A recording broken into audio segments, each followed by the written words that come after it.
Hello everyone, my name is the Lego Kid 2003 and today we're playing some Genshin. Let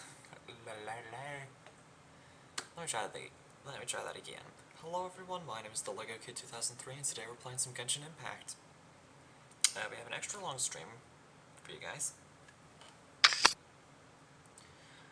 Primarily because we're finishing up the Archon quest and we did recently burn up our follow goal. So actually did the thing update.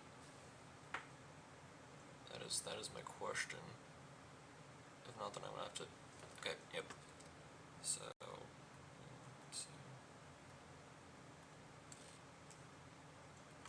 there we go. I have a special little thing for the thing. Hold on.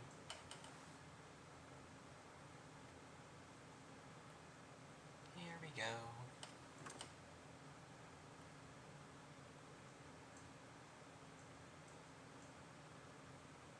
There we are. Quest complete. So, within the next couple of weeks I'll start playing Deltarune as promised. But right now I'm not playing Deltarune, I am playing the Genshin Impact. And a little bit later we will be doing a bit of Farina wishing. So let's quickly get the quest loaded up. Here we go. And then I have this. The search on the LGC. But we're not doing that right now. Okay, so you have to go to the Fortress of Merifate. Got it.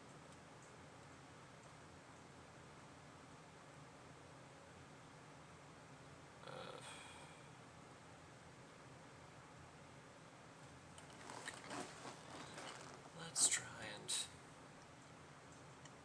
Oh, and we do have, whatchamacalls? The Twitch drops for Genshin. So if you have not, gotten the rewards already, then watching the stream all the way through will net you all of the rewards. And there's lag, because the game just updated. I'm not even kidding when I say that the game literally just updated. Okay, I definitely should have, wait, okay, here.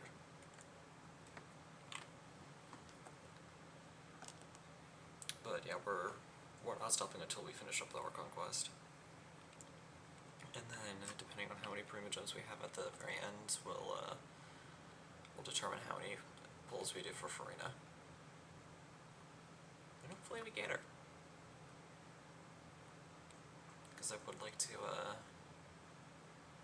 add another Archon to our repertoire.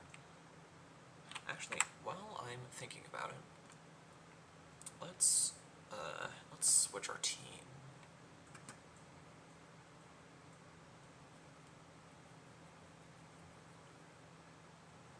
If we can. Oh, or Genshin could glitch out. That's cool too. Okay, there we go.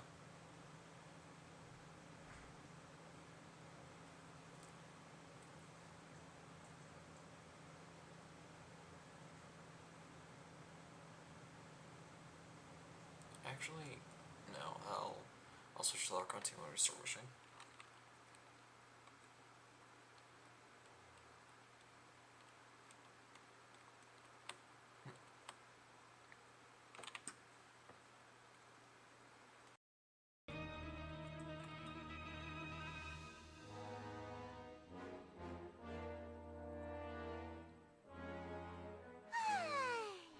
Now for a little rest after breakfast.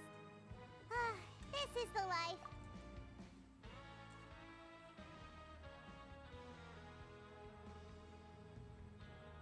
Wait a sec. Isn't something important supposed to happen today? Oh, today's our big day! We're supposed to leave the Fortress of Meripede! Come on, we've got to go complete the release procedures now!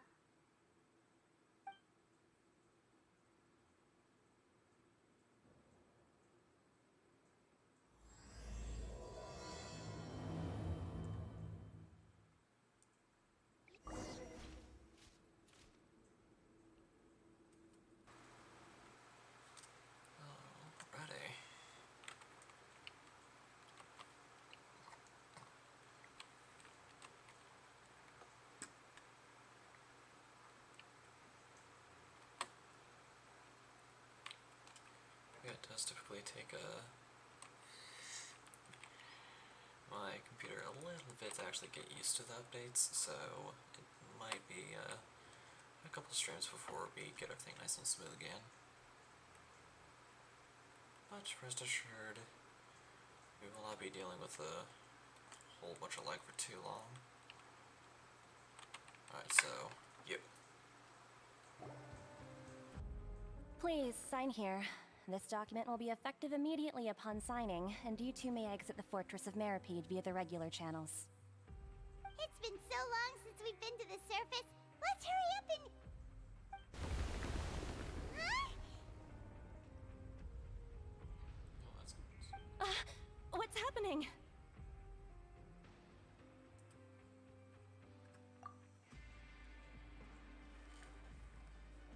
I'm fine, thanks. But I wonder what that tremor was just now. Let's go ask the Duke.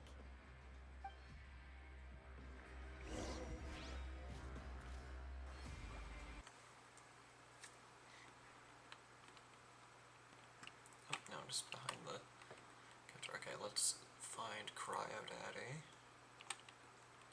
and see what that tremor was.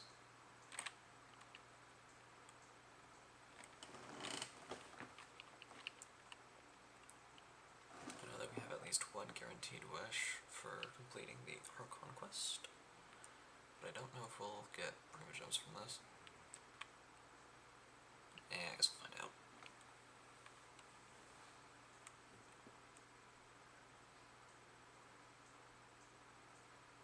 We'll find out.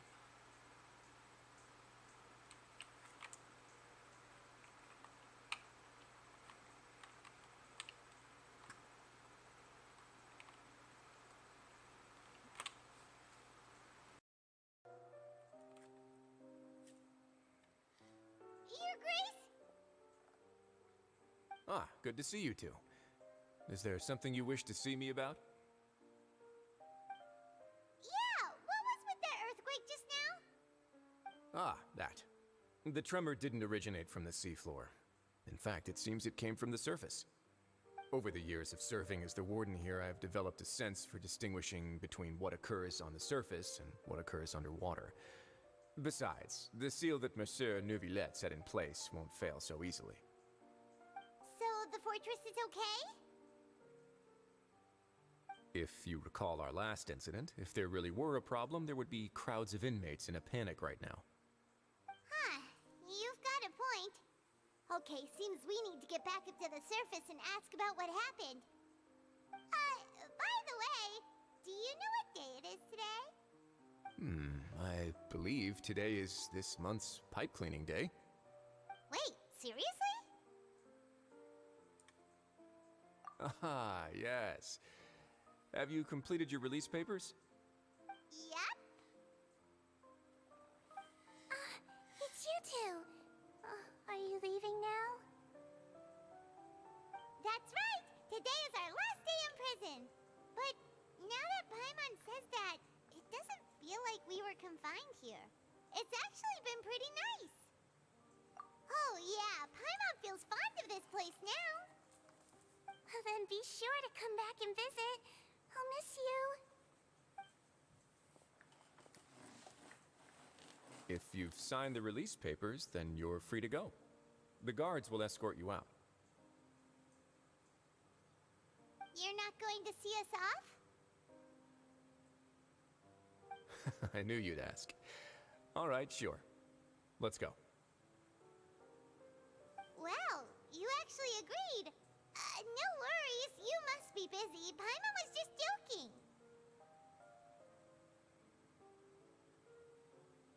Ah, so you do have a polite side, I see.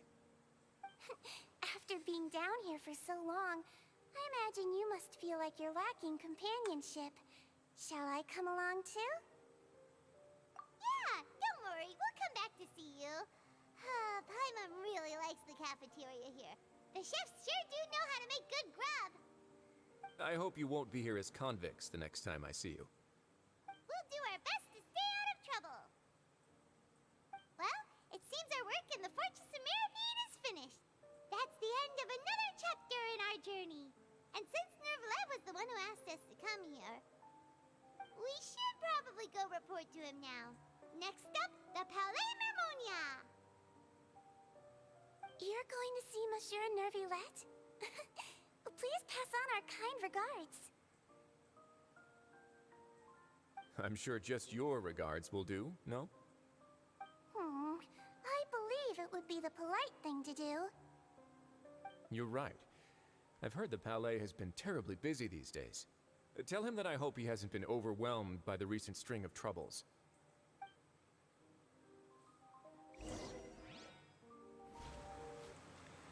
Rasley cares for his draconic boyfriend.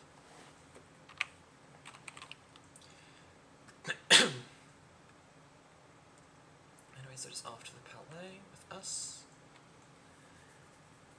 And I will say that I have done some exploration of the new areas, and Hydra Traveler is now C5. So when the Argon quest is done, he'll be C6.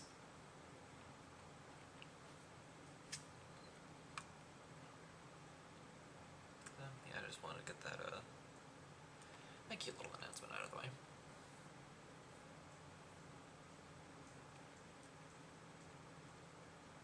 I actually forgot what my pity is for the banner. I'll have to check.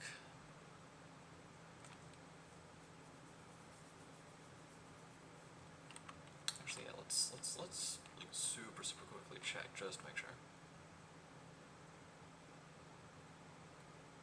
Oh, there's Farina.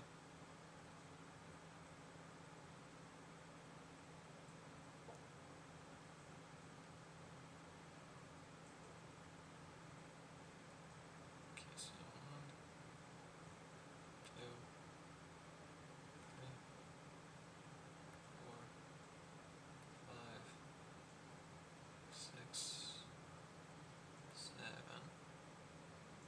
Okay, so 42 is my PD right now. So hopefully I'll be getting my my 5-star quite soon. In all honesty, if I were to lose my 50-50, I would be super happy with either Chi-Chi or Tainari. Because those are the 2 standard characters that I do not have yet.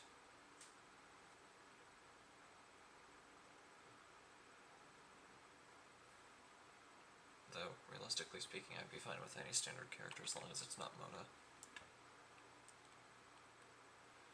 Again.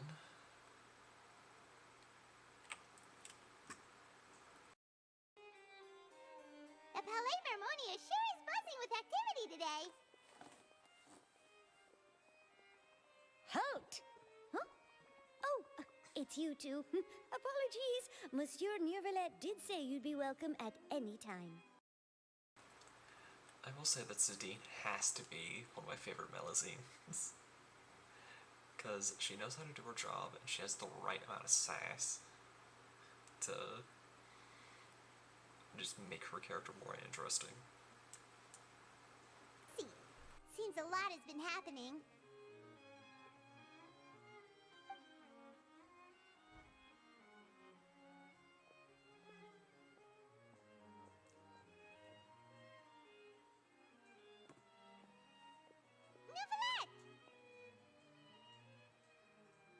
Hello.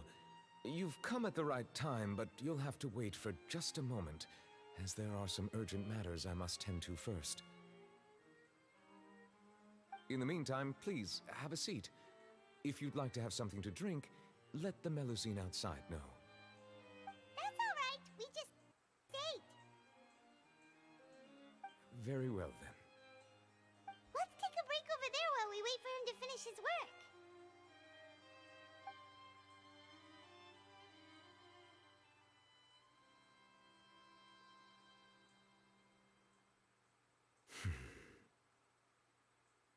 All right.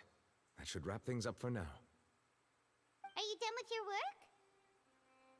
Yes, sorry to keep you waiting. Today should be the day you were released from the Fortress of Meripede, and it appears that you've managed to complete all the release paperwork. That's right, and we came here to see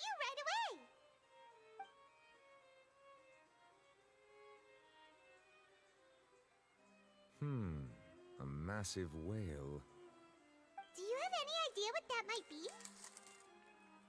Judging from your description, that cannot have occurred in any ordinary waters, but rather something like the primordial sea. A whale of that size and shape cannot usually be found in the waters of Tevat. Therefore, we can only assume that Child is presently immersed in primordial seawater. Immersed in primordial seawater? But how? And is he okay? Most people wouldn't be capable of entering in the first place. I'm not completely sure how he could have gotten there myself.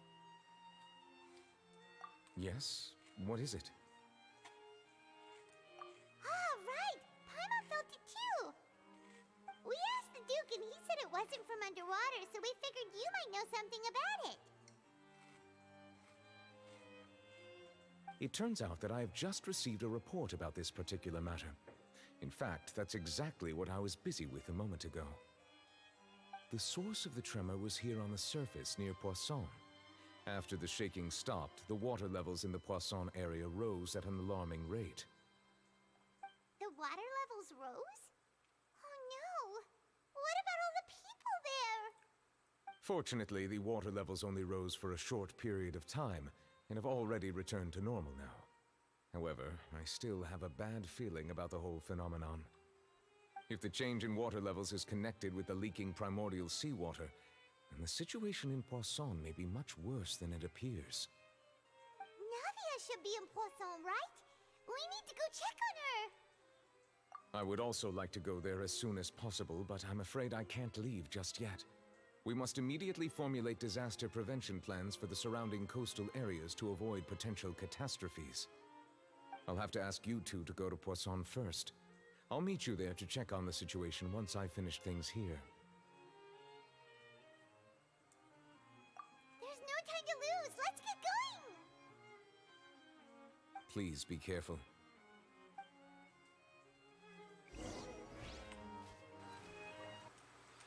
Alright.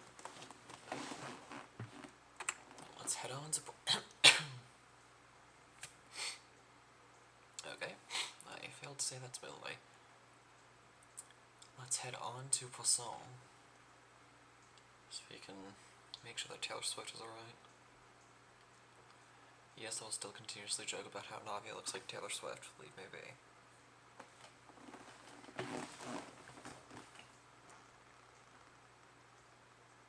Come on, okay, there we go.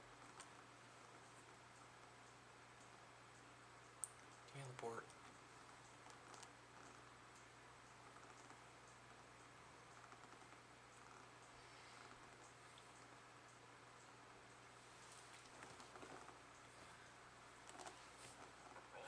Okay.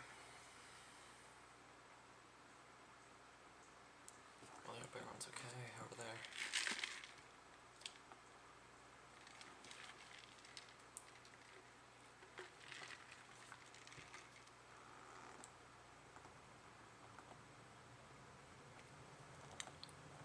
Hopefully not bad happened. Considering it's something to do with primordial sea, tells me a few people ended up dissolving. Because people don't tend to remain composed in disastrous situations.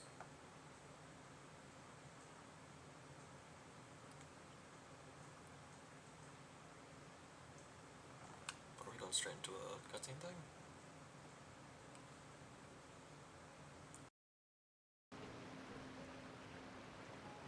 Oh no! What happened here?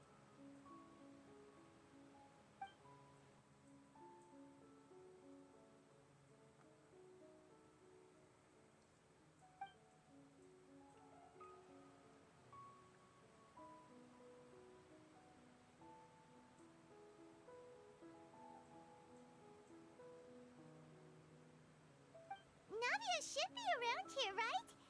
We need to make sure she's still... Paimon means we need to check on her.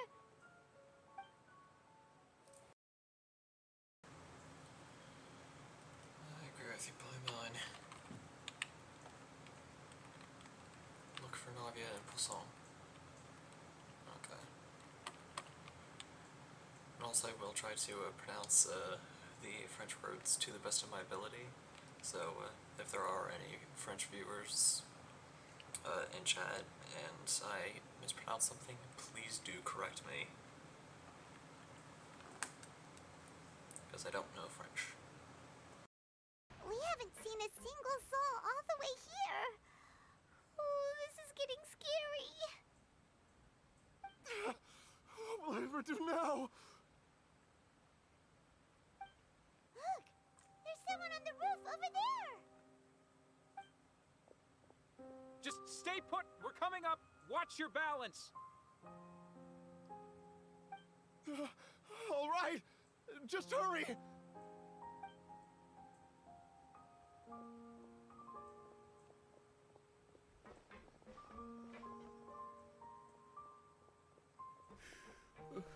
I'm not young anymore.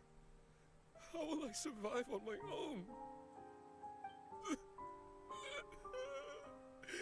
My Desiree!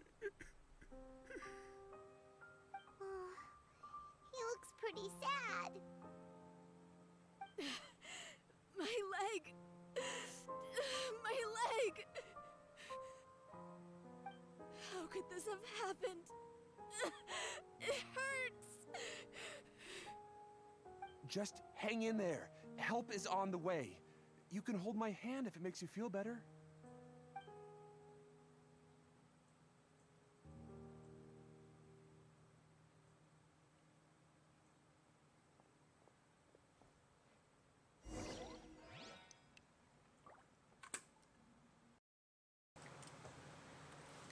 Looks like Poisson isn't really having the greatest times right now. Need to find Navia, like, immediately.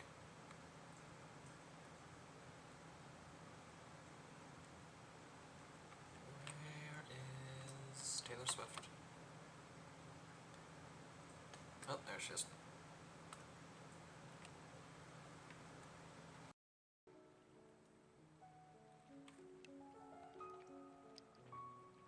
Oh, it's Navia. She's over there. Hey, Navia, are you okay?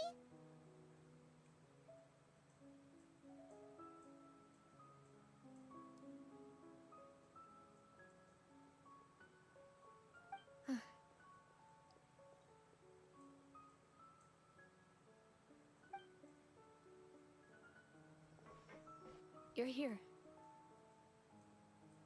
We heard there was a situation in Poisson, so we came as quickly as we could. Yes. As you can see, the water level suddenly rose. It caused quite the disturbance, in fact.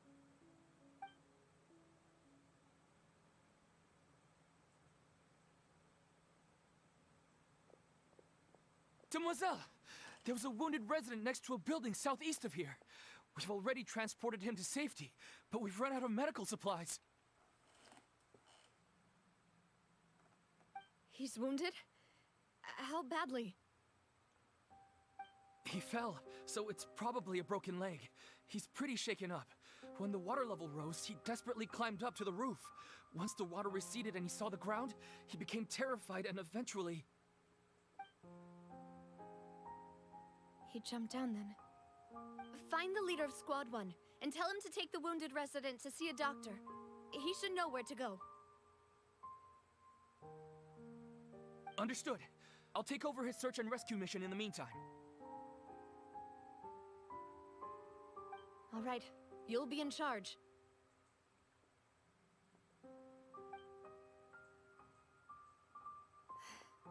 I'm sorry. Where were we? The situation in Poisson?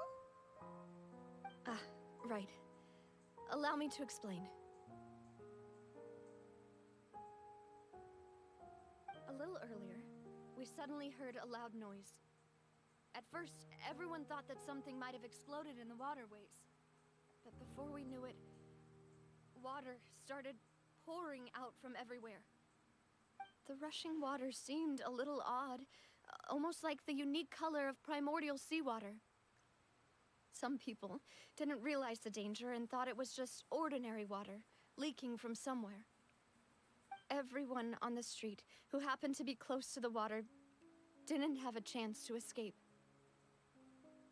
As the water levels rose, they suddenly disappeared. They were all dissolved. Those who realized what was happening started to flee in a panic, desperately trying to get to higher ground. Many were injured in the stampede, and some people fell from significant heights.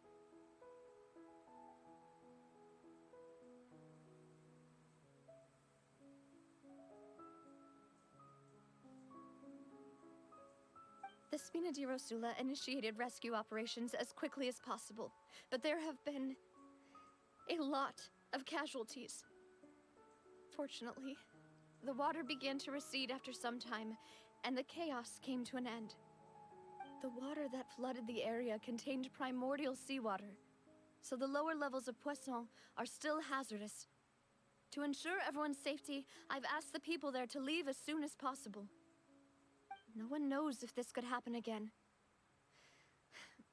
All we can do for now is try our best to help evacuate the residents. We still haven't completed the head count, but we'll have some numbers soon. How awful. And all of this just came out of nowhere. It was quite frightening indeed.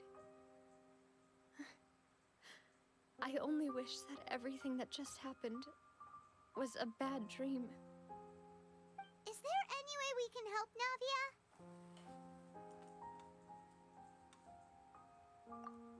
Thank you for being so willing to help in a moment of crisis like this. You don't know how much it means to me. I really can't express how grateful I am.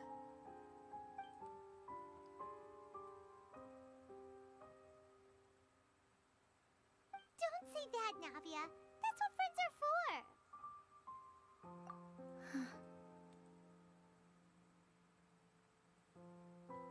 Demoiselle! We've got a situation here! You saw her eyes, right? They're shaking. Something tells me something happened to Melissa and Silver. That Navia doesn't really want to talk about right now. It's just my personal thoughts, though.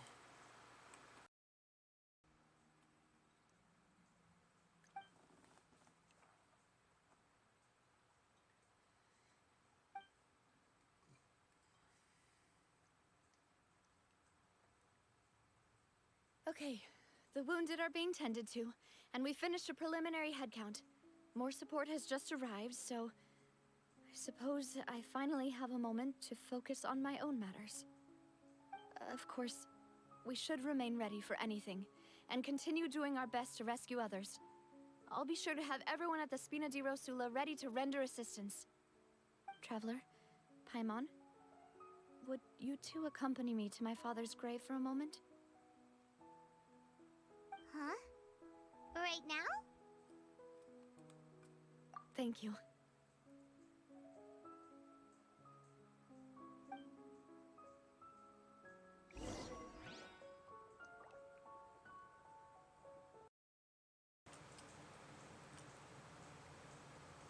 The girls once wept.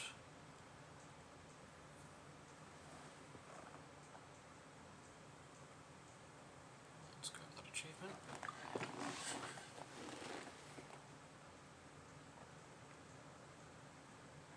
If the game will let us. Oh, there we go. What is the Poisson disaster? For 5.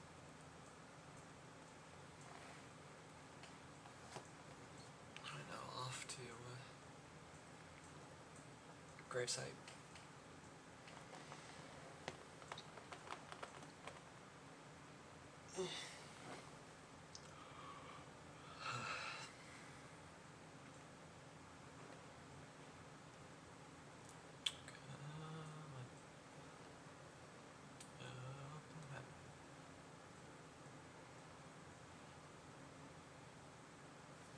There we go.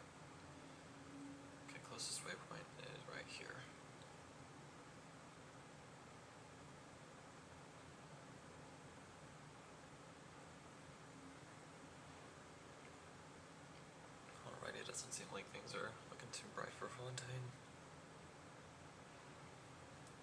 But something tells me it's gonna get, it's gonna get worse.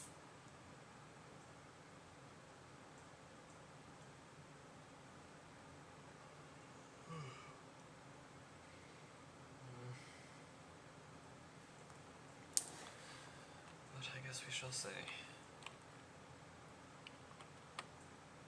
And I guess this goes without saying, because it's just common sense, but please no spoilers in the Twitch chat.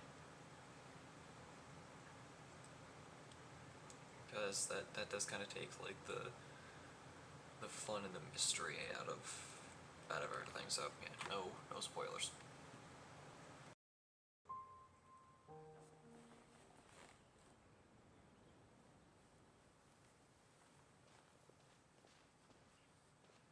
Not a lot of people here, huh?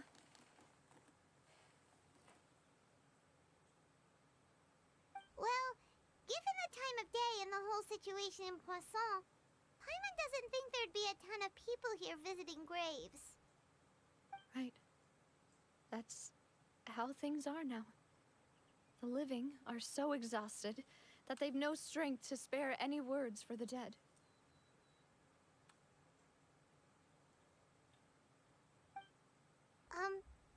Navia?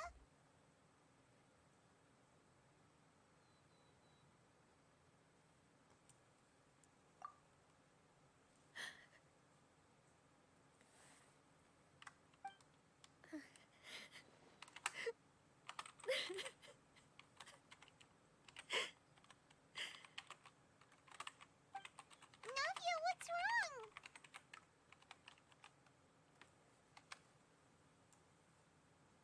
Sorry.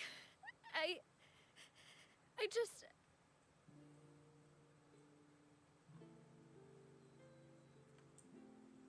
Malus and Silver... They won't ever come back here again. What should I do, Papa? Huh?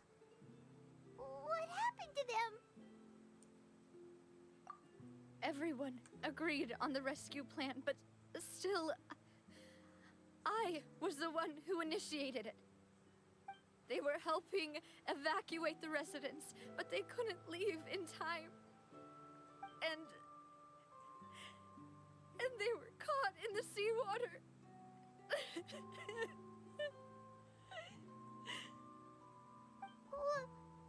What should we do?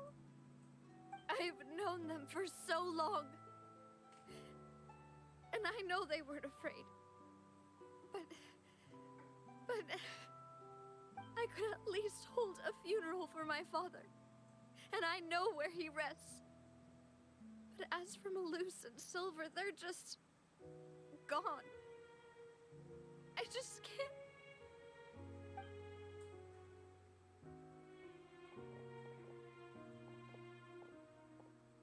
Everything looks so clean after it rains.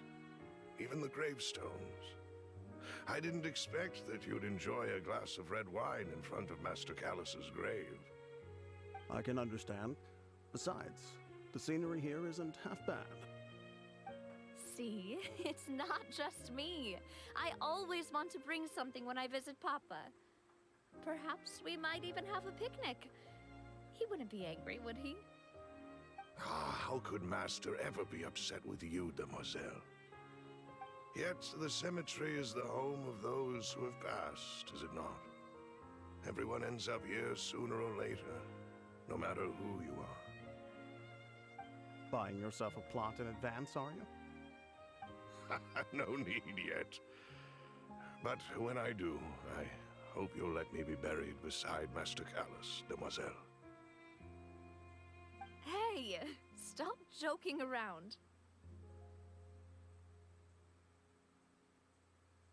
I'm quite serious. That way, it will save us both the trip to see each other whenever you visit your father's grave. That makes sense. In that case, could I be buried on his other side? After all, besides you, Demoiselle, the two of us could certainly be considered Master's closest companions, no? Personally, I believe we fill those shoes just fine. Why are you bringing this up all of a sudden? Seriously. All right. I'll remember your requests.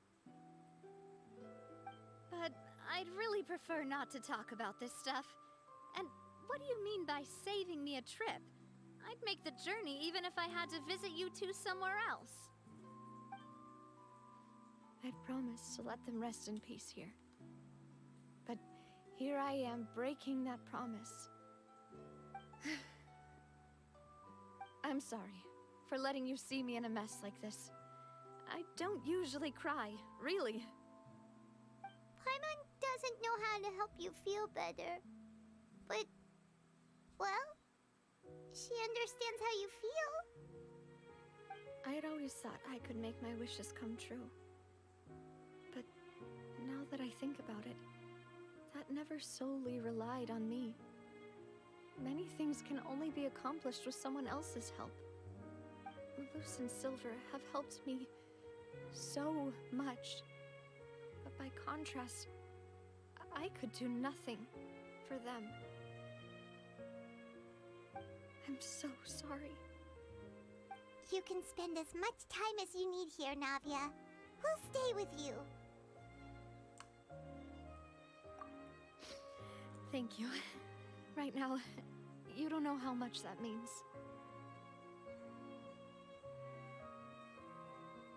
By the way, you can have a look at this. It's a list of victims from the incident that took place here.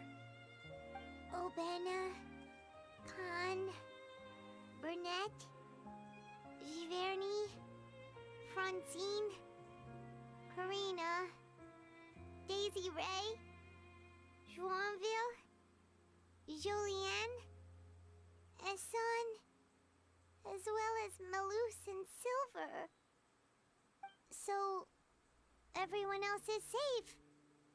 But still... It's okay. I know what you're thinking. And you're right. We lost Malus and Silver. But we were able to save more than we anticipated.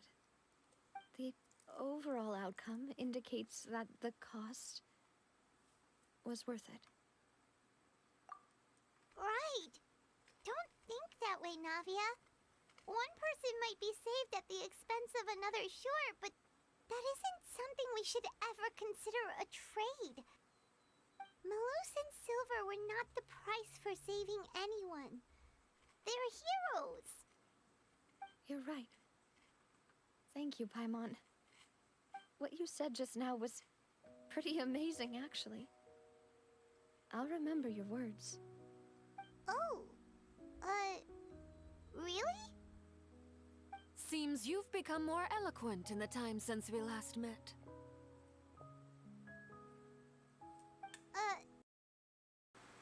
Or like, what?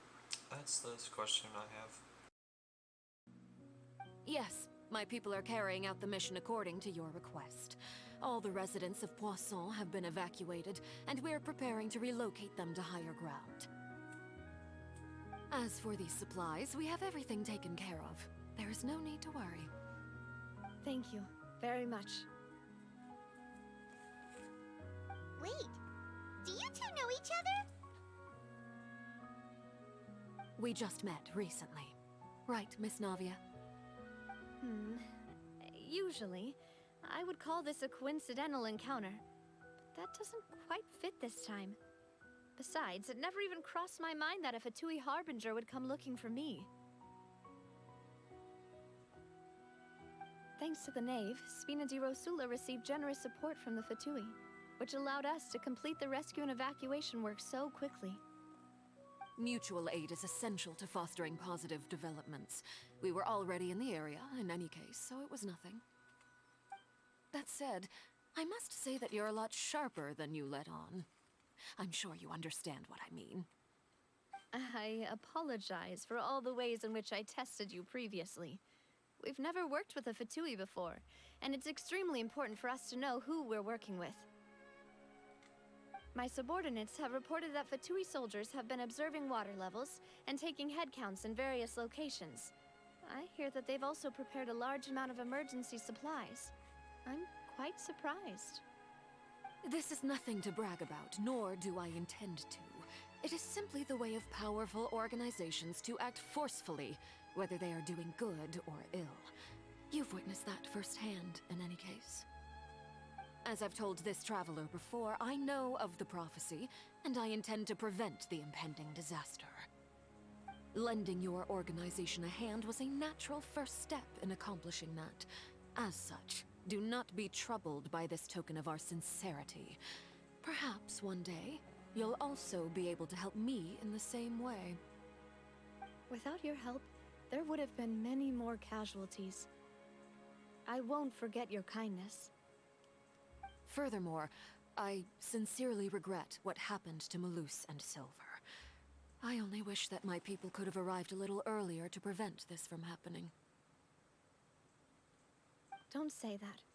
You and your subordinates did everything you could. As Paimon said, Malus and Silver didn't choose to sacrifice themselves for any specific person. And they weren't the price paid for other salvation. They chose to become heroes themselves.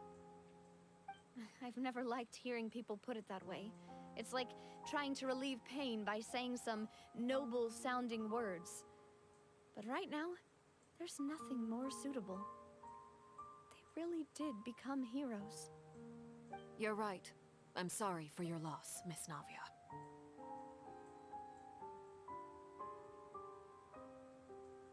Water is life to Fontaine's people, and it also spells disaster. It's no wonder that people always say that prophecies represent fate. Fortunately, I've never been one for such opinions. So, you're one who will try to change fate then? Of course. That is why I'm going to Hotel Bouffe de Thé. I still have some things to take care of, and the children need my attention. By the way, Traveler, Paimon, one more thing. Alright, then we'll just...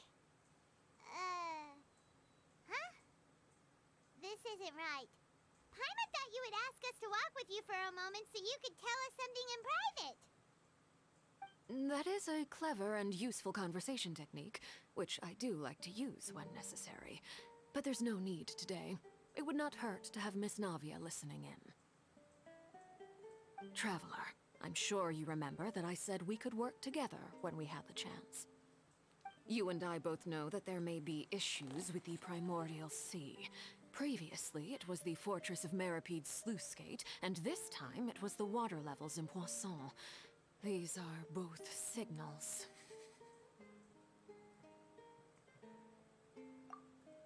Indeed. Allow me to share the latest intel I've received from the House of the Hearth's intelligence. The level of sass that the Traveler has whenever the Fatui are involved will always be funny to me. Because you can almost taste the sarcasm when you read the phrase, jolly cooperation. Even in his body language. You can tell that that the Traveler is just not having it.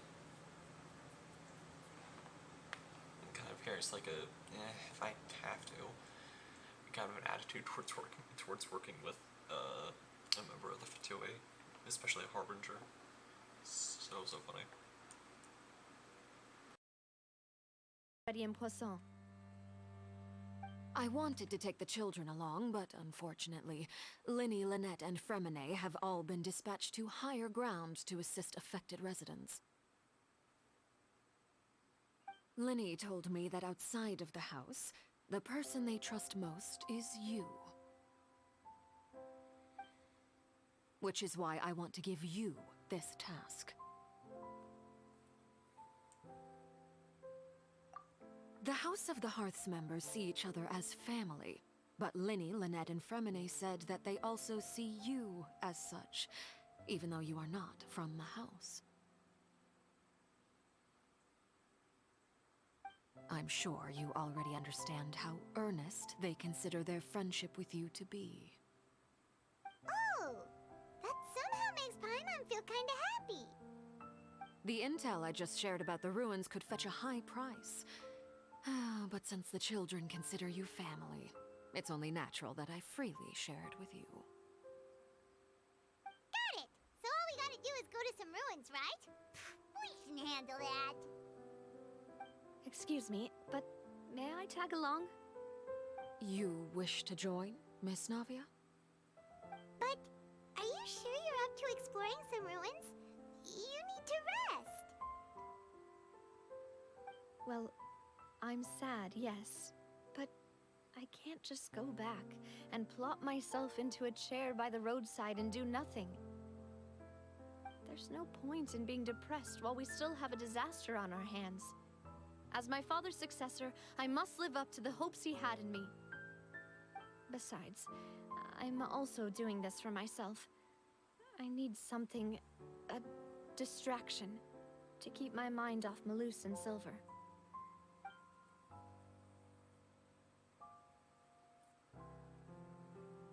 Since you put it that way, I have no objections.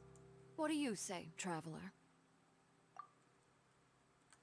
All right. The ruins are to the south of Poisson. Here's the map.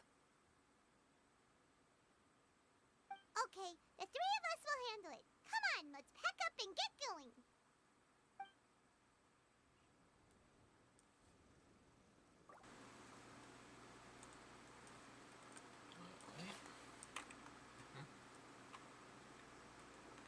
We have a thing. Oh, jeez. In one fell swoop, we already completed everything. Nice. Okay, that makes things a lot easier.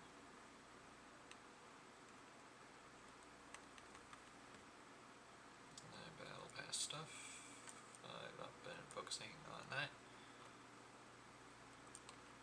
Do we get privileges from this? Yes, I do. 30. Meeting is also parting. I don't like how I don't know how to feel about that. About the quest name. Oh.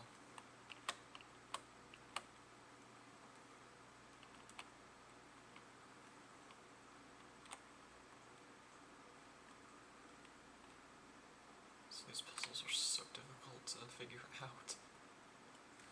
Ugh, I'm glad we don't have to deal with them anymore.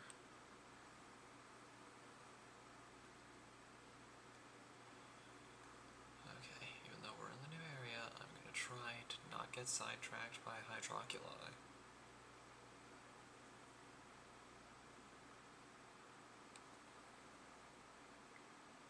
Wait, am I even in the area? No, this is still below regional.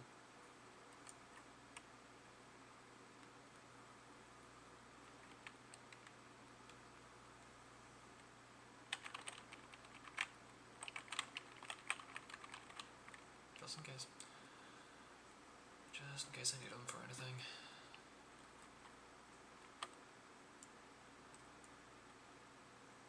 Let's head on to the ruins. Doing. So, are these the ruins the knave was talking about? Whoa, talk about old. They seem to be pretty ancient, all right. Let's go in and have a look. Just be careful.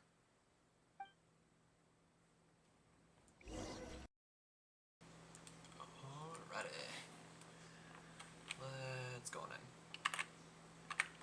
Place the secrets. Doing intelligence indicates that this place may play host to heretofore unknown clues. Okay.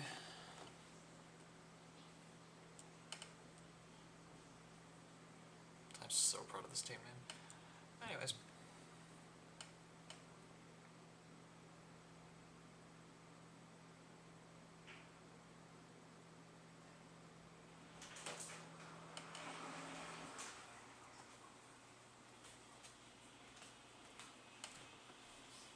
Snap. Not too bad. Good to hear.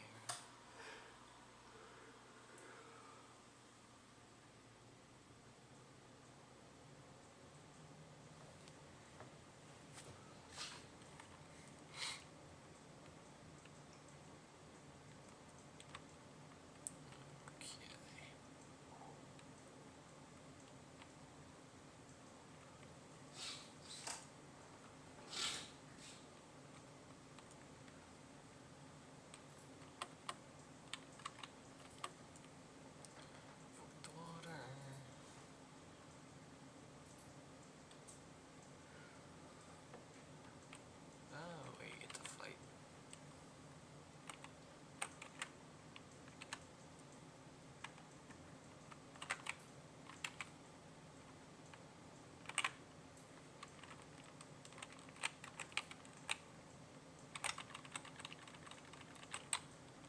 There we go.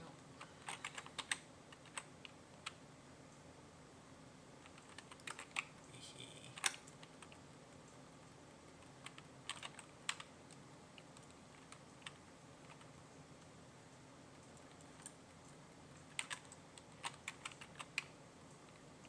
Hell.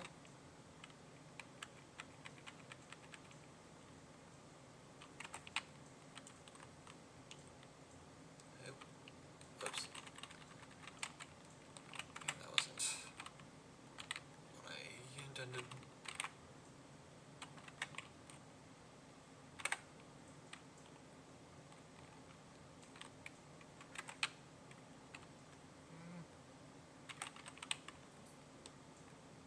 Okay, I'm gonna do through.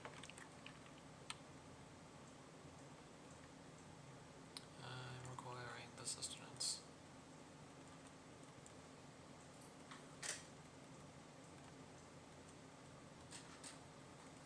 Alright, I think we're good.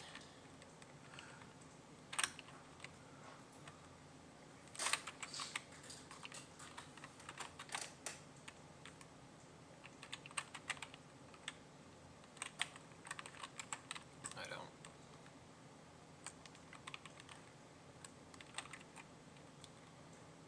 Oof, okay. Almost there. We nearly got it.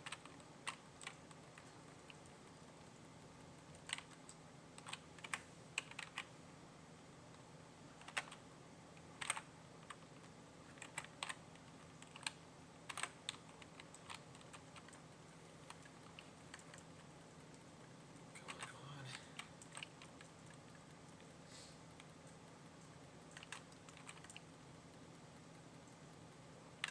Yep, there we go.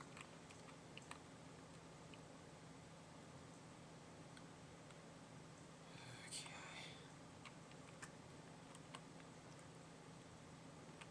Oh, jeez.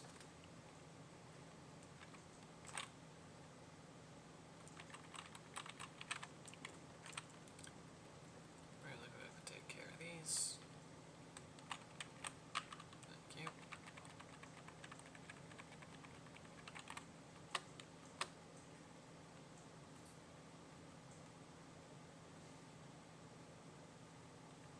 Oh, it doesn't seem like there's a way forward.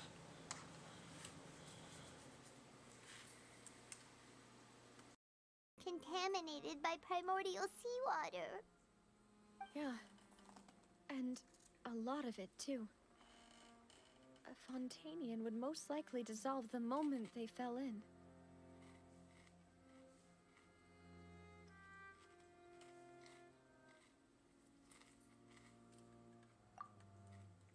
Right! You can't go down if there's primordial seawater. It's too dangerous, and it won't be any help for you to just stay here. Don't get Paimon wrong. We're not saying you're useless. It's just that... No, you're right. I can't do anything in this situation. I'll leave this to you.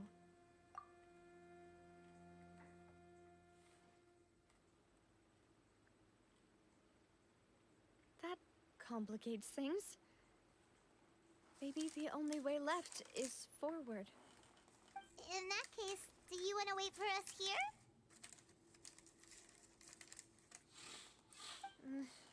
water levels here are unstable, and there's a chance the water will rise. So, staying here wouldn't be safe either. I'll go together with you. Perhaps we'll find the exit just up ahead. All right. Come with us for now then, but please be careful.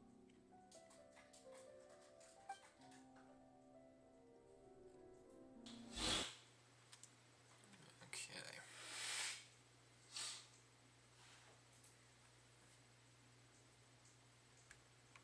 Let's switch to Venti.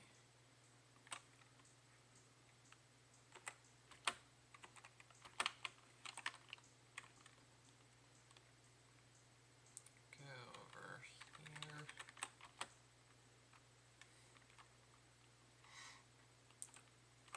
Ah. I fell.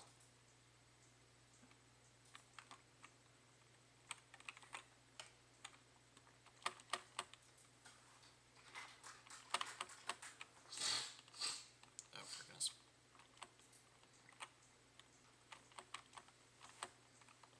And there we go. There we are.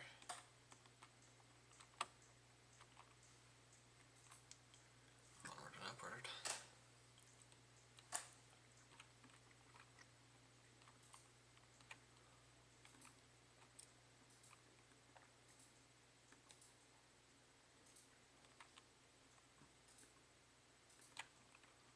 Through the door.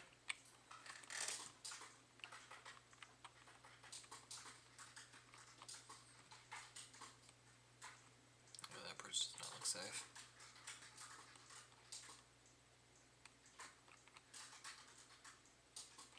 Whoa.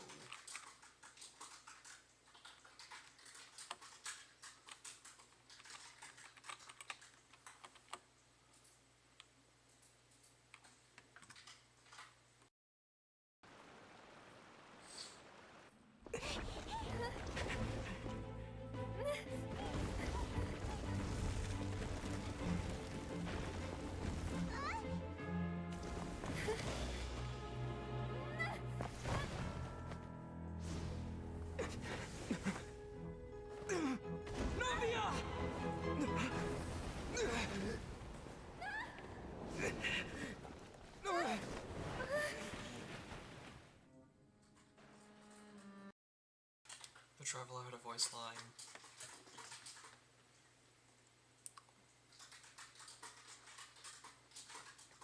A rare moment indeed.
Demoiselle? Huh? Demoiselle, what are you doing here by yourself? Would you be standing here till dark if I hadn't come to get you? Maybe she just wants some time to herself, Malus. Hmm? Oh. Was I sleeping? Yes, it would appear so. I must be tired. That's quite possible. However, you were the one that suggested we go out for a walk. Oh, right. I nearly forgot. It must have slipped my mind when I dozed off. I haven't had a nap today yet. Have I? This is a familiar feeling, yet something's a little strange. Is something the matter, Demoiselle? Oh, no. No, I'm fine. I was just trying to recall why we came out for a walk. Do you remember Mr. Giverny? He'd requested our help before with foreign merchants who had a debt dispute with him, and we'd resolved the matter not long ago. We were headed to see how things were going with him at the moment. Ah, right. Yes. I remember now. Oh, Miss Navia. Ah, Mr. Malus. And Mr. Silver, too. It's good to see all of you.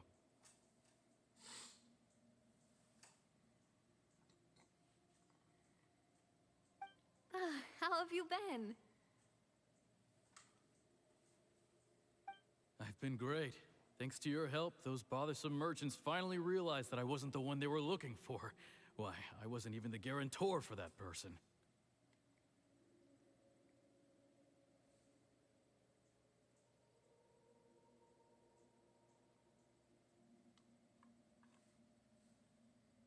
They were knocking at my door day and night. Even my neighbor, Obina, was getting fed up with them.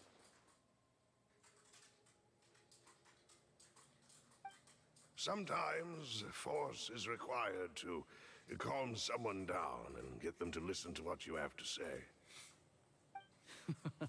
That's right. Oh, by the way, Burnett, what was it that you wanted to give to Miss Navia again? Oh, yes. One moment, I have it right here.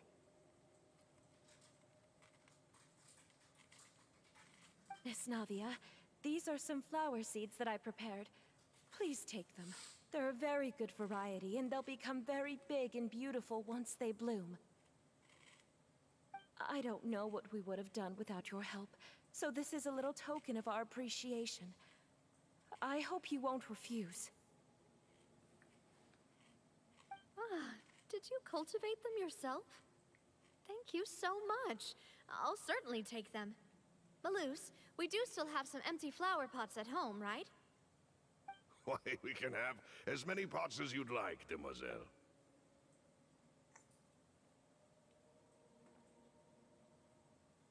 Perfect. In that case, we'll swap out some of the decorative plants for some of Mrs. Burnett's flowers. Very well. Wait. Something seems to be off here. Excuse me, madam. If I'm not mistaken, your name is Burnett, correct? That's right. Is something wrong? No, it's nothing. This is the first time we've ever met, but your name seemed familiar to me. I must have heard it when I was discussing things with your husband previously. I've heard this name before. Sometime recently, I'm sure of it. And why are there so few people around here? Where did everyone go? We must mind the time, Demoiselle. We still have important things to attend to today. Huh? We do? Like what? Well, now, did you forget? Miss Navia, here you are. I've been looking for you. Please, come to the Opera House. Your trial is about to begin. My trial? Wait, why would I need to go to the Opera House? Yes, she's right, Demoiselle. It's just about time now, so we should get going. Oh? All right then.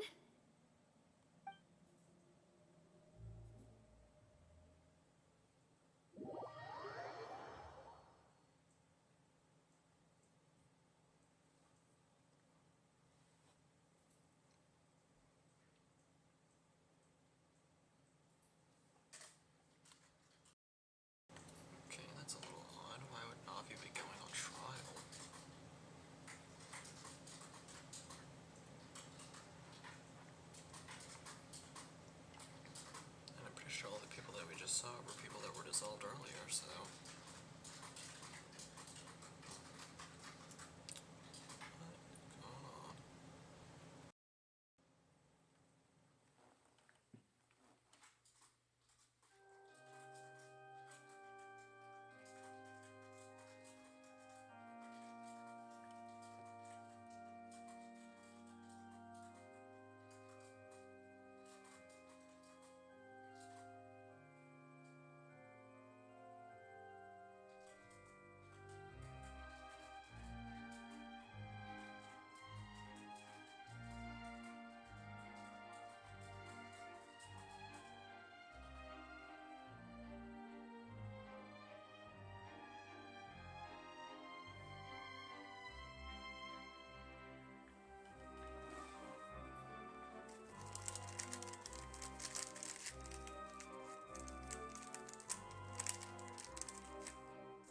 Look, it's Navia! She's here! And her two attendants are with her! Goodness, everyone's finally here.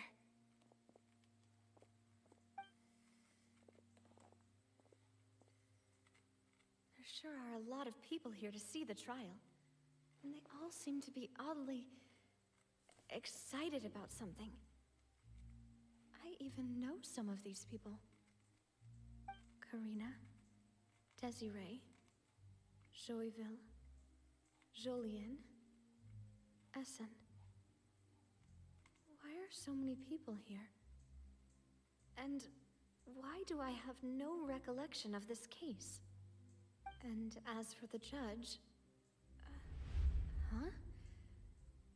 Where's Monsieur Neuvillette? Please sit in the defendant's seat. Don't worry, Silver and I shall accompany you. All right. But are you sure you can stand behind me? Typically, it wouldn't be allowed, but today is an exception.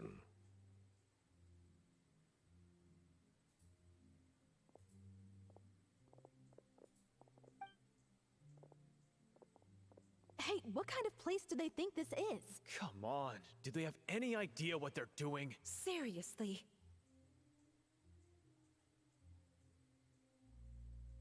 Enough with the whispering! Could someone please tell me where Monsieur Neuvillette is? And why I'm standing trial? My dear Miss Navia, have you not yet realized what you've done? In that case, allow me to explain.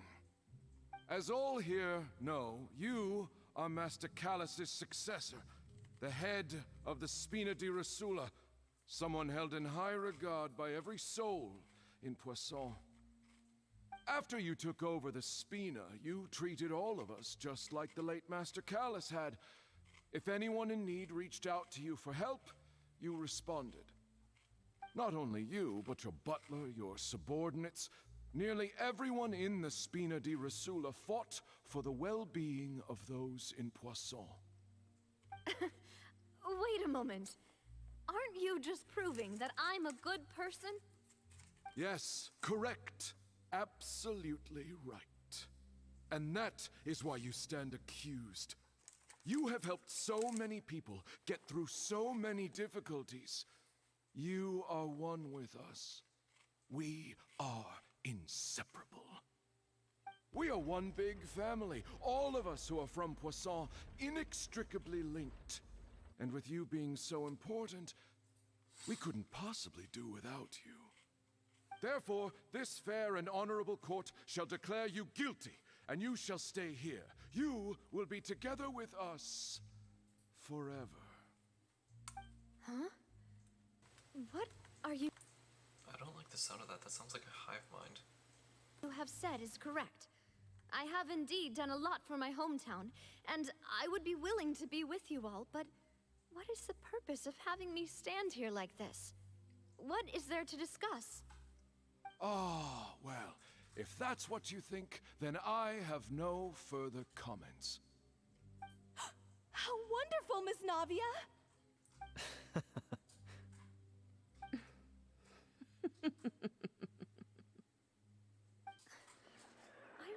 with these people?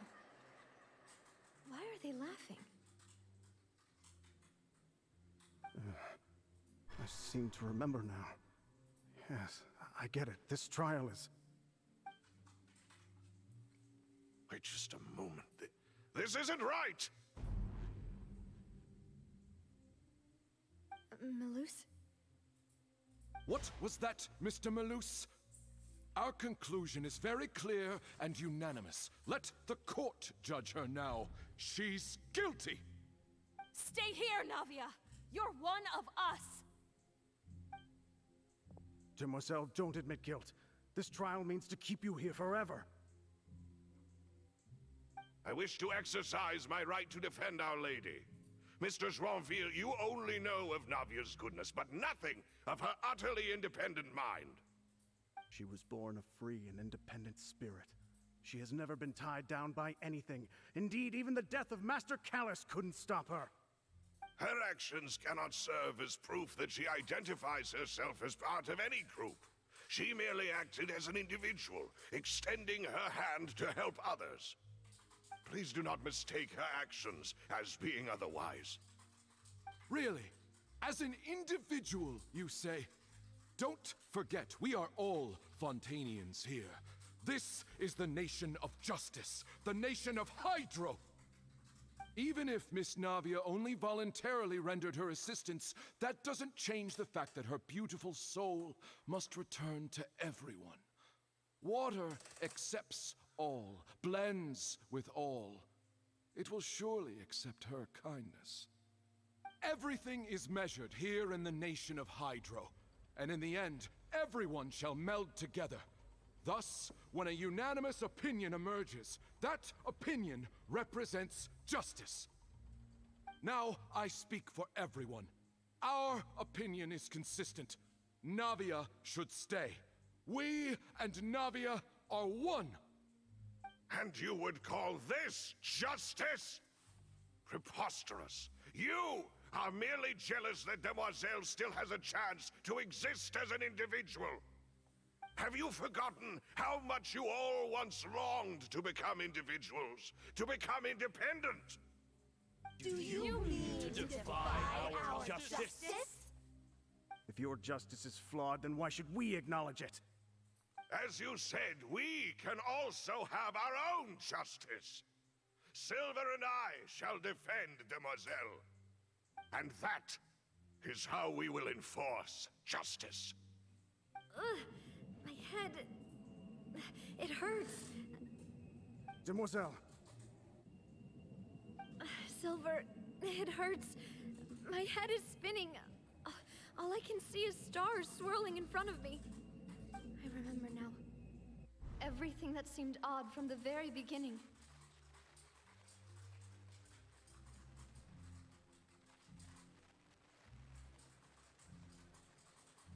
Karina, Desiree, Joyville, Jolien, Essen, and Mr. Giverny and Mrs. Burnett, who we met earlier. Even Malus and Silver. I don't want to admit it, but they're all dead. Don't be afraid, and don't admit guilt. We will protect you to the very end. Absurd! Who are you to say that she cannot be judged? We are the majority, and in the nation of trials, the majority is absolute justice. We are the will of all. Don't let them escape! We shall keep Navia here with us! Mr. Malus and Mr. Silver, must you be so stubborn? How could the two of you possibly hope to stand against the collective? Do not resist. This judgment is fair and just. Navia belongs to us. After all that happened, she should not be left alone in Poisson. What are you saying? No more excuses! He says we're jealous. Jealous? How could she possibly be an independent individual? What's with these people? Who's jealous of her? She belongs to us! Miss Navia, she... Silence! That's...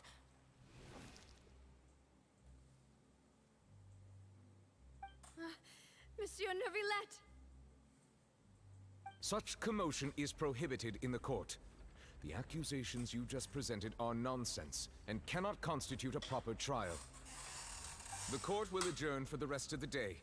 In this, I shall hear no objections from any unauthorized party. Our thanks, Monsieur Neuvillette. Please leave with me, Miss Navia, while there is still time. But... Go on now, demoiselle. This is your only chance to leave this place. What, can't bear to leave us behind or something? Malus. My apologies. I couldn't resist me. In all honesty, I have very mixed feelings about this scene because it's really cool that Neuvillette is intervening, but it's also really sad because Malus and Silver are two of my favorite NPCs. That line's so out of context. But yeah, this is the last time we'll be seeing Malus and Silver. So yeah, F's in chat ends and comments for the people of Fontaine that have sadly dissolved. And I think Neuvillette just saved Navia from being dissolved too. Alright, that's definitely what happened, because how would she be playable if Neuvillette didn't help her?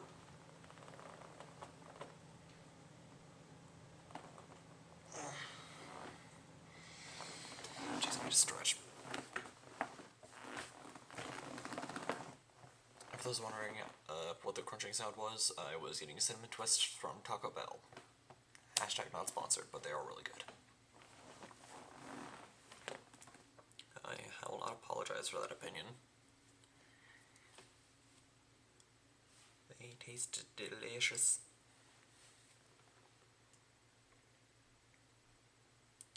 Anyways, back to the Archon quest.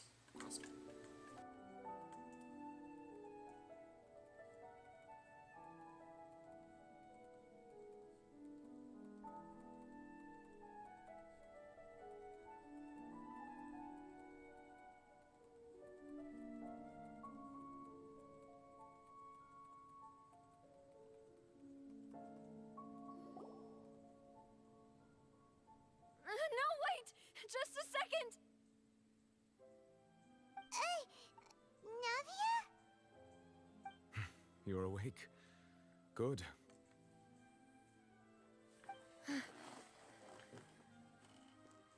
I must have been dreaming. Malus and Silver were still alive, and they were defending me at some insane trial. It looks like you're all right. Did all the sad feelings cause you to have a nightmare? Paimon could give you a hug. The ruins you were exploring suffered a cave-in. When I arrived, I found you falling toward the water. You were just about to be dissolved within, but I...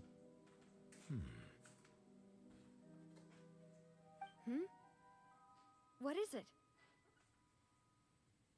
I think I saw 2 Oceanids protecting you. It was only for a moment, perhaps even a fraction of a second, but they gave me the chance to retrieve you. Were it not for their intervention, I would not have been able to rescue you before your consciousness dissipated. Wait, did you say Oceanids? You mean like what happened with Vache?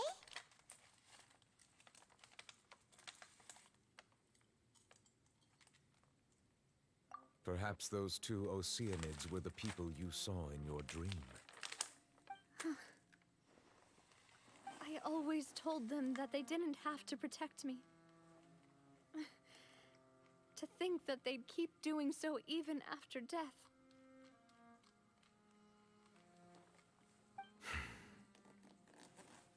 Please come with me.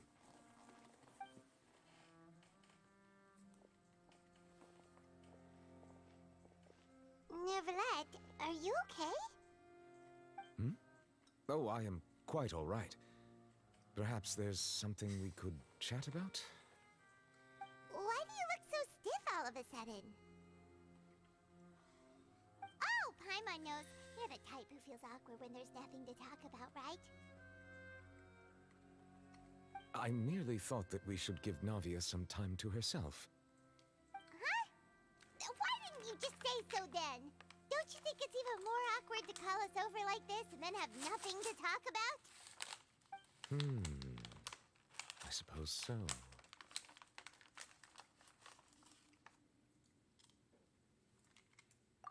Ah, Sigewinne. I hope all is well with her these days. Her work in the Fortress of Meropide has not been too much for her, has it? No way! Don't worry. She's doing fine down there. She's an amazing head nurse. I see. Well, that is good. I have always worried that Sigewinne would need a lot of time to understand the world of humanity, just as I have. Oh, and the Duke also says hi. Even though Sigewinne made him do that. He hopes that you haven't been overwhelmed by all that's happened lately. Thank you. I have indeed been busy lately, and I also hope that everything is going well in the Fortress of Meropide. He still doesn't know what to talk about. Let's chat about something else then. So, Neuvillette, you're probably quite the swimmer, huh?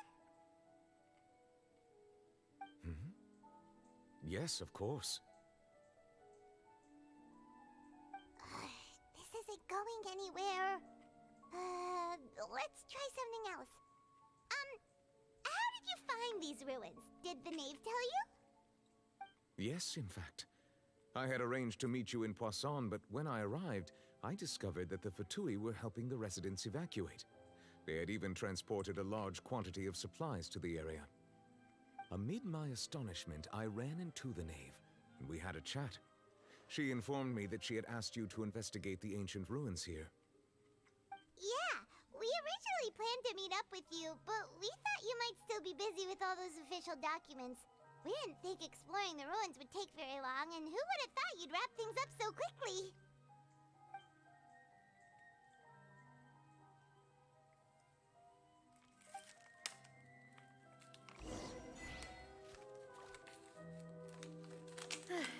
I'm sorry to have kept you all waiting like that.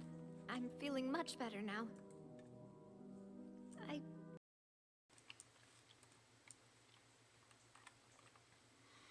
I can't check achievements right now.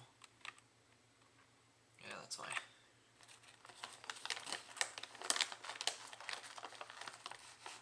Oh, and there's a lateral road.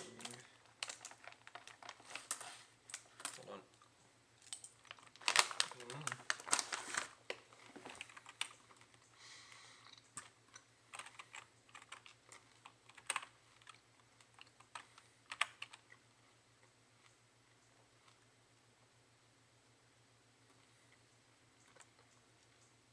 I love font. I love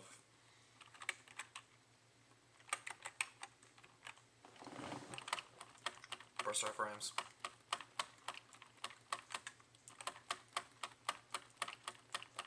Oh, come on. You can't escape.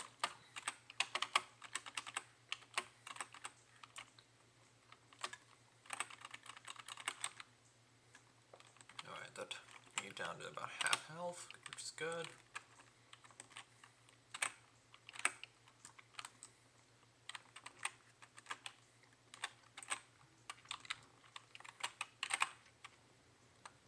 Boom.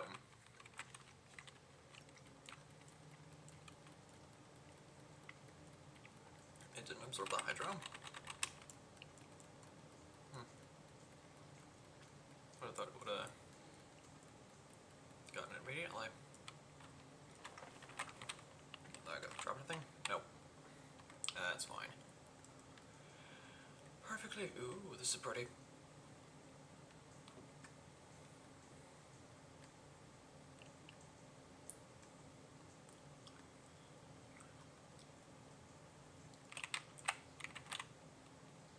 Okay, we're good. That makes me nervous. Come on, come on. Spam jumping. There we go. We're good. opening door. Oh, wonderful. Alright, Hi. You do that. There we go. All the things.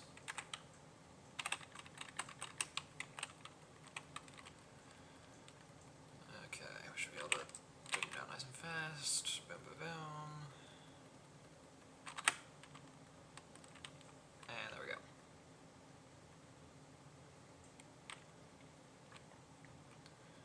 Wide angle shots once more. Uh-oh.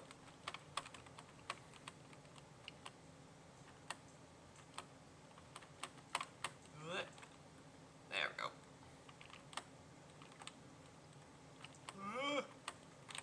Okay, we're good. Where's a chest? Get all the things. How many sigils do I have? 26, okay, 4 more and I can Fountain of Lucine. I really need to stop getting distracted. I really do. Nope. Absolutely not.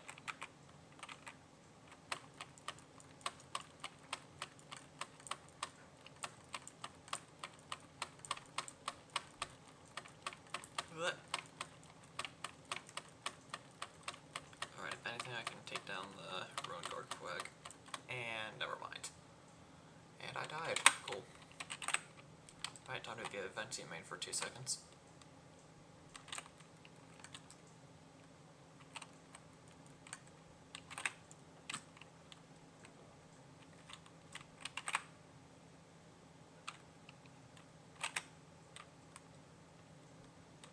Ahaha!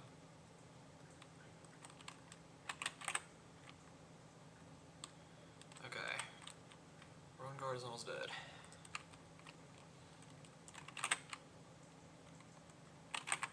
Burst iframes. And I died. I'm stuck. Okay, there we go. Goodness gracious me.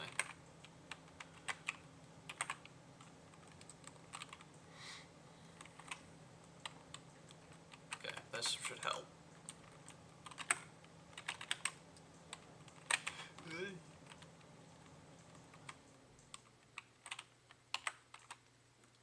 And food. Foodly, foodly, food. Reviving. Whatever, do that. Steak tartare. Hello? Many thanks, and Xiao.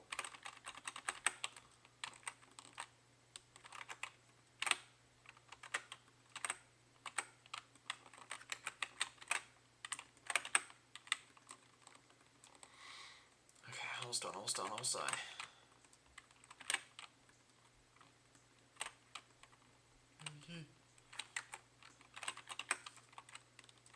Oh, come on. No.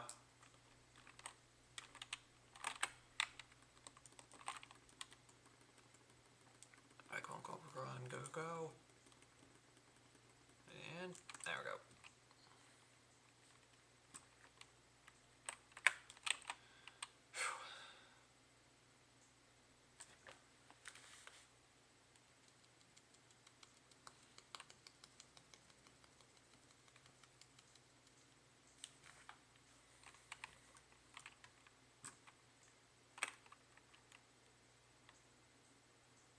Is it seriously already? Goodness. It's already been nearly 2 hours.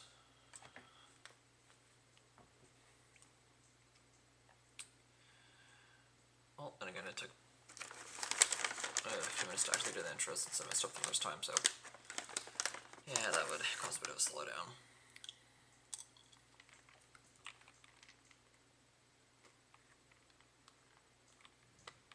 Go.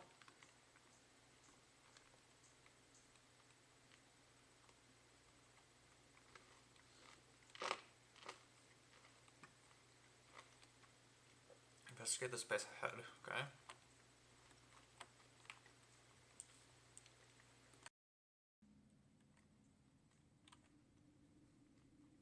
Looks like we've reached the end.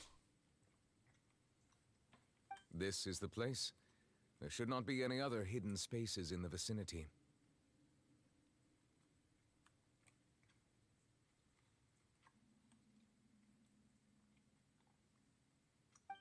The path sure had some twists and turns, but it turns out that this place isn't actually that big.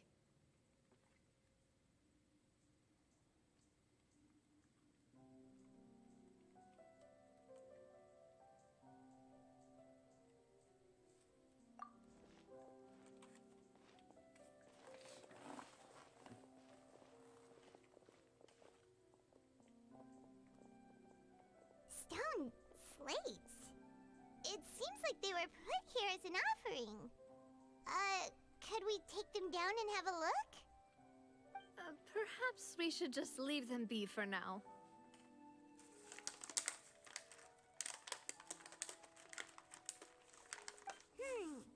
There are 4 locations in total, but only 3 stone slates. The slate that should be in the first empty spot is missing. The surrounding walls also show signs of damage. There's something written below. Let Paimon see. Reason dictates that this nation be destroyed.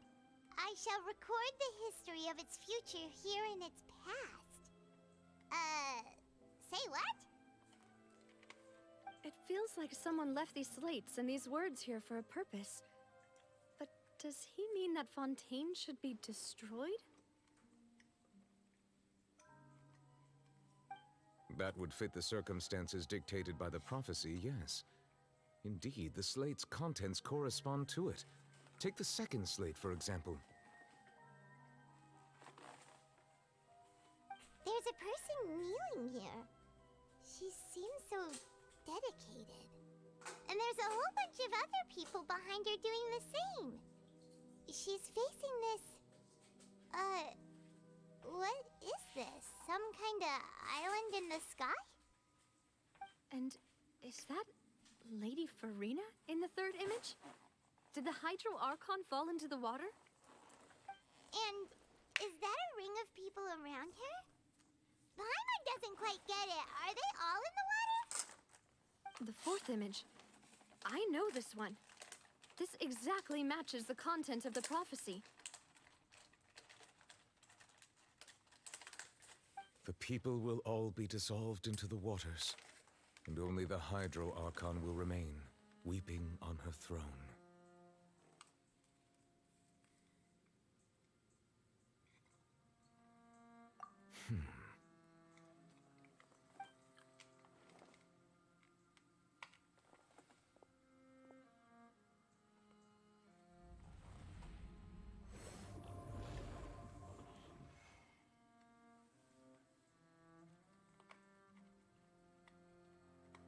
More information should be hidden in these slates, but I fear I cannot easily uncover it, most likely due to us missing the first slate.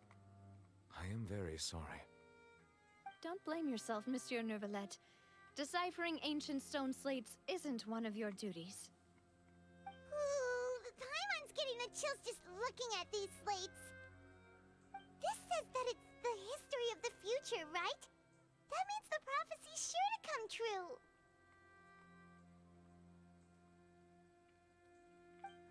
I really hope it doesn't mean that. Still, Paimon feels like these images are kind of weird when you look at them together.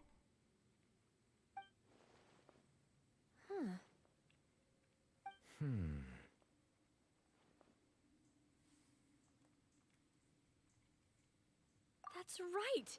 If the images are in chronological order, shouldn't the fourth, the waters drowning Fontaine, come before the third, where the Hydro Archon herself falls into the water?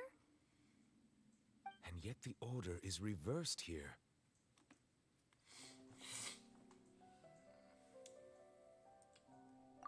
If we go by timing, Lady Farina only emerges in the third image. That means that the person in the second image might be the previous Hydro Archon. Egeria, then. I had never met her, but her appearance here does match the records. The previous Archon kneeling before the floating island in the skies. as if confessing a sin. Did she herself commit that sin?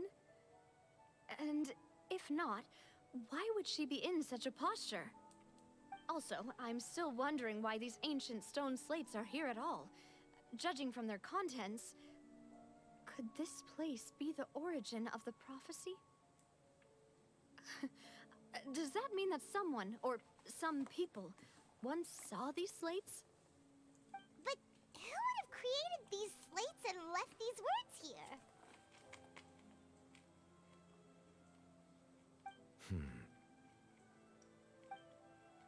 It seems that any further clues will have to come from Farina. In that case, there's no time to lose. There's nothing else to be gained here, so let's head back first. Yeah, we'd better get somewhere safe for now.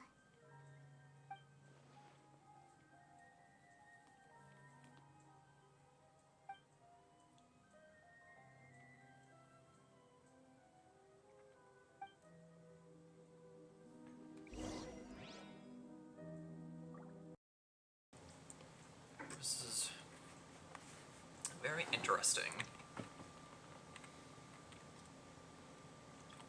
And how everything's turning out.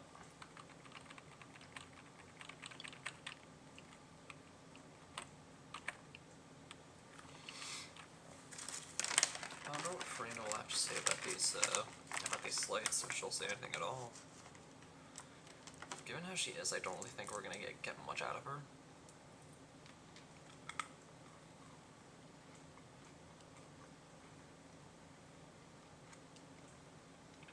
We do know that either here in the Archon quest or in her story quest, Farina is going to be put on trial. So what I'm curious on is what are the events that will lead up to it. Maybe we find out here. Maybe we find out tomorrow when I play through Farina's story quest. I'm mainly leaning towards the former because I have scrolled through YouTube and a lot of the people who did one complete episode on the Archon quest had it be like 4.5 hours. Or around that time. So, I have a feeling the trial might be the Archon quest. What is my phone telling me? It's a thing from Coles.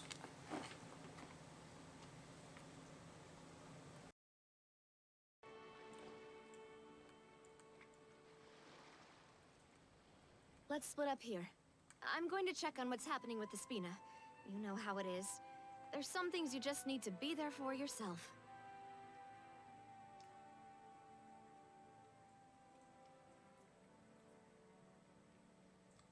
You still have energy for that, Navia? Paimon's already beat.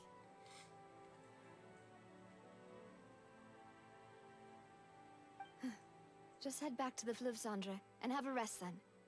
Thanks for keeping me company all this time. I'll depart as well. Thanks for your hard work today. Rest well, everyone. Traveler, I will go talk to Farina tomorrow morning to ask about the stone slates. I'm sure that you're concerned about this matter as well. If you have time, drop by my office. I will share the results of our discussion with you. Are you really gonna talk to her about this directly? Will that be a problem? Paimon's getting a little scared now that it's come to this. She has long been harboring secrets and will not give them up easily, which makes it all the more my duty to ensure that she understands the present situation. Alright, we'll leave it in your hands then. You're probably the best person to talk to her anyway. I will be carefully considering my words tonight. Traveler, Paimon, our safe house at the Fleuve Cendre is always open to you as ever. So please don't think you're an imposition.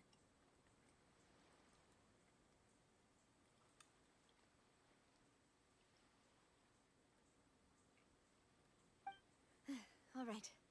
I'll be on my way then.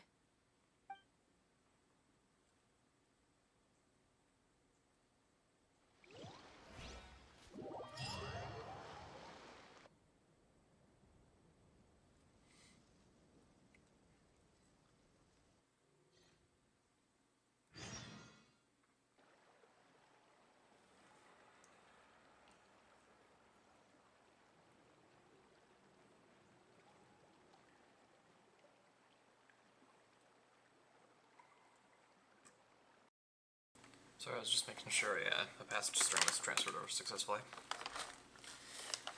So I don't have any more lost episodes. Because I really don't like having to deal with that.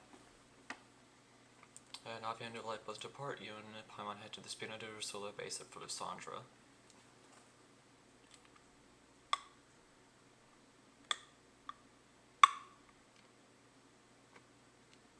There we go.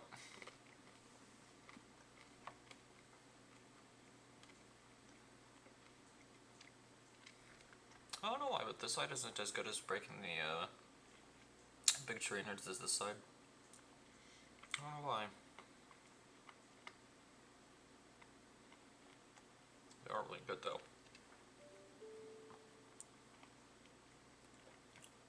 Yeah, there's a very high chance that this stream will end up at the very least being 5 hours long. So we are in it for the long haul.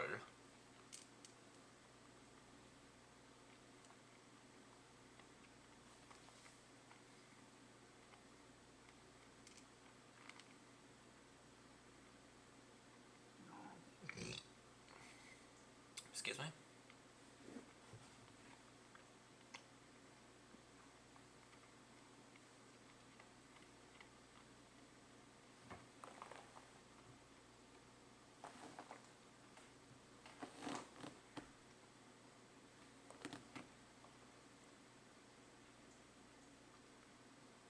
I was gonna fit. Oh, wait.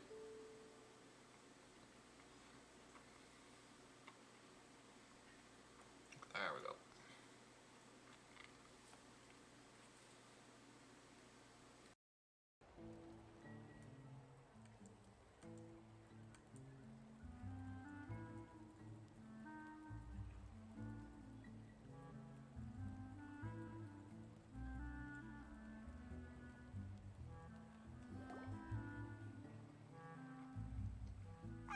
We're finally back!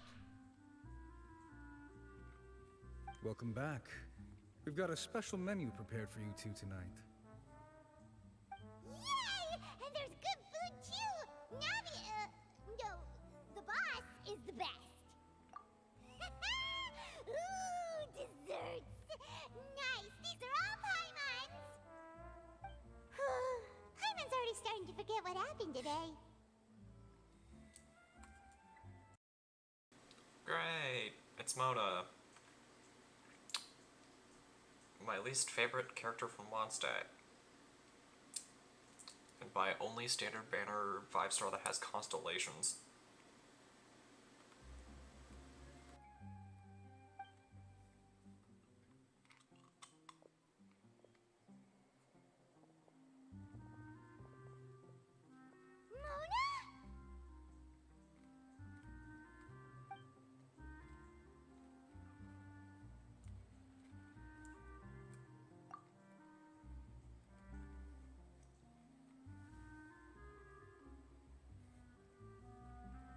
Seriously, nobody just uses a scry glass whenever they've got time to just see who they'll meet on the road. Still, we didn't expect to see you here. Wait, you're not a Fontanian, are you, Mona? Well, I have some business to attend to here, so I booked a hotel in the city. I was just out for a stroll when I bumped into you. Quite unexpectedly, if I might add. Why did you think I was from Fontaine, though? Is that because Magistus doesn't sound much like a Mondstadter surname? Yeah, let's go with that. Well, I used to have my own surname, which was, well, some other thing. Either way, the old hag told me when she took me as her disciple that the first step to being a great astrologist's pupil was to change that name. There was nothing for it, really. She really is amazing at astrology, so I changed my name to what it is now according to her wishes. To my surprise, however, Magistus is not the name of some ancient house or clan. It isn't? Nope. Although it is used by us in place of surnames, it generally just means great. Wow! Imagine including a boast in your name. Wait, are you gonna have to put that into your genealogy as well? I reckon so. In any case, I'd give my disciple a name like this as well, if I were to take one. Astromancer Barbeloth Trismegistus. Whoa, that's a long one. Does it also mean great or something? My name means Mona the Great Astrologist. As for the old hag, hers is, in plain speech, the thrice-as-great Scholar of the Stars. Just take it as a title specific to astrologists. Thrice as great? That's so heavy. I know, right? That's just how she is.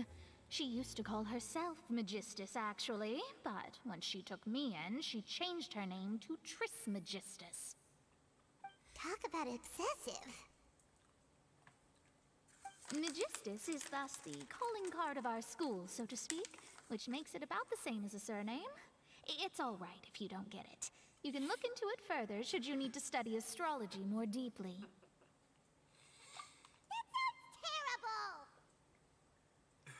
But anyway, you're not Fontanian, are you, Mona? You're from Mondstadt, right? Well, I was born in Mondstadt, yes. My parents migrated to Dornman Port, and I traveled with the old hag for a while, after which I settled down in Mondstadt City. Oh, that's a good thing then. At least we know you won't be dissolved by Fontaine's waters. Speaking of that, I'm sure you're aware that a bunch of things have happened here in Fontaine, right? I know you're not a local, but I'd avoid getting too close to any water that looks strange all the same. There's something ominous about it. Well, the water, I mean.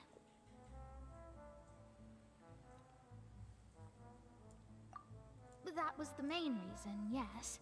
Just a while back, the Steambird invited me to take part in a panel and speak about the circulation of the prophecy as an astrologist. The invitation was sent quite early on. I don't think anyone expected Fontaine to be in this much trouble. What do you make of that prophecy, Mona?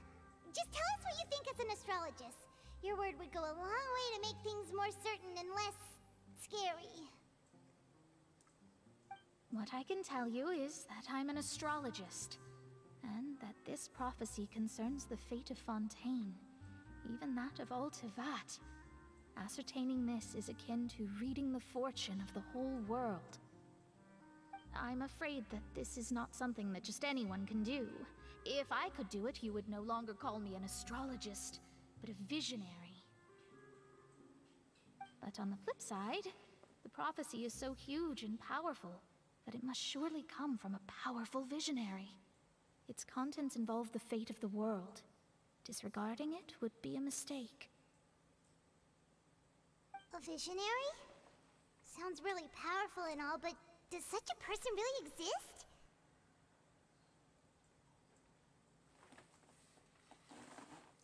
Of course. The old hag could do it, and I'd bet there are others amongst those Hexenzirkel colleagues of hers who could do something similar.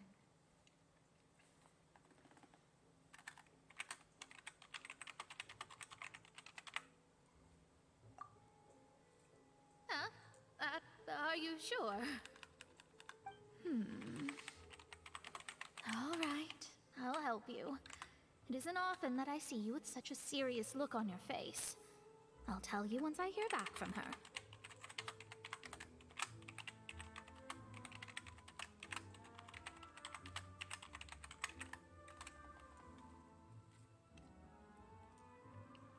Thanks, Mona! You're amazing as always! Oh, well, this is something only I can do after all. So yes, your praises are quite welcome. That's the greatest of astrologists for you! Of all the people we know, you know the star's the best! Indeed, indeed. That's the spirit. Oh, sorry. I came to see what all the commotion was about. If there's anything you need, do not hesitate to inform the Spina di Rosula.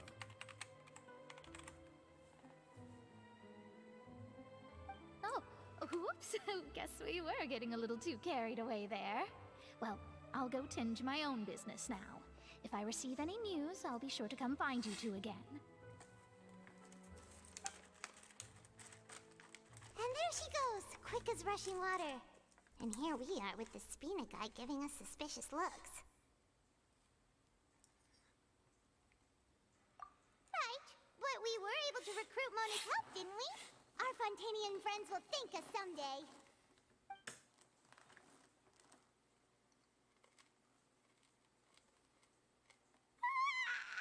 Good morning. To be honest, Paimon's still feeling kind of sleepy. But it's time to get up, traveler. We agreed to go see Neuvillette, so let's pack it up and get going.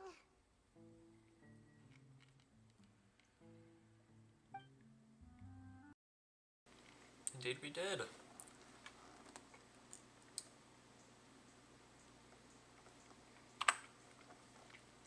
Alright, let's pop on to the Palais Marmonia.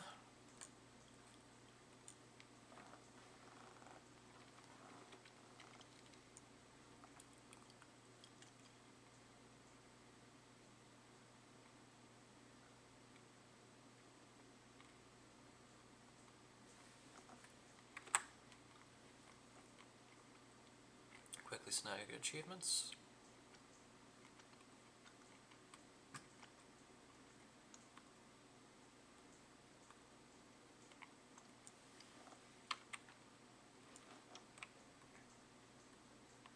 Oh, there we go.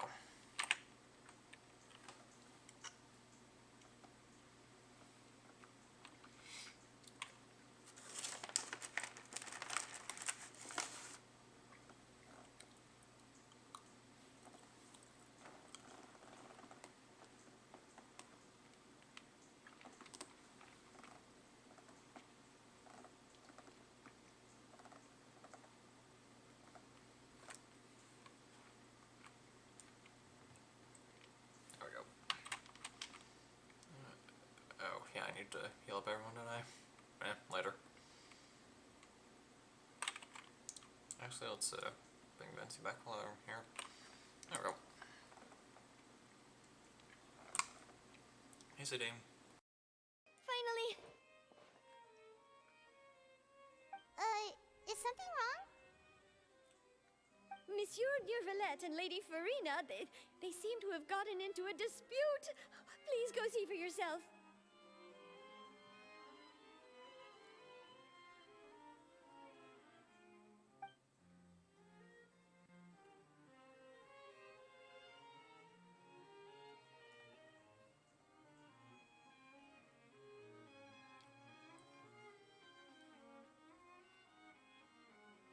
Like I said, I've already explained everything.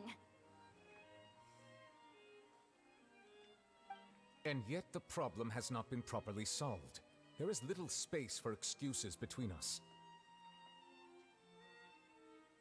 It is not my intention to offend you, but please, tell me where you stand. You are the Hydro Archon Focalor, are you not? Look at this. This is a list of the victims from the recent Poisson incident.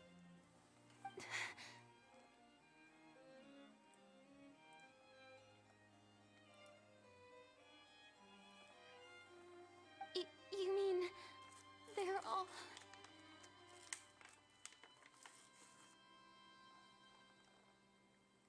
We did not arrive in time to avert this disaster, and I will not have it happen again.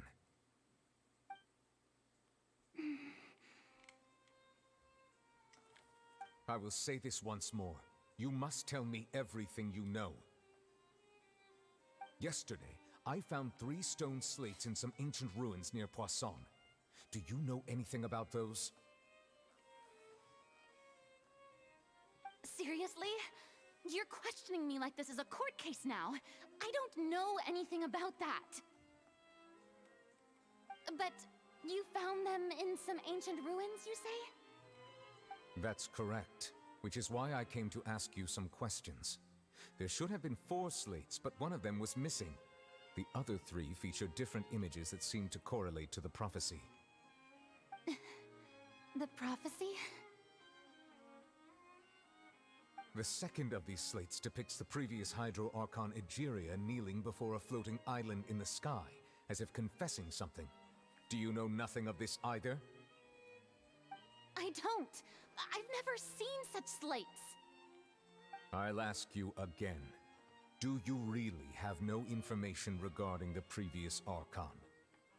My deciphering of the slates indicates that the Hydro Archon Egeria once had to confess to, or apologize for, a certain sin. If anyone would know about it, it should be you. All gods don't have the same secrets, you know. She was herself and I'm me.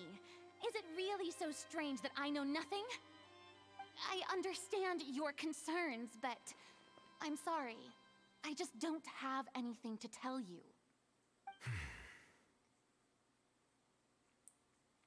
Forgive me for saying this now, Lady Farina, but I have long known of your various secret investigations into certain matters.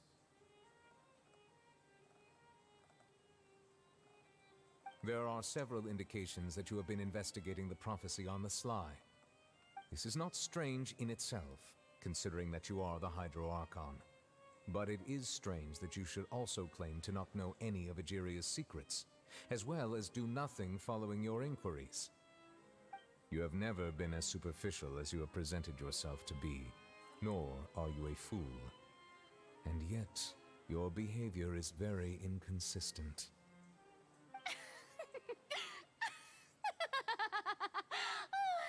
So you've been watching me all this time, have you? I didn't think you were that type.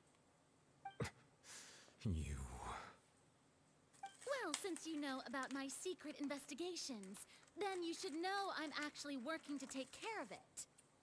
There's no point questioning or suspecting me. You're the Eudix, but you're still my subordinate. You should be following my lead. Just trust in me, your Archon, and do as I say. Never mind whether you can truly convince yourself to or not. It'll all turn out fine. That's all I have to say. We do not discuss this matter again. Oh, the opera's about to start. Toodles!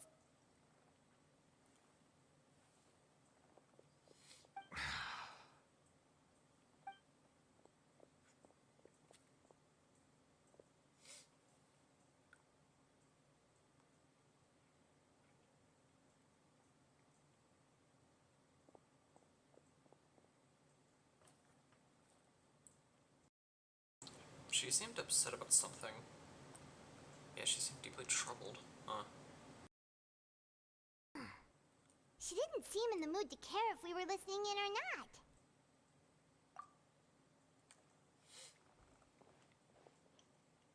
not. I assume you've been outside for a while now? Oh, you noticed.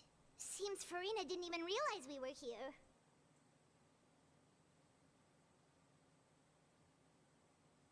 She was in a great panic, though I cannot discern the reason. Our discussion reached impasses time and again, a state of affairs that we cannot allow to continue.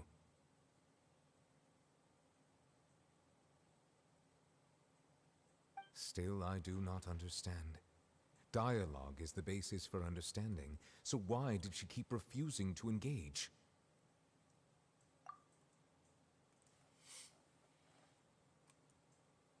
Everyone in her inner circle has noticed that she is hiding some secret. The issue is her attitude. I fear that she will not reveal anything unless absolutely forced to. We may have to create a situation in which she will have no choice but to speak. Like a trial, perhaps? Normally, people will only reveal the truth when standing trial. Perhaps we must have the Hydro Archon experience just such a scenario. But Farina's seen so many trials, and she's really good at dodging questions. How do we make sure that she won't just slip away at the first chance she gets? We will need to consider this thoroughly, join forces with various parties, and then do what we can. If at all possible, I would prefer to recuse myself from this affair, but we must prevent the prophecy from coming to pass. This may be cruel to her, but all Fontaine is in crisis. The information a god possesses is too precious, and so we must take a chance on this. But who will lend us their aid to do such a thing?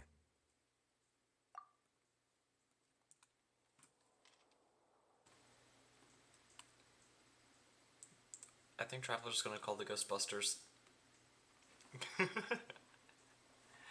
I digest. We're probably gonna rely on Lenny and Lynette. Because, I mean, if anyone in Fontaine's good with illusions, it's those two, so. But yeah, it definitely seems like the trial thing's gonna happen in the Orcon quest for sure. We just need to find a way to get Farina to the Opera Epiclese smoothly.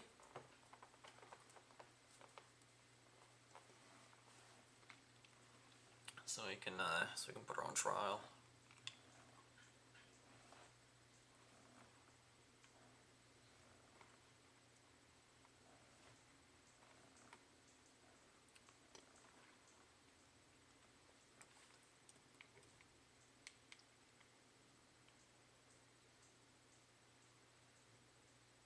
Come on.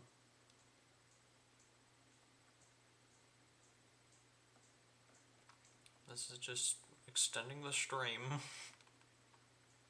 There we go.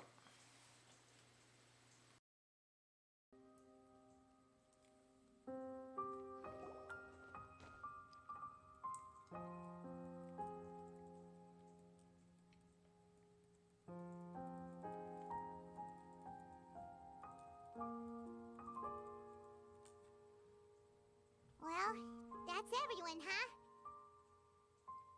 Speaking of which, it was pretty smart of you to think of hiding here. Poisson was just involved in a disaster, so it's presently devoid of people. That naturally makes it the best choice. And here you are drinking tea like it's the most natural thing in the world, huh? That's what family should do. Sit and enjoy a leisurely time together. It's nice to enjoy tea here, you know? Care for a cup? Lend me your ears, everyone. Or perhaps one of you might like to start us off. How about you, friend? Me? No, I don't think I can. Then, how about you, good sir? I fear that I will cause the mood on this boat to become as somber as it is in court. Well then, I guess we're lucky we've got a local like me to organize things. Wonderful, the spotlight at last. I guess I'll be facilitating things from here. That was a little long-winded, don't you think? Oh, you might be right. Anyway, to cut to the chase, our friend here, the Traveler, has brought us together to discuss something. As for what that is, well, let's start by saying that we'll be pooling our efforts together to create a series of traps. Oh, how intriguing. Well, it's just an expression, really. One that I just learned from Chlorand, and used on the spot. So, let's invite her to explain in detail. A round of applause, please.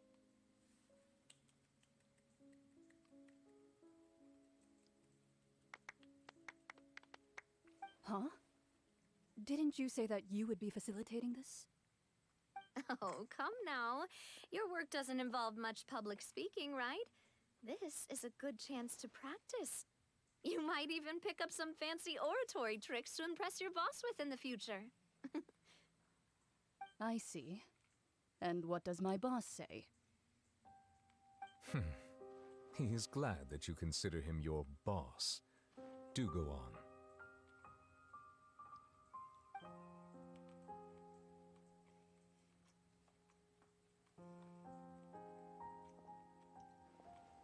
In that case, do any of you have experience hunting?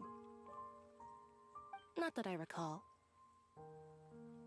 Fremine and I once used a wooden stick in a basket to catch wild rabbits when we were younger. As for Lynette, oh, right.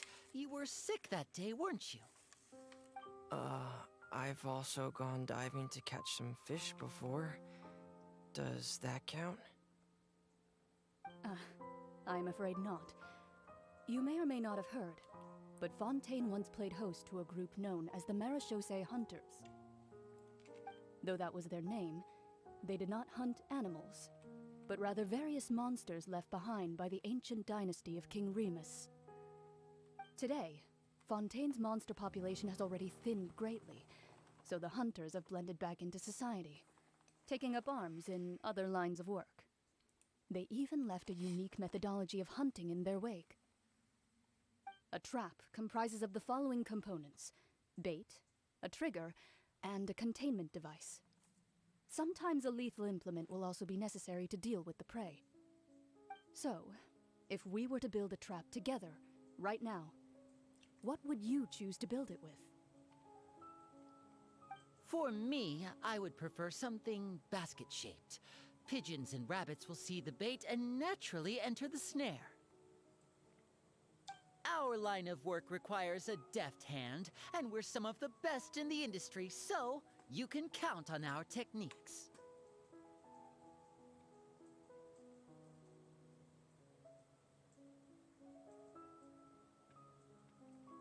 You used some of those techniques while moving the people of Poisson, didn't you? My subordinates mentioned that you even performed some magic for the bawling children. Yes, and I even managed to gather some intelligence in the meantime. I'm quite the multitasker if I do say so myself. I'm afraid I can't claim that as my strong suit. I prefer more stable methods, like placing bait in the water and waiting for the fish to come within reach. That's the kind of method I would count on. Calm and steady. Exactly the kind of person who would catch loads of fish. And I can be their assistant. With discretion, I'm sure. I'd probably use some sort of mechanical animal. Papa once bought me some small clockwork squirrels, mice, and such. When placed in the forest, they can attract others of their kind. I remember that you liked those too, didn't you? I did. And that would be a good way to go about it. If they're real... Question not related to anything, but if Chlorans and Navia had a ship name, what would it be? Not really sure. I'll say they are very cute together. You usually solve problems directly, without the use of any such tricks. But I do have one more question for you, monsieur. If we were to create a trap now, how would you design it? I would like for it to be effective, but bring no harm to the prey. A more gentle trap would be ideal. Kind, as always. However, our intention doesn't necessarily change the containment device and the type of implement we need. If we wanted to kill the prey in one strike, we would need a powerful implement. However, that also goes for prey that must be captured and safely contained. Wait, why is that? Only a hunter who's a true expert at subduing their prey can snare it without harming it. The line that divides life and death is often exceedingly thin. So are we going hunting together? Huh. We hadn't thought of seeing ourselves as hunters. It kinda works, but maybe it's still not the best metaphor. If our means of capturing and dealing with our prey is to put them on trial, then the hunting metaphor is actually quite accurate. But we shall require much more courage than any hunter to judge a god, a being whose seat is an exalted throne. Oh, so that's what's going on. Sounds very interesting.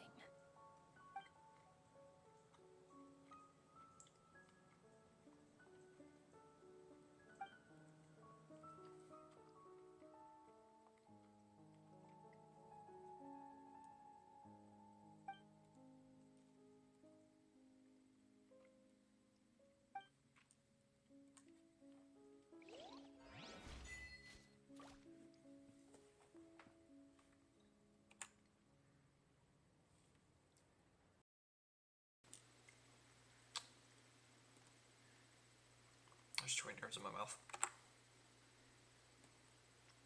No, I don't need to go to my bag.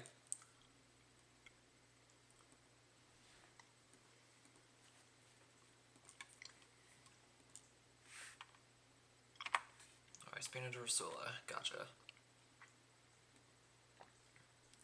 Oh yeah, because we accepted help from Mona. As much as I just like her,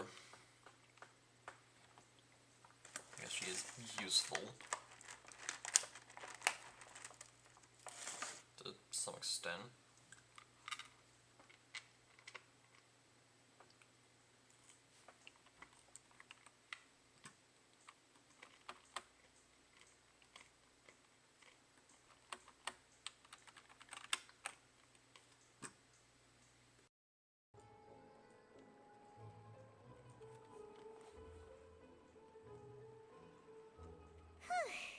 It's been a tough few days, hasn't it?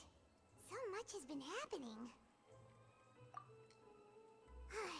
Paimon didn't think the meetings would go on for so long, but everyone seemed pretty fired up, huh? Paimon thought they'd be at least a little frightened. Well, Fremine was, now that Paimon thinks about it, but everyone else just looked a little surprised. Well... It's hard to say. Paimon doesn't have any experience with this sort of thing. But with you around, Paimon sure will do great. After all, you're the most reliable person in the world, aren't you? Huh? Did you just pour some tea? Paimon didn't notice you doing that at all. Then what's that? Paimon's never seen that cup before. Don't be frightened. I'm just joining you two for tea. I merely refrained from saying anything till now. Who's that voice? But there's no one here. Aw, have you forgotten me already? Wait, you are familiar. You're the voice we heard from the sky in Sumeru. The voice from the sky, I fear that description is wrong. Though, not completely wrong. You're feeling lost now, just as you were feeling previously. I sensed that confusion and thus came to you. Guiding people is an irresistible hobby of mine, after all.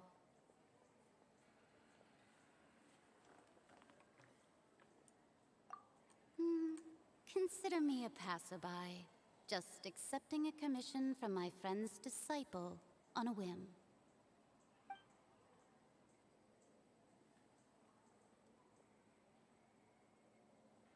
The prophecy. Yes, what has been prophesied will be fulfilled. You may view such things as the history of the future. What? Maybe Anne is connected to the slates that we saw earlier, because she used the exact same phrasing as when we saw in the ruins, referring to the prophecy as the history of the future.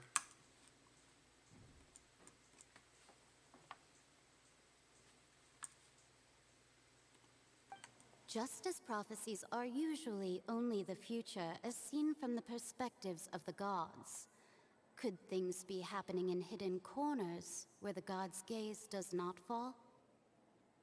Are the things that you shall see different from the fate that the gods perceive?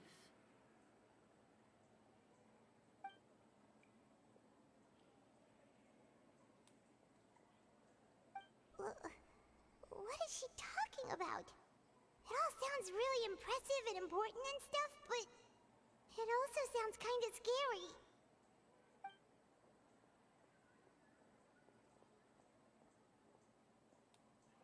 I believe that you understand, right? Some things are insignificant, but others you must reach out to change. Ultimately, fate shall serve as your only guide, no matter what will happen in Tevat's future. All you need to do is to play your part. This was good tea, by the way. Thank you for your hospitality. Well, that'll be all for today. The voice. It's gone.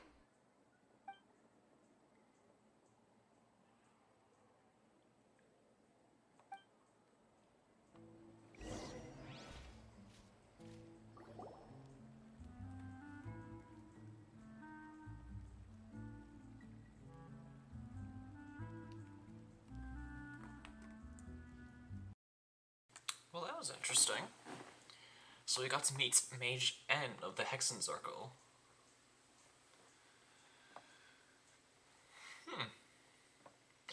The unexpected news leads to complicated feelings. When you wake up, someone seems to be outside. I hear someone talking. Alright, coming!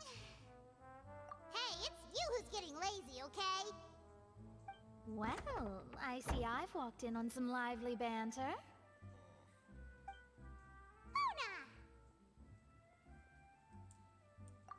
Fine, just fine. I went to take part in that Steambird panel. It turned out to be more interesting than I expected. Not all Fontainians are pessimistic about this.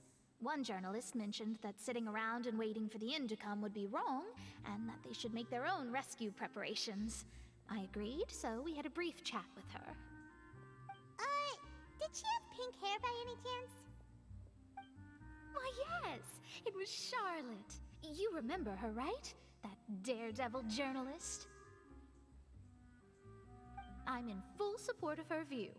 Prophecies are very important, but how can people allow their lives to be commandeered by just a few words?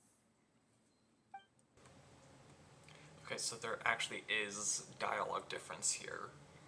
If you've done the TCG event. Because if you guys remember, Charlotte recognized us because we actually did the event. And Mona is referencing her directly, just asking if we remember her.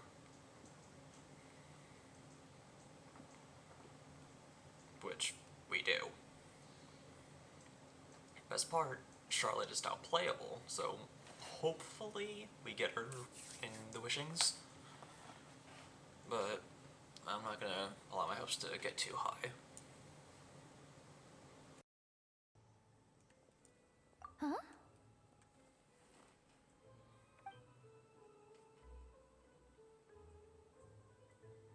Goodness gracious. Are you serious? She said that even the god's gaze has blind spots. Pretty bold if you ask Paimon. Most people would believe the gods to be all-knowing, right? The Hexen Circle members are certainly anything but ordinary. As for the mage named N, the old hag has mentioned her a few times. She said that N's sense of direction is incredible, and that she loves guiding those who are lost. But I've never met her, and if she were still alive, she'd be... well, suffice it to say that the hag's at least a few hundred now, and N's been around for longer than that. Whoa, the Hexen Circle sounds like a scary group. But they must really stay in shape to live so long. Their abilities alone are pretty terrifying. If she came to see you personally, then the problem you're facing must truly be of great importance. Well, it's not like Paimon could understand anything she said.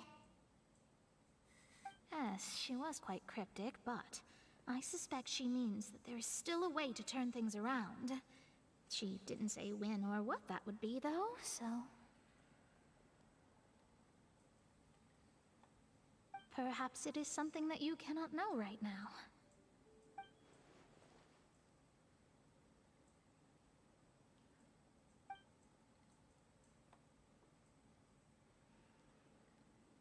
Traveler, Paimon, are you two all right? Oh, we're fine.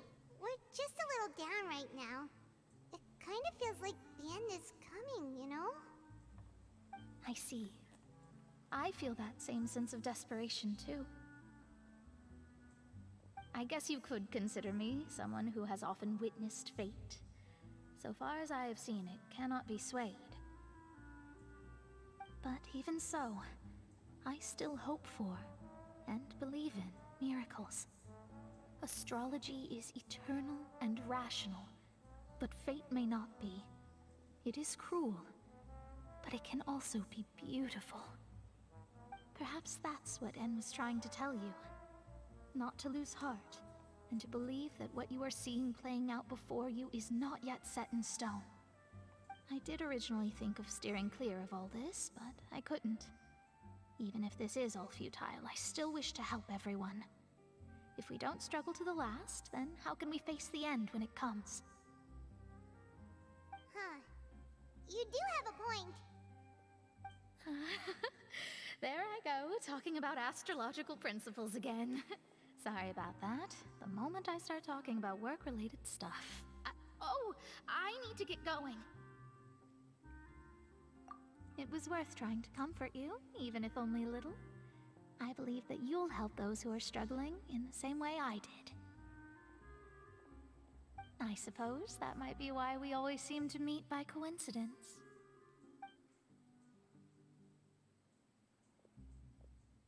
Paimon feels kinda moved by what Mona said, but also kinda sad too. Hey, Traveler, Paimon suddenly feels like going outside for a walk. Let's go!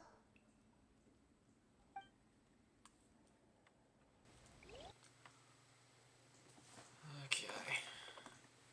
Go to the newsstand. So really quickly, let's see how many primogems I have. Just out of curiosity. 113. Got it. Just after another quest or two, we might be able to just go ahead and do one little cheeky wish. My pity is still relatively low-ish, so...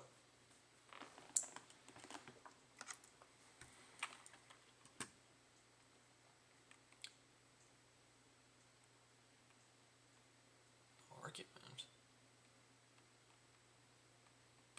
Ow. Let's ignore the Steambird right now. Especially since we need a newsstand.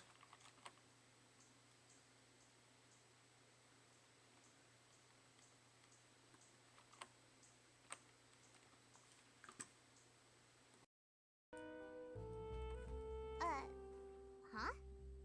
Our names are written in this newspaper. What's going on? Let Paimon see! The underwater stronghold, the Fortress of Meripede, has continued in its noble autonomy, but that does not mean that others cannot interact with it. My recent attempts to enter the fortress bore little fruit. Huh. Guess Charlotte still hasn't given up on that. Thus, did an Outlander friend become the focus of this report? A blind adventurer with their white fairy legends trailing in their wake. It is said that this mysterious traveler once visited the underwater fortress. So while the fortress's interior remains a mystery behind closed doors, do not fear, for the tales of the traveler contain surprises in spades. Journalist Charlotte's biggest scoop yet, the Traveler's Trail, World Walker. Huh. Charlotte took so many awesome photos of us and we never even noticed her. She hasn't been able to get a hold of anything at the fortress, so since we're easier to find, she's using us as the subject matter instead? Ugh, seriously? Well, fine. Those headlines and photos do look cool, so Paimon will forgive her this time.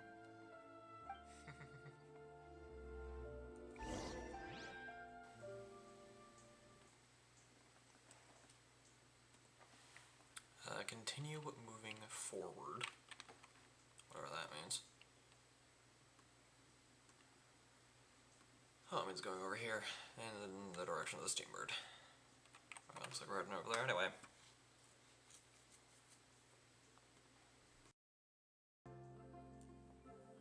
We're here!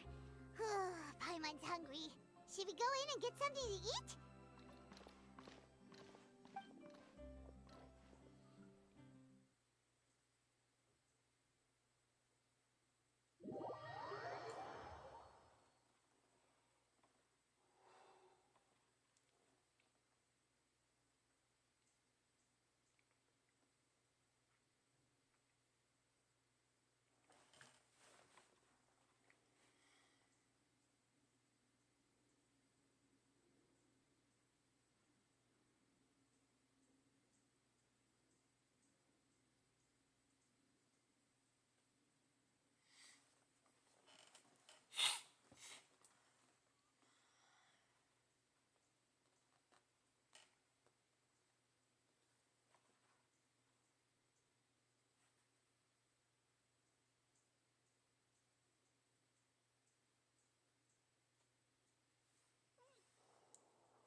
Hey, quick! Look! That's the limited edition only 16 slices a day cake! It was so delicious the last time we tried it! Despite the tense situation we were in, let's give it another go. I'm sure it'll be great! 1 slice of cake, please. Someone showed up after all! It's best girl Sadine, once again. Oh, are you here to buy cake too? It seems Monsieur Nervalette was right. You really can eat. Wait, did he really say something like that? That's right. Even he has his own preferences when it comes to food. As for me, I love the cake and coffee here. Do you come here often? Usually every day.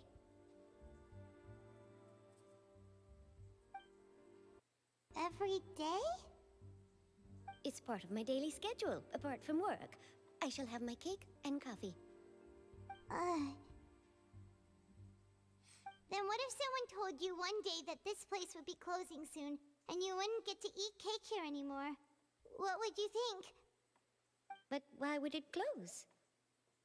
Well, Paimon doesn't know either, but maybe the waters will rise tomorrow. You know, like in the prophecy. Oh, the prophecy.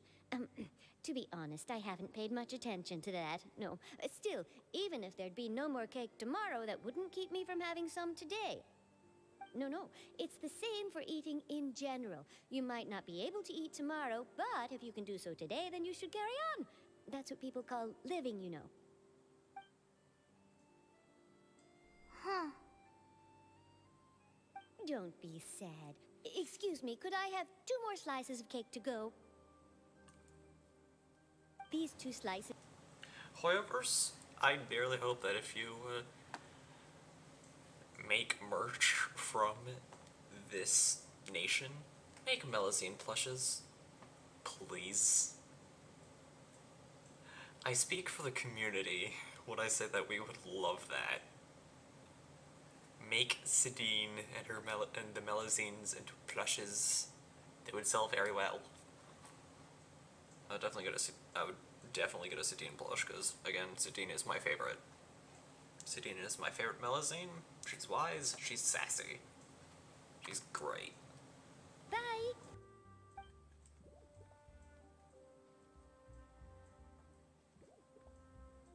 And there she goes! Alright, let's dig in. I'm That's sure not what this Paimon cake said. will be delicious.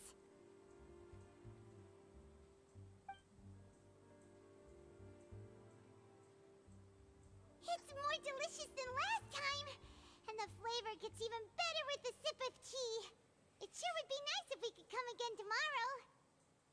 Sure would be nice if we could always eat delicious food here.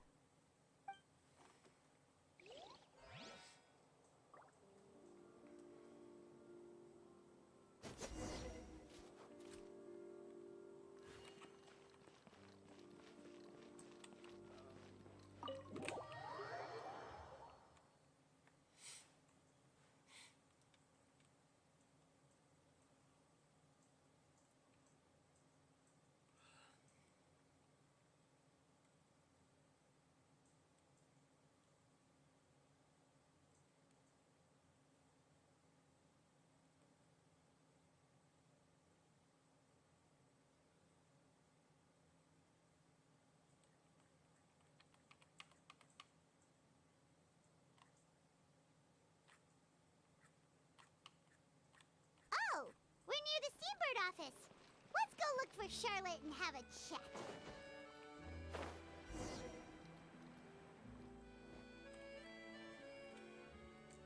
Wow! If it isn't the Traveler and Paimon! Oh, have you seen the article I wrote about you? Ha!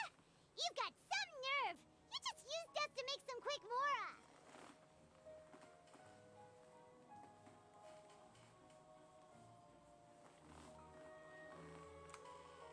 Oh, you needn't worry about that.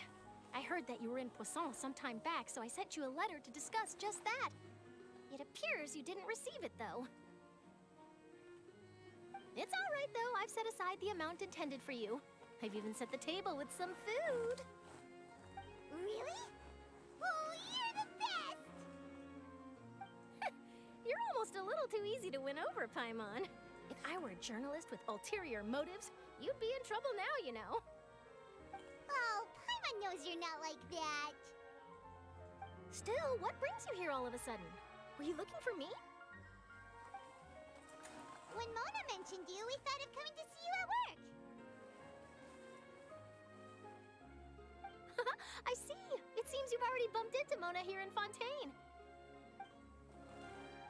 So she mentioned me? What did she say? She said that you're a real daredevil of a journalist. Nice. In which case, can this daredevil journalist dare to request an exclusive interview with the legendary Traveler and Paimon? Huh? So your article in the paper today doesn't count? Oh, of course it doesn't. That was more like live photography. What I'd like to do is dive deeper and ask you to talk about the things you've seen and experienced. Yeah, are we even qualified enough? Why not? If I say you're worth an interview, then you're worth it. But not right now, of course. I'll need a few days to prepare. Oh, in that case, we'll just chat when you have the time then? Oh, so that's a yes? Ooh, splendid! I'll tell the editor-in-chief immediately. I'll have to apply for lighting, a venue, some props, and... Whew, so much to get done now. Talk to you later. Wait, Charlotte, Paimon's still got a question for you. And what's that? If, just for example, Fontaine were to be flooded tomorrow, what would you do today?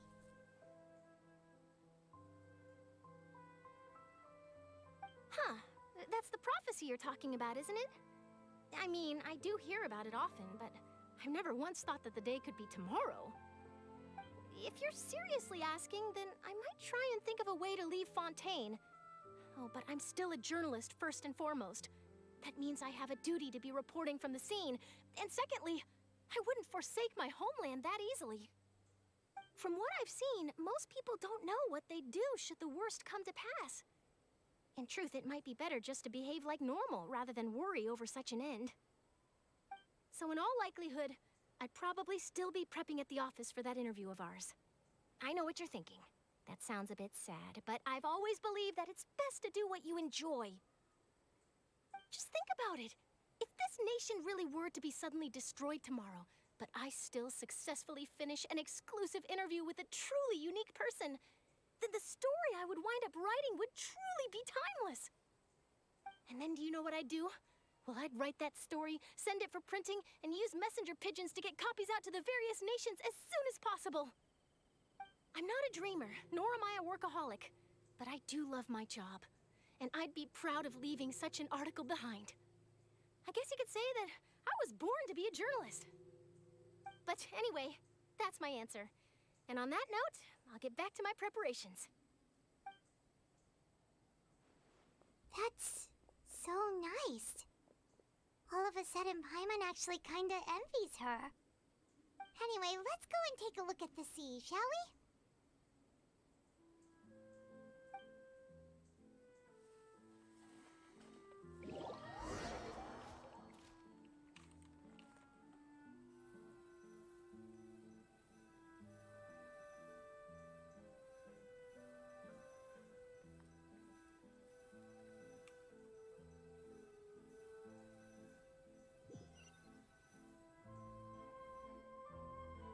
The sea breeze and scenery can be a pretty soothing combo, huh?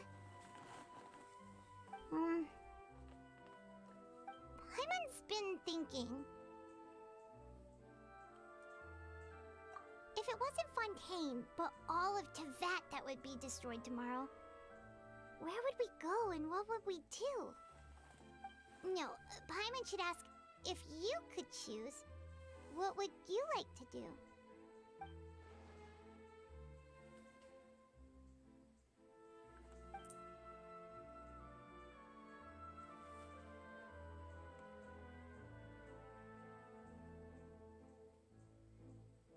We've always been moving to the next destination, so we haven't spent much time thinking about these kinds of things. We didn't have to either, with us always being on the road and whatnot. You mean, still traveling? Huh. Wait, isn't that what we've always been doing?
Feels like you'll grow mold if you stay here long enough.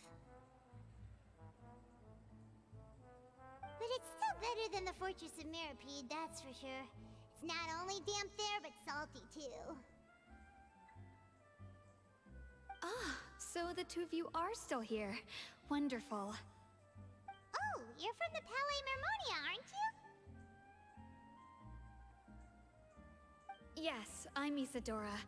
Monsieur Nervillat sent me to look for you two before. I heard that afterward you went to the Fortress of Meropide. Not at all. I'm well aware that you're friends of his. Actually, I'm here to pass along a message from him. Yes, inside the Opera House. The Maréchaussée Phantom has declared the incident a small-scale riot. A riot? Well, that said, I don't personally think it was that serious.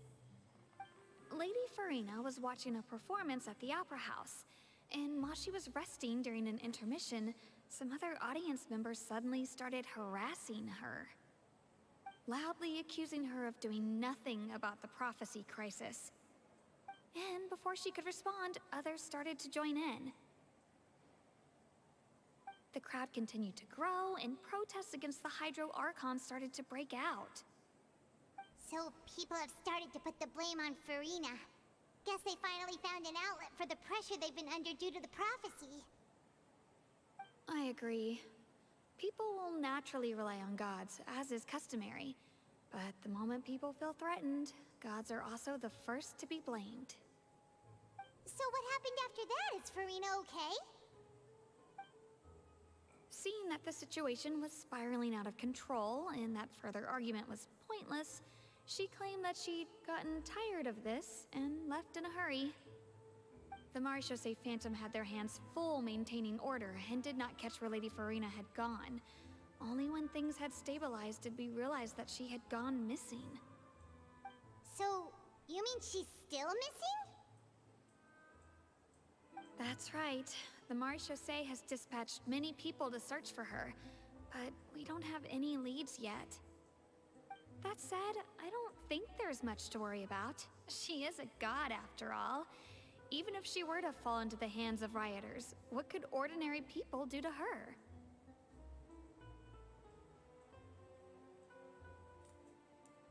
Good.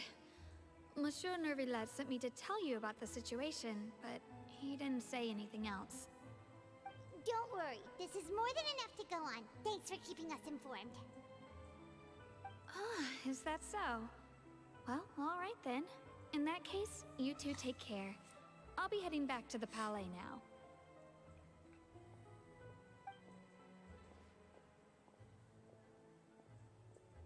Well, sounds like we should hurry over to Poisson then. If we know Farina, she won't try to fix things in this situation. Instead, she'll look for a place to wait out the heat. And, as we also know, she may be loud and dramatic, but she doesn't have a heart of stone. When Nervillet was talking to her in the Palais Mermonia, and she heard about Poisson, she couldn't hide her sadness and remorse. It would be hard for her to ignore being accused by the public today. Paimon thinks Farina's probably taken the opportunity to slip away to Poisson and try to relieve the sense of guilt that she's feeling. Huh. Well, what do you think? Paimon knows the answer, of course, but Paimon can do the analysis to back it up, too. Cool, huh? In that case, there's not a moment to lose. Poisson, here we come! Alright, let's try to check up on the Hydro Archon, make sure she's doing alright. And all that beautifulness. No primos, huh? Well.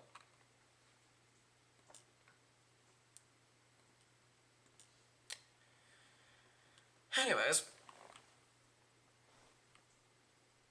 You guys are about to... You guys are gonna think that I was gonna say that this is the end of the episode. No. This is just the beginning. Come on, like, did you really think I was gonna leave you guys on that much of a cliffhanger? Come on. At least a little faith. But yeah, as I said in the at the beginning of the stream, I know we're 17 minutes overtime under normal circumstances, but these aren't normal circumstances. We just finished our follow goal, dang it. But just because we passed 150 does not mean that I will, that following does not help it. It always does.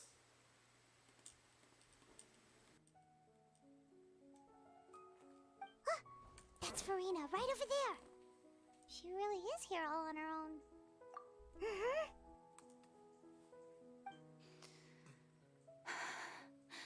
Should I just give up? This is all meaningless. What was meant to happen did happen after all.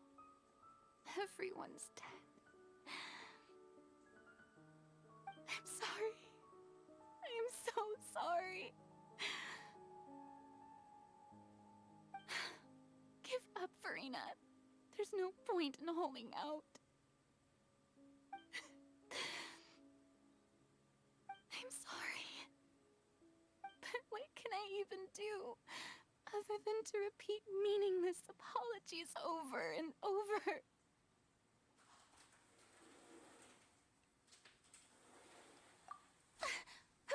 Who's that? Don't worry, Farina, it's just us.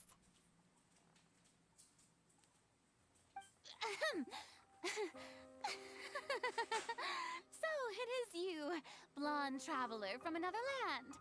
Why, I almost thought you were someone from that mob of my ignorant subjects, come to kneel and beg for my forgiveness. Farina, you were crying just now, weren't you? The tear stains on your face are obvious. What do you mean, tear stains? Oh, I remember. The show at the Opera House earlier this morning was so moving. I'm still trying to process it. Who did that uncivilized rabble think they were, disturbing my enjoyment of the arts? They even dare to tout their Archon. I must teach them a lesson. I can just imagine their twisted and frustrated faces once they realize that I'm nowhere to be found. Oh, and I'm sure Nouvellette and those people from the Marche Chaussee Phantom are freaking out right next to them, too.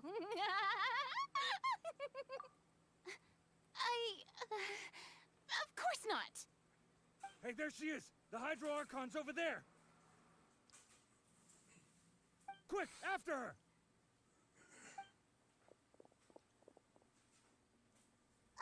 Farina, those people seem to be after you. They are... They're just some rabid fans who want to cut the line because they haven't been able to meet me in person, aren't they? That's against the rules. I can't let them get their way.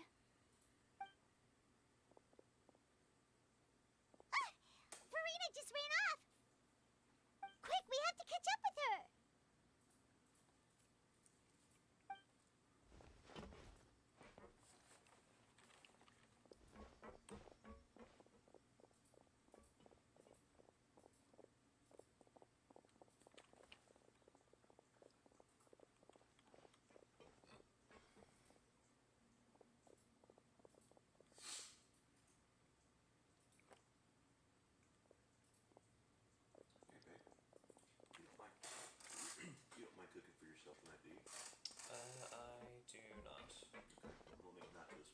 This should be the place, right? Hey, Farina! There's a good hiding spot over here. Quick, come to Paimon before the rest of them catch up to you. What is this place? Hurry, they're almost here. Fine. I suppose haste is warranted.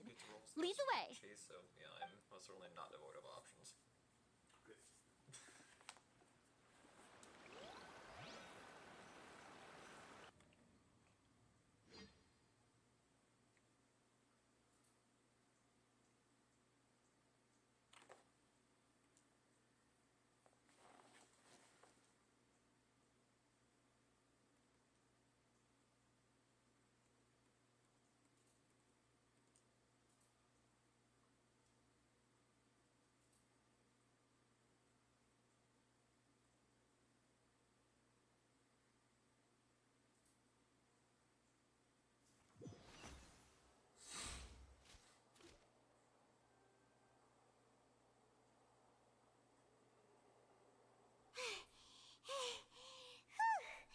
Paimon's exhausted.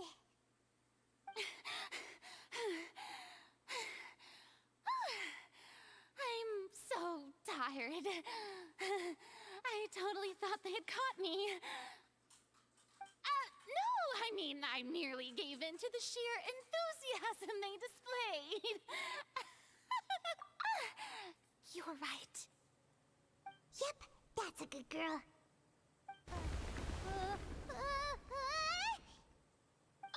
What's happening?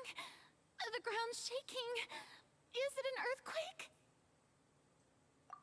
Yeah, a quake of this kind preceded the flooding in Poisson, didn't it? It can't be. It's It's happening again? Well, there's no need to worry too much about that. Neverlette's made some emergency plans, so the evacuation should go a lot smoother this time. Yeah, I hope you're right. But the people of Poisson, they've already...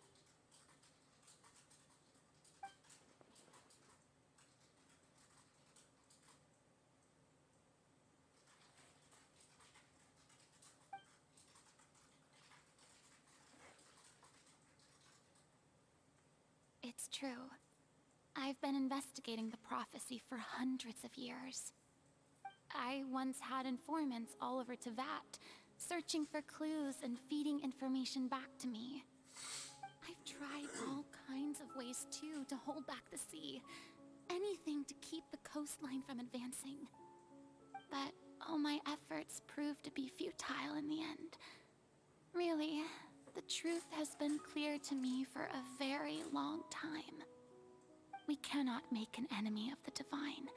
No matter what we do, the will of the heavenly principles will have its way, and the prophecy shall be fulfilled.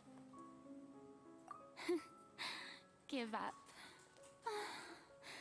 I do love the sound of that phrase. It would mean finally coming to terms with fate, but also for me to finally be free.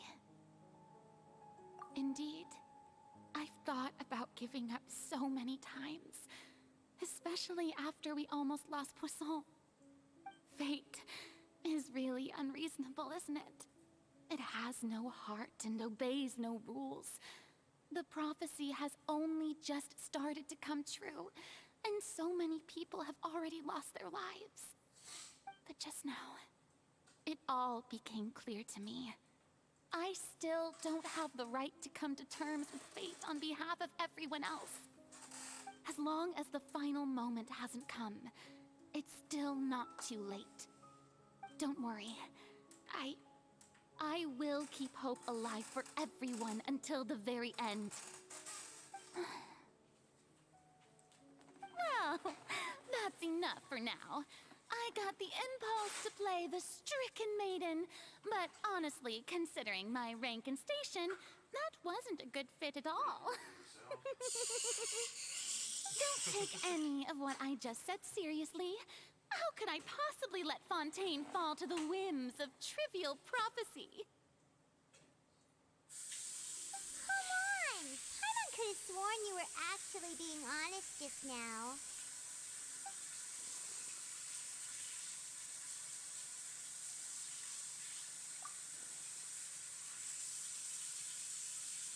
Share my burden. That's impossible. It was stated right from the start that this would be my duty alone.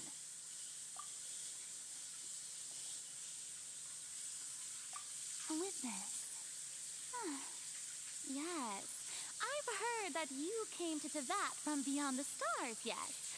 In other words, you never belonged here. And if Tevat is, in its entirety, a show on a stage, then you're just a spectator, aren't you? If that's the case...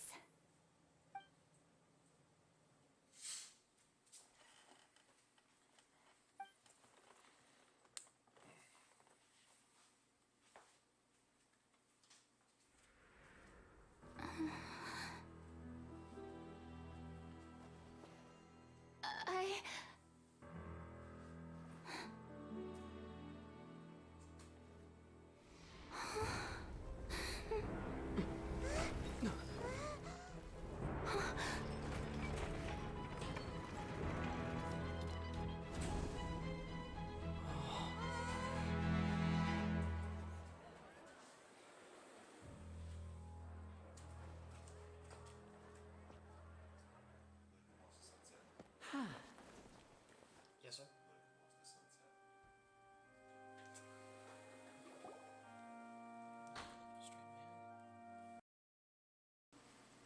It seems to me that we were too late. Farina was so close to telling us something important. Well.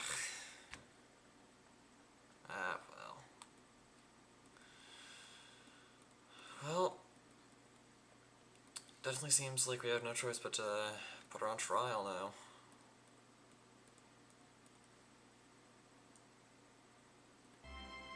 Ladies and gentlemen, this concludes my opening performance. Now, without further ado, we may proceed to the trial of our god. So, this is what it is. Yes, you deserve praise for the effort you took to raise the dramatic stakes. Do not forget, however, that I am Focalor, the god of justice, the embodiment of justice itself.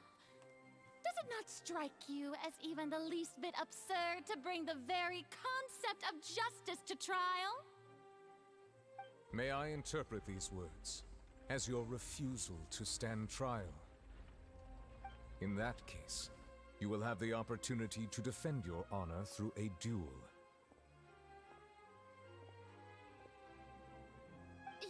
You would draw your blade against a god?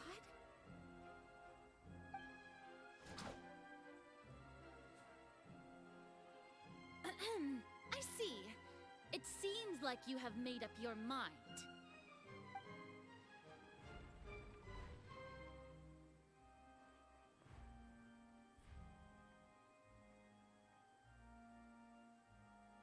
Paimon can't believe it. She just surrendered.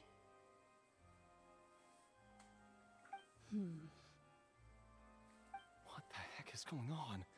Did I just see an Archon surrender to a human? Wow, how utterly humiliating. Lady Farina, what is the meaning of this? It would seem that there has been a misunderstanding. To be clear, the raising of both hands is not always an indication of surrender. Looking for excuses again, huh? I raised my hands just now to indicate my acceptance of the trial. No duel shall be necessary.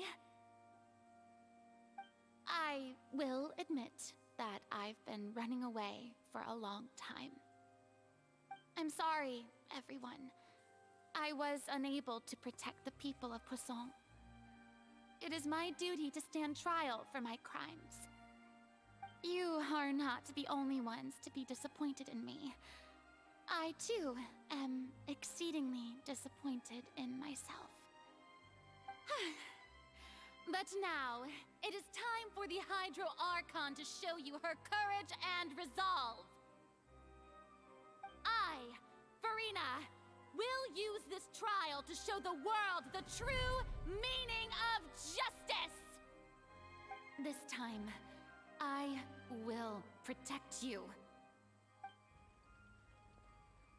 Applaud and rejoice! One of the most outrageous and fantastical arcs known to the opera epiclese is now unfolding before your eyes. Mark my words, this shall be one of the most exhilarating and brilliant shows ever to grace the stage of Fontaine! The trial of the Hydro Archon, Focalor, will now begin! Woohoo! Oh, now we're making history! Why does it feel like Farina just took over the whole thing? Like, come on! Didn't she just get forced to stand trial for her crimes? Also, even though she's still acting super dramatic, she is taking this seriously this time, right? All right, then. Who will be my opponent in this trial? The court asks the prosecutor to please take the stand.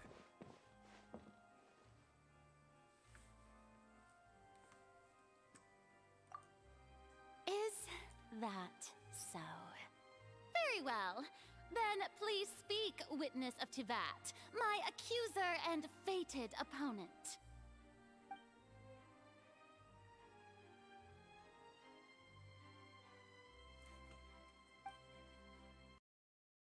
Looks like we get to add another title to the Traveler. Honorary Knight, Hero of Liwa, Captain of the Swordfish 2, First Sage of Boar, and now Witness of Teyvat.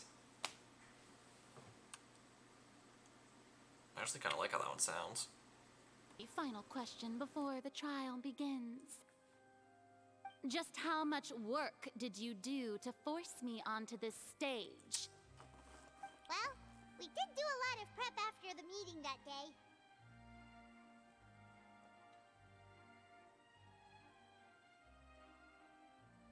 I can go over the tasks assigned to the Spina di Rosula, since they were rather straightforward and easy. Navia, the president of the Spina di Rosula. Most of the people who participated in the disturbance this morning were my subordinates. They changed into plain clothes and came to the Opera House as regular audience members, waiting for the perfect opportunity to incite insurrection against you. The people's resentment against their Archon has been building as more and more of the prophecy is fulfilled. A spark was all we needed to turn smoldering anger into a flame. Moreover, according to our understanding and analysis of you, when something like that occurred, you would likely flee the scene and head to Poisson by yourself. So, we arranged for a second group to lie in wait there. So, you mean, the ones who scoured the settlement for me were also from the Spina? And their goal was to force you to step into the giant magic box so you may personally participate in the greatest magic performance in all of Fontanian history. That's right. That house was a magic box, rather than someone's residence. As the super ultimate version of the setup that I used when I first performed at the Opera Epiclese, the volume of the box was increased by a whole order of magnitude, and the distance it traversed was the entire gap between Poisson and Aranias. Its cargo, of course, was an Archon instead of a human. My thanks, Farina. Without your help, we could never have pulled off such an extraordinary performance. You're welcome? Of course, this performance was only made possible with Father's support. The House of the Hearth spent a massive amount of labor in Mora to pull this off. We had to select a location, construct the giant magic box, dig a tunnel, and open up a path through the water. It was a lot of work for all of us. So, in other words, the earthquake that we felt within the giant magic box was just a normal tremor from the transportation of the whole house? That's right. It wasn't a sign of another disaster to come. Then, I can guess Nervilette and Cloran's parts. You gathered a crowd, prepared a stage, and made sure that the champion duelist would be immediately ready for a fight. Also that as soon as I appeared on the stage, the trial may commence without a hitch. Am I right? Yes, that is correct. Well, Clorand, I must commend you for your courage. Only the most outstanding champion duelist in all of Fontaine would accept a duel with an Archon without flinching. Thank you. As for you, Traveler, I suppose your role was to keep me distracted with conversation once you found me in Poisson. You'd make sure that I didn't notice anything amiss before revealing yourself as my prosecutor once we'd arrived onto the stage. Oh?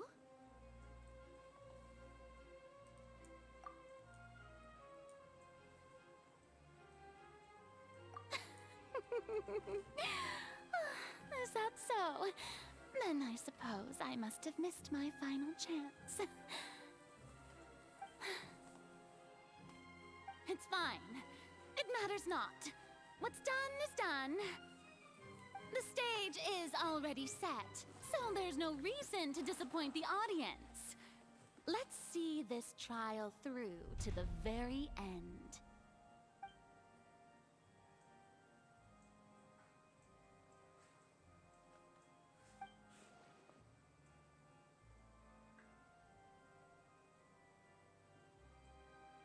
Sir Prosecutor, please allow me to pass this along. This is a document that Miss Charlotte applied for and received permission to share with you during the trial. According to her, it should speed up the proceedings. Huh? Charlotte wanted to give us something? Oh, so she's here too! Hey, Charlotte!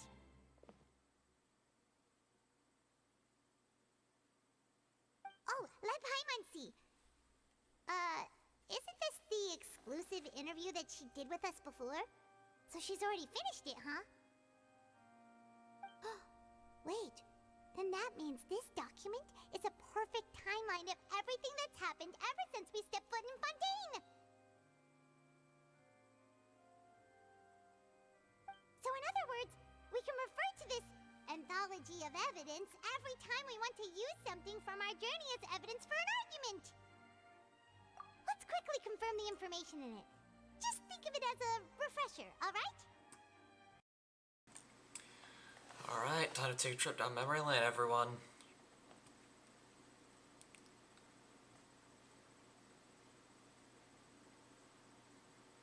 Alright.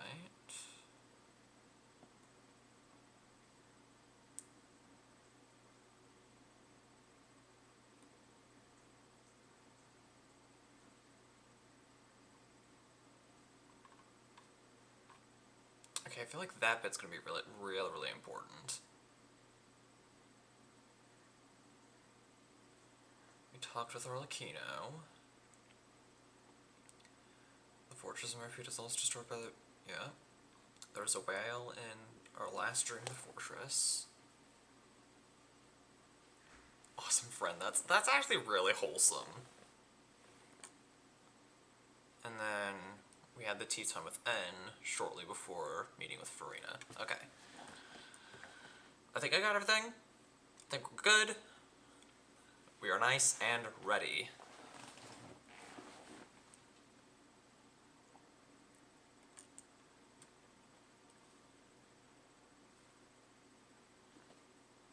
Unimportant. I think all this is pretty dang important.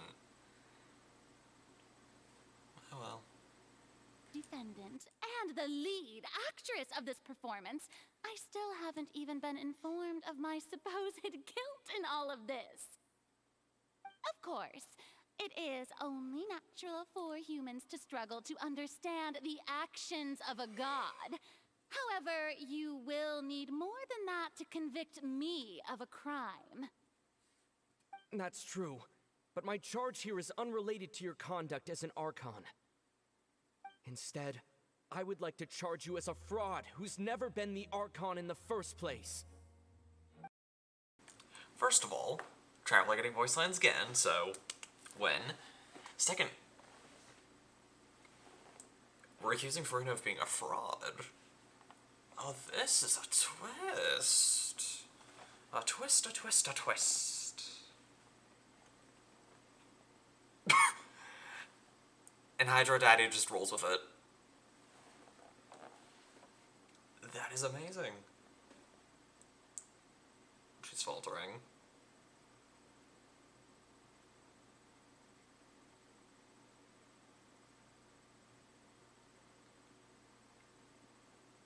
Ooh, we about to teach you. Of course, when I do get Fossolar, when I do get Farina, she will still be put on the Solid Archon team. I do have my reasons, considering all the stuff she's been through and stuff she's going to be going through with this.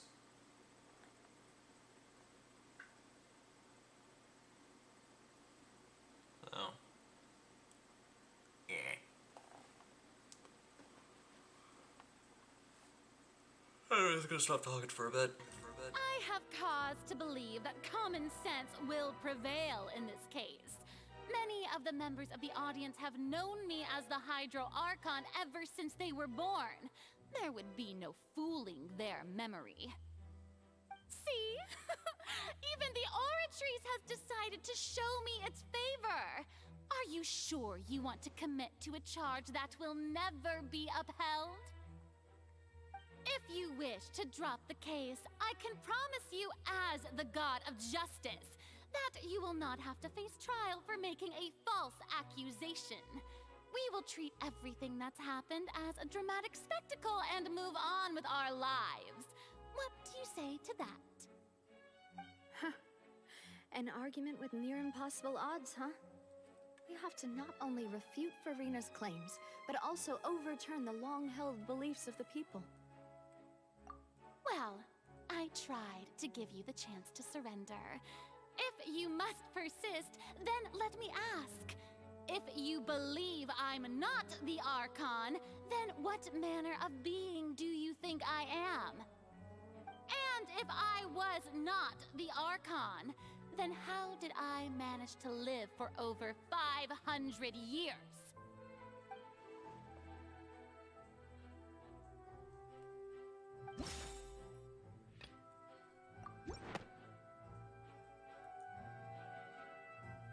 First of all, you may be a member of another long-lived race, which would allow you to naturally possess an extended lifespan. And second of all, even if that wasn't the case, there could be other ways to extend your life. Who gave you that idea? Was it the knave? You'd sink so low as to use a harbinger's words against me. A curse? I once thought it possible that the aura of an Archon might naturally resemble a type of curse. But in light of this claim, perhaps what I sensed was not your divinity, but a curse after all. You sensed it too, huh, Neverlet? Lady Farina is actually a human? Well, it is true that it's extremely difficult to tell humans and gods apart just by looking at them. It's not impossible.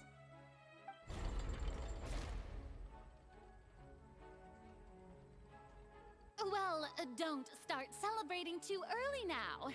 Even if I have been carrying a curse like you said, how does that prove that I am merely a human being? Besides, everyone knows that the main difference between a human and a god is the possession of authority. Gods can do what humans cannot. That's why they're worshipped as gods. For centuries, manifestations of my authority have served the nation of Fontaine. One need only to turn their eyes towards the Oratrice Mécanique d'Analyse Cardinal in this very opera house, or consider the indemnitium that is used in every aspect of life.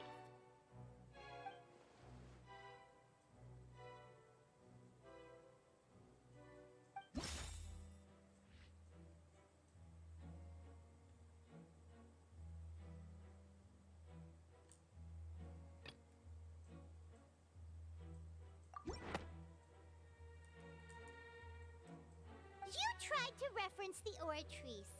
But weren't you as confused as all the rest of us when the Oratrice declared Child to be guilty without any proof? Otherwise, you should have come up with a good explanation for that by now. Didn't I make myself clear at the time? The decisions of the gods are naturally difficult for humans to comprehend. There is no need to provide an explanation.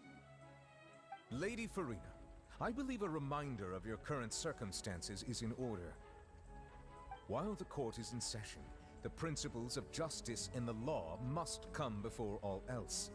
While you are an Archon, you are also first and foremost the defendant in this trial.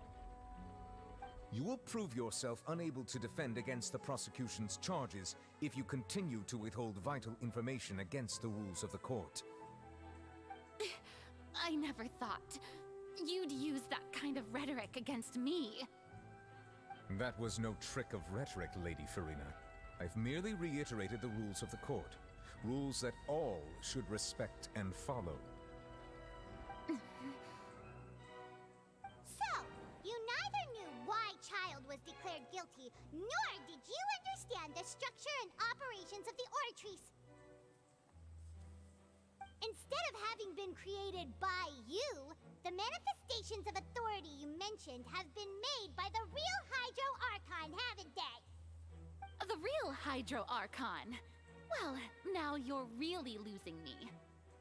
It is true that I did not know why the Oratrice gave out a guilty verdict that day. But the Oratrice handed out that verdict unilaterally, and it has been operating independently ever since it was first created.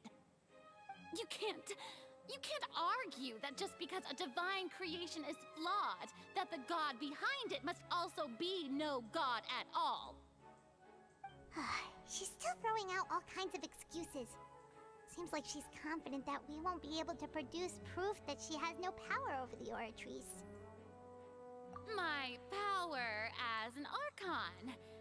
There are many ordinary citizens in the audience. How can I just carelessly demonstrate the formidable power of an Archon? If that poses a concern, I'm prepared to extend my protection to the audience. You don't need to go that far.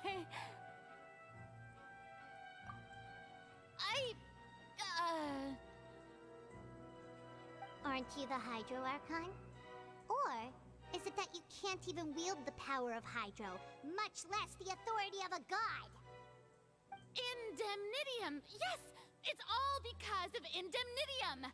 All Archons derive their power from the faith of the people, and I've converted the people's faith in justice into Indemnitium. Thus did I give up all of my divine power to provide everyone with energy for their daily lives. Have you ever seen a more magnanimous god? Isn't that a huge stretch? Yeah, no matter how generous an Archon can be, how could they give up all their power? Can a god with no power even still be called a god?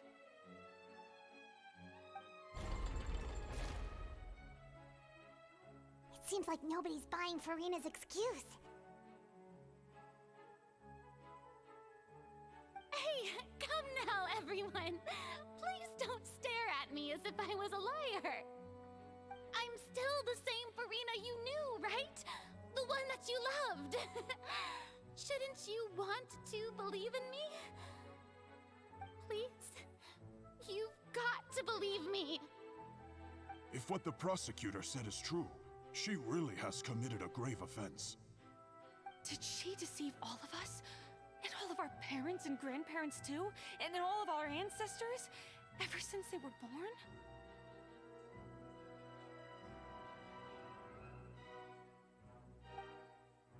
Enough!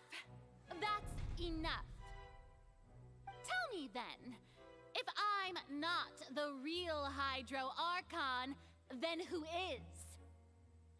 If you have no evidence of another Hydro Archon's existence, nor can you find anyone who can back up their claim to be such, then what grounds have you to say that I'm not actually the real deal? Wow, she came up with yet another argument. How can we refute her now? Seems like she really doesn't want to give up.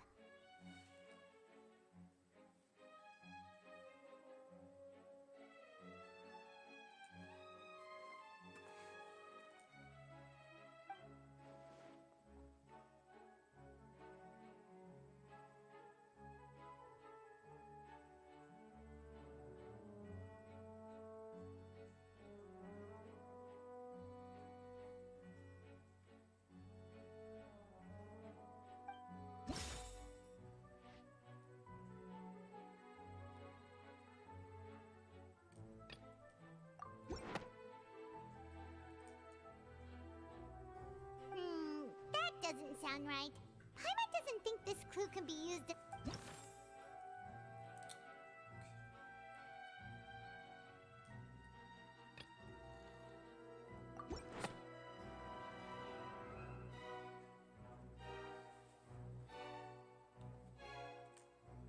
has been established that all Fontanians can dissolve in water from the primordial sea. And that means... Since you insist on claiming to be a god and not a human, then there's a method that you can use right here and now to eliminate all suspicions of you being the latter. Miss Navia, please apply to serve as a temporary attorney for the prosecution before addressing the court. Though you act in partnership with the prosecutor, you must still adhere to proper procedure. Super sorry, Monsieur Chief Justice. I swear this really will be the last time that I'll speak out of turn. Now, I've brought some seawater from Poisson. As everyone knows, a massive flood struck the area not long ago, taking many lives. Including those of some of my closest friends. So, Miss Farina, would you dare to touch some of this seawater? If we are to believe that you are indeed the real Hydro Archon, touching this seawater would have no effect on you. All it should do is strengthen your case. But, if you don't dare to touch it, then we would have basically proved the reverse. Oh, and I must remind you that after the disaster at Poisson, nobody wants to see any more people dissolve. I do hope you'll act prudently and choose the simpler path of admitting guilt. Navia from the Spina di Rasula. The Spina has governed Poisson for many years. I guess her suggestion is valid. If Lady Farina is indeed just a human, she's probably Fontanian like all the rest of us. Would she really dare to try?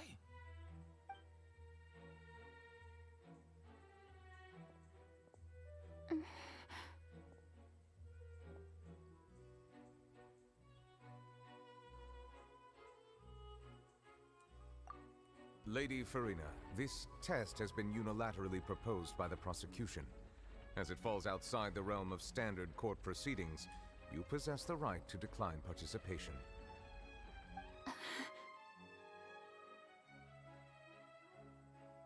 Well, of course he had to tell her that. But refusing to participate is basically the same as a confession of guilt. She's just staring at the water without saying a single word. It really does seem like she's quite terrified of it. That could only mean... What's going on? Is she really planning to... that's not what we thought she would...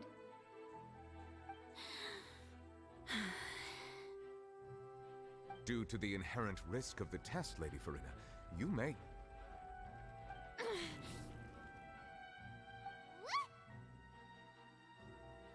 Hey!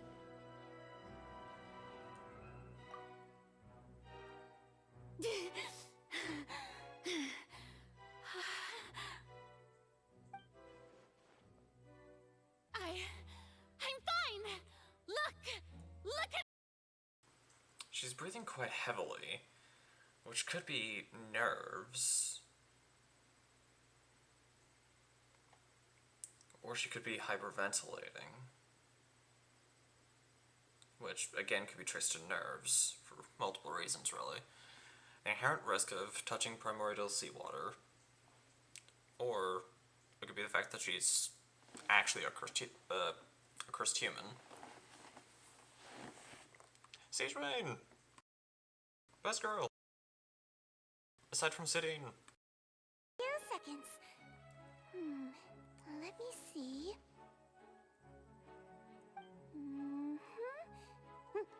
That should be enough.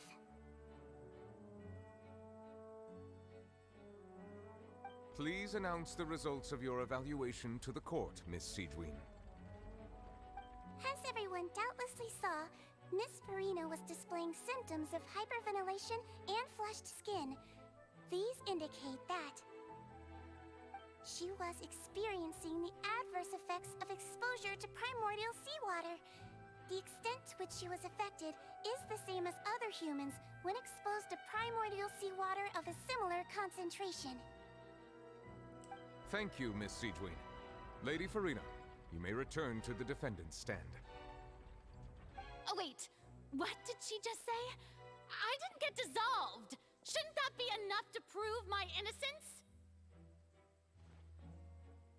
Well, considering your tendency to run from your problems, we did originally prepare a direct sample of the seawater around Poisson.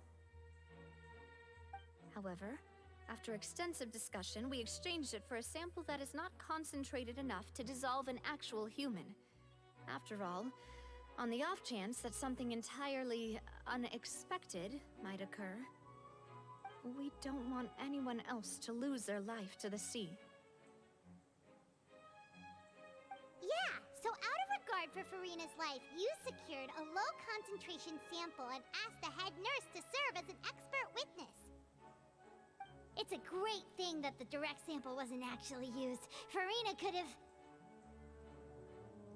I can't believe... you...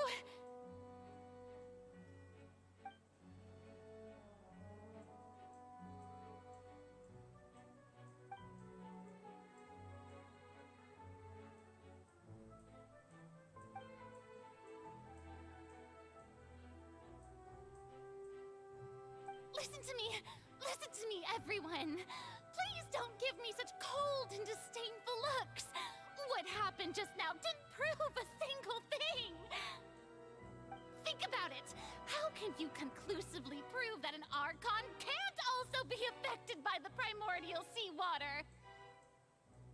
Also, if I was really just a human, why would I dare to just put my hand in that kind of water?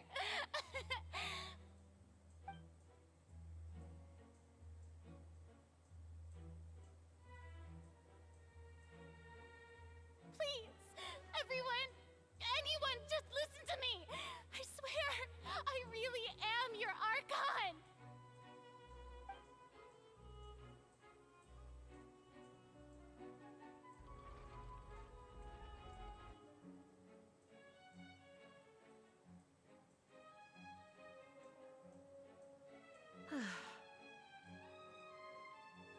I don't think anything she says at this point will sway anyone. The odds are just too stacked against her now. With all the things that have been said, Paimon doesn't think there's any way left for Farina to win. I believe the time for arguments and presentation of evidence has come to an end. If there are no objections, we will move on to the final judgment.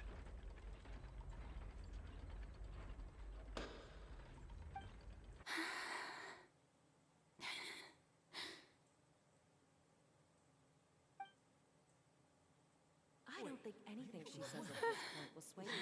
She's too stacked against her now.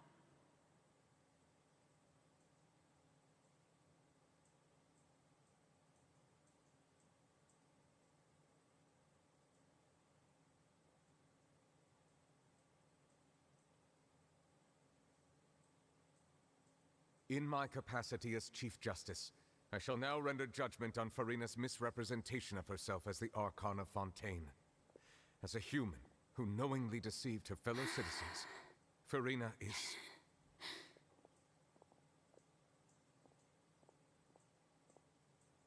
guilty.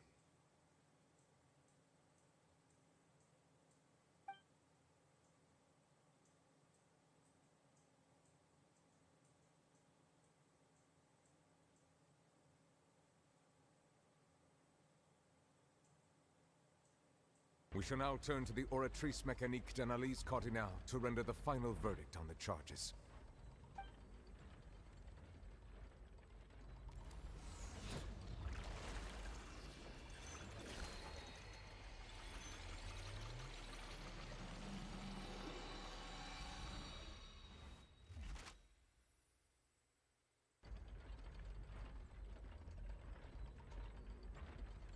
According to the judgment of the Oratrice Mécanique d'Analyse Cardinal, Farina is...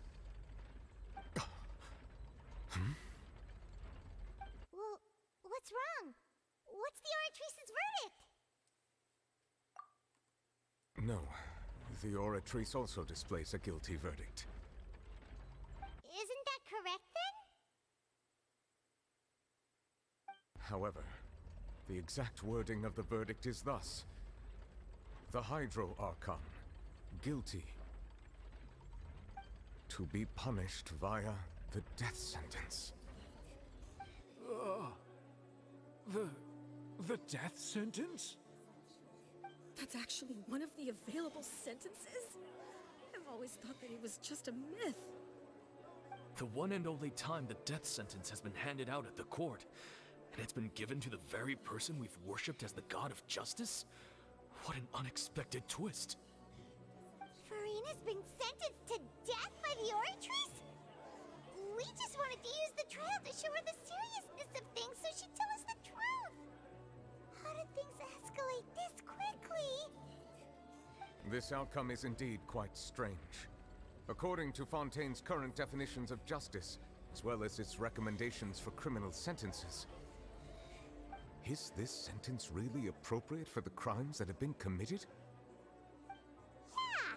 Even Fache wasn't sentenced to death by the Oratrice. You know, the real evil mastermind behind the serial disappearances case. Indeed.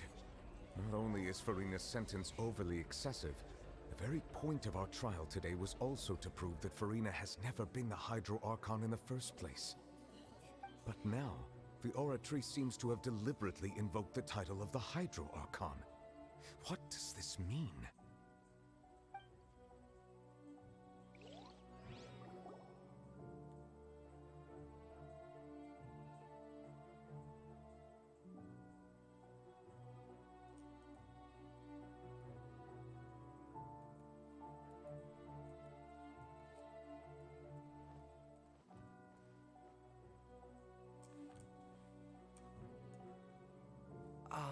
Excuse me, if I may interrupt.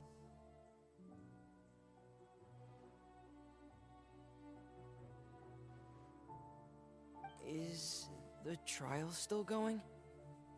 Fremine! Huh, you finally made it. I assume this means you've completed your mission? Mm-hmm. Any mission Father assigns to me will always be top priority.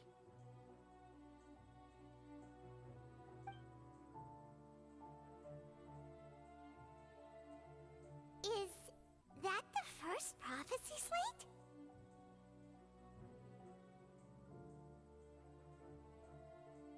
Huh. So the knave privately arranged for Fremine to try and find the missing slate. I looked everywhere and finally found it at the bottom of the sea. It took me a long time to get around some dangerous stretches of water. But has the trial already concluded? Then doesn't that mean I've come too late? Oh no. Father will be disappointed in me. Thank you for your hard work, Mr. Fremine. Please allow me to review the record left on the slate.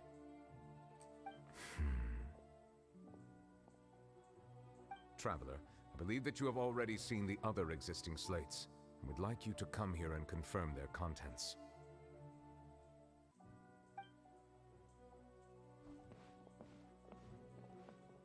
Huh? So what do you see? What is it?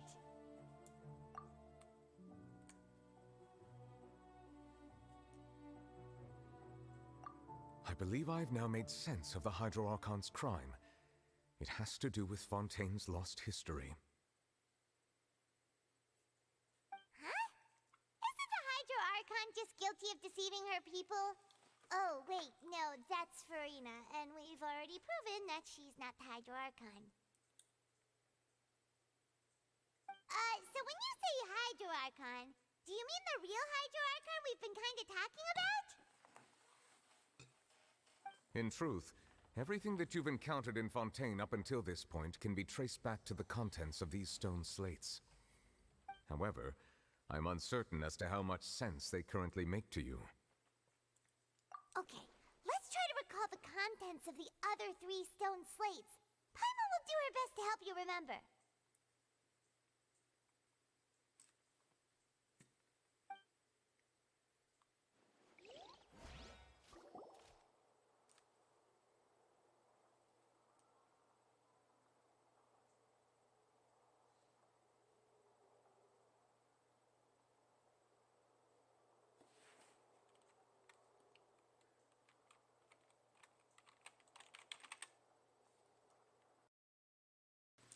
Okay, I can't move.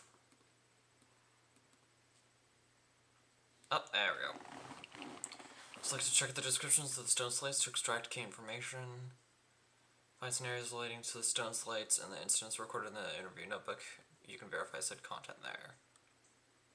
Bottom water level, blah blah blah. When you finish verifying all the stone slates, the truth behind the prophecy shall be revealed. The real events related to the prophecies on the slates.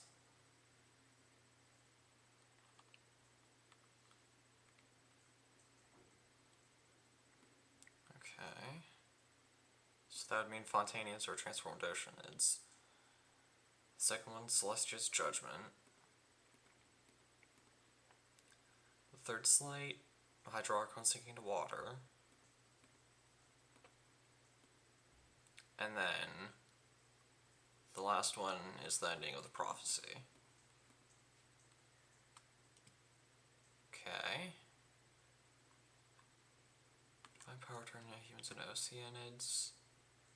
This one. We remember this, that all the victims of the case were put into singular consciousness in the form of an Oceanid. Heaven still brought down judgments. Child's conviction doesn't really seem like it has anything to do with that. This? No. Let me see. This? There we go. Has all happened before. The true sin of the Hydro Archon that Nuvolette mentioned, and the original sin cast down on the people of Fontaine are recorded as recorded in the stone slates.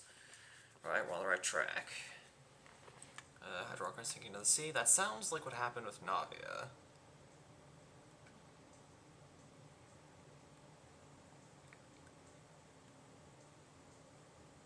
And then finally,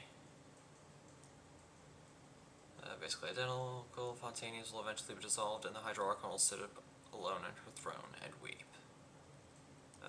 Here. Nope. There's nothing else. Here? There we go. Society, but not many people believed it at first. The fortress of Maripede was nearly flooded, and we nearly avoided a disaster from there. Won't cease to exist. The Hydro Archon was sentenced to death in court, shocking everyone present. Perhaps this means her sin was actually Fontaine's original sin. Navia fell into the water inside those ruins, and she nearly dissolved. She is surrounded by the people of Hosong and a court within her consciousness that was forced to take part in a trial meant to make her stay. The eruption of the primordial sea at the fortress was the surest sign that prophecy was about to come to pass no matter what.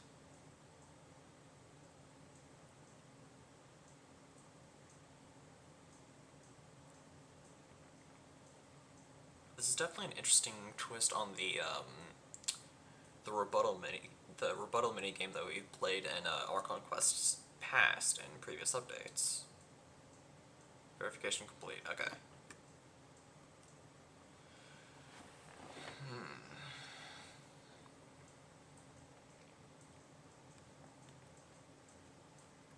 Oh man, now I gotta go clicky clicky once more.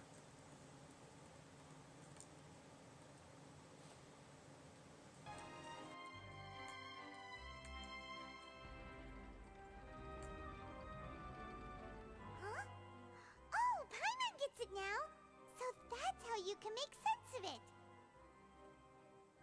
But then it feels like we're going to have to share some truly shocking revelations.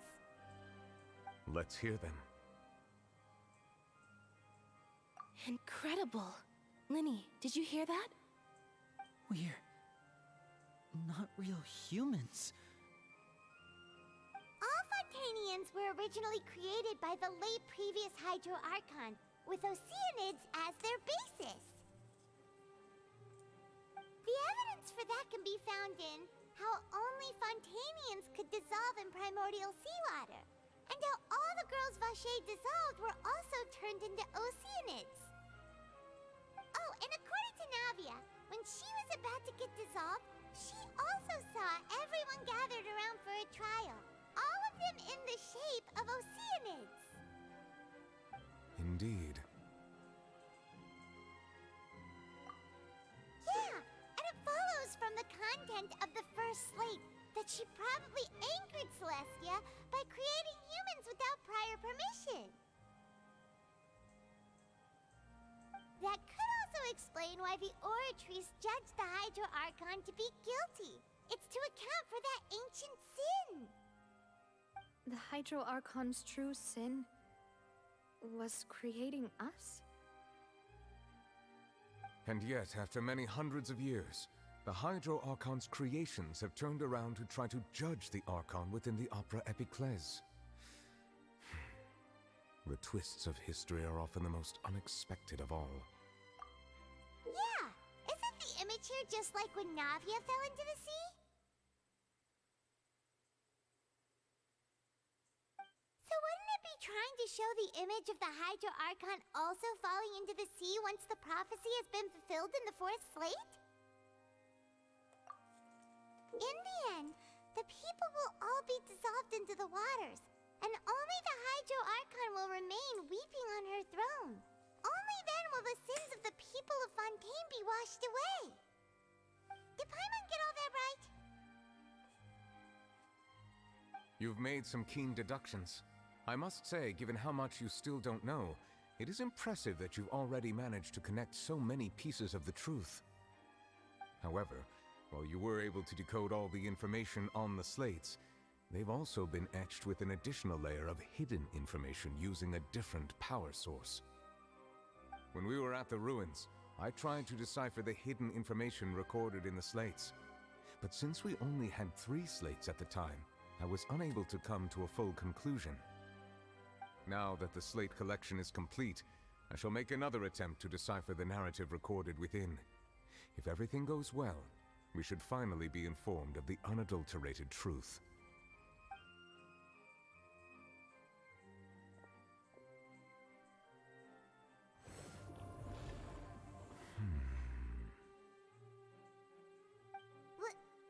Well?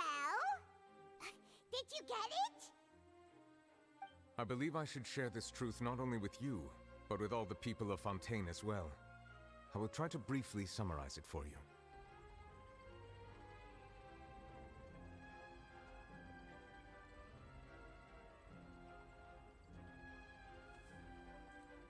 Your hypotheses regarding the origin of Fontainians and the sin of the Hydro Archon were both correct. In the Fontaine of old, the previous Hydro Archon sensed the yearning of her Oceanid familiars for life on land.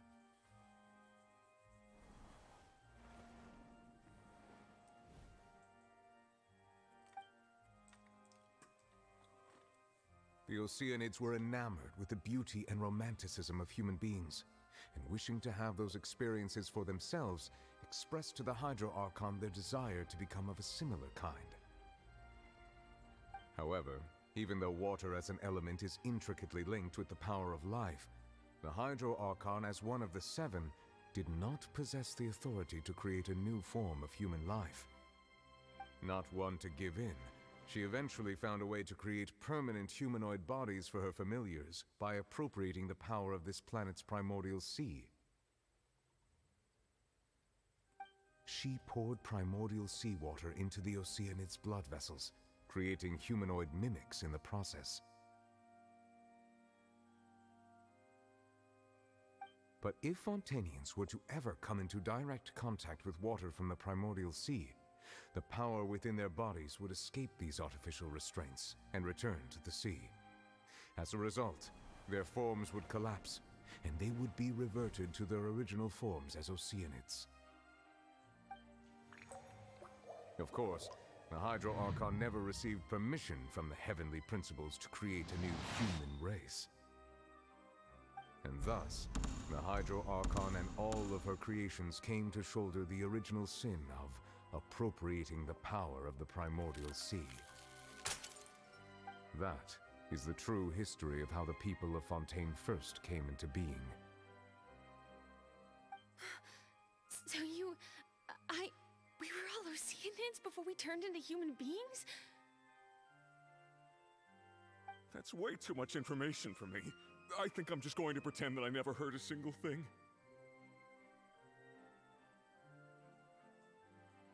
Wait, but if that's the truth, we can't let the Hydro Archon be sentenced to death. After all, her only sin was creating us. This really might be too much information for your regular Fontainian, but it does answer a lot of our questions. Alas, your hypothesis regarding the 3rd and 4th stone slates was inaccurate. The slates' respective positions are, in fact, correct.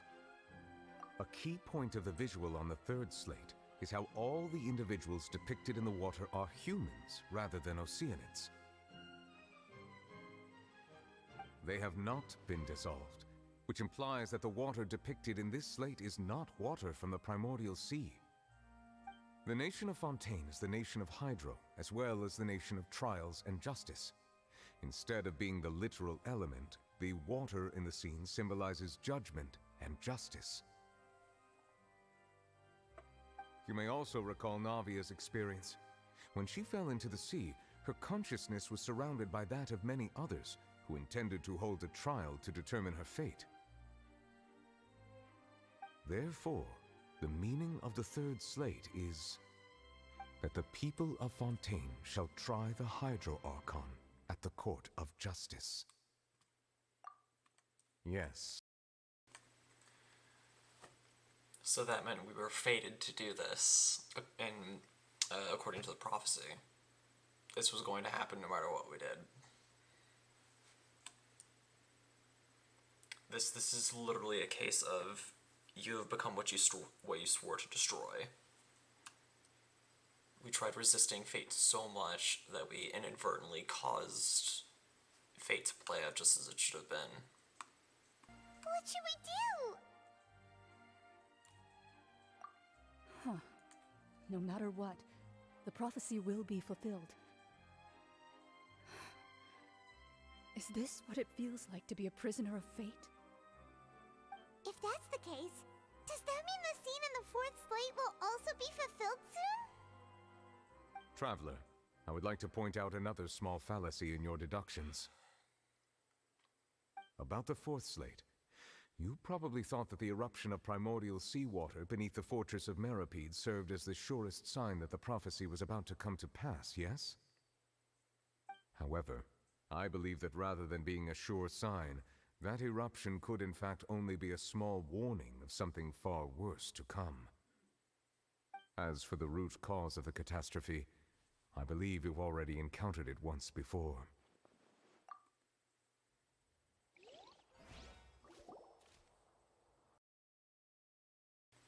Look at the true... Oh, for goodness sakes, this again. Oh, there we go. Just what is the true source of the catastrophe? Things to come. We must find the root cause of the disaster.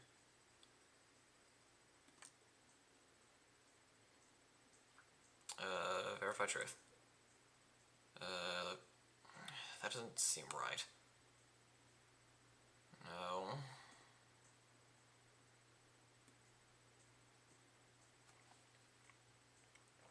Loosely. Indescribably. This is the only one that actually mentions an actual being. This.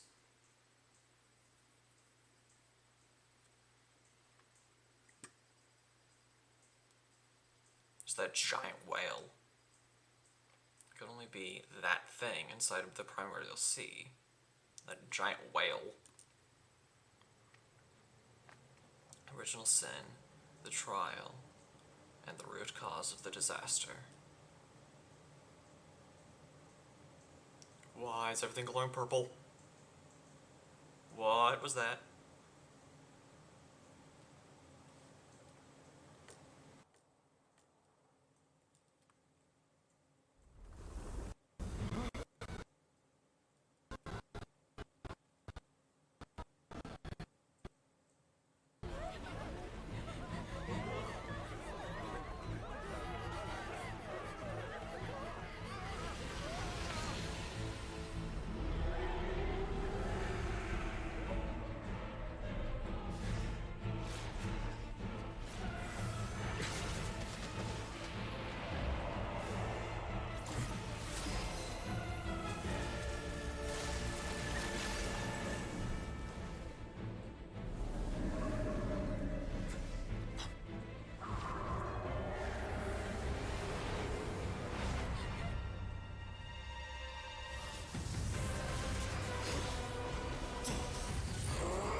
Whoa, okay, that was a lot of information.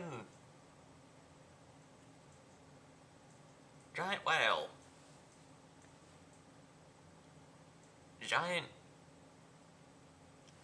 narwhal? Narwhal. Narwhal sounds right. Because horn thing. Also, yay, child. Hope he's doing alright. He didn't seem to be in the best of shape. Especially since parts of his mask and clothing were damaged. That's concerning. How did that thing just burst into the opera house? Wait, was that the huge whale you saw in your dream?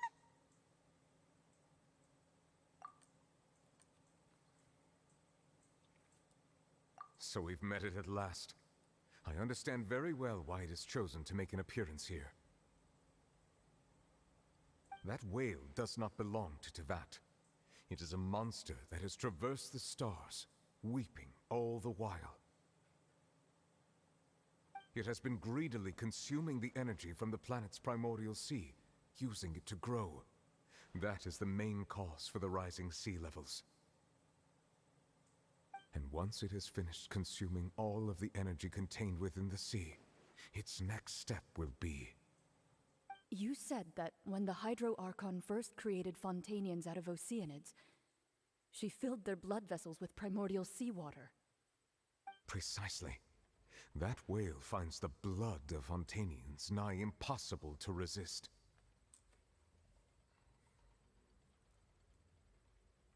Therefore, when it left the primordial sea, it decided to make its next stop a packed opera house full of food. Food in the form of Fontanians. We just barely managed to push it back, right? In that case, won't it come back to target the people again once it's managed to recover its strength? That is correct. Indeed, it is more accurate to say that we should thank that Harbinger for buying us some time. Without him, the whale would have likely come onto land far sooner. From the way he looked, he must have been fighting the creature for quite a long time.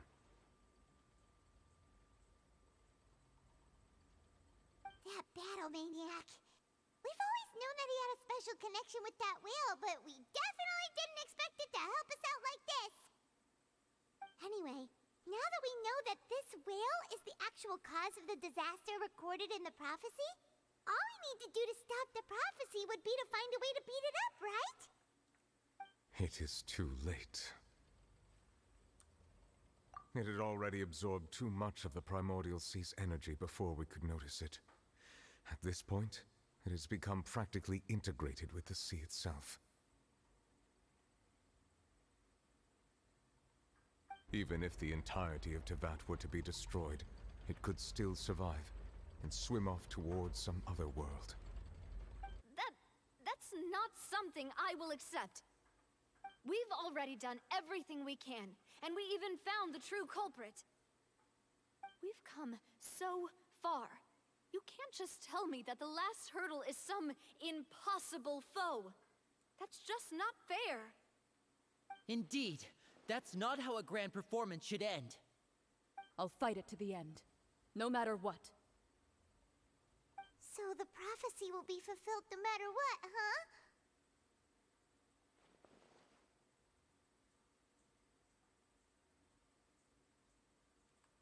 The prophecy. Yes, what has been prophesied will be fulfilled. You may view such things as the history of the future.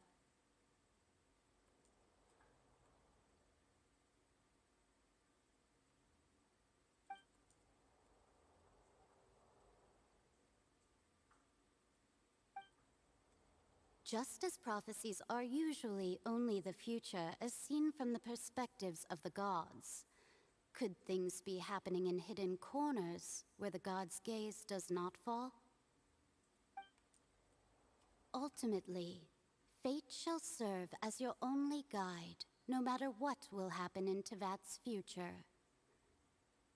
All you need to do is to play your part.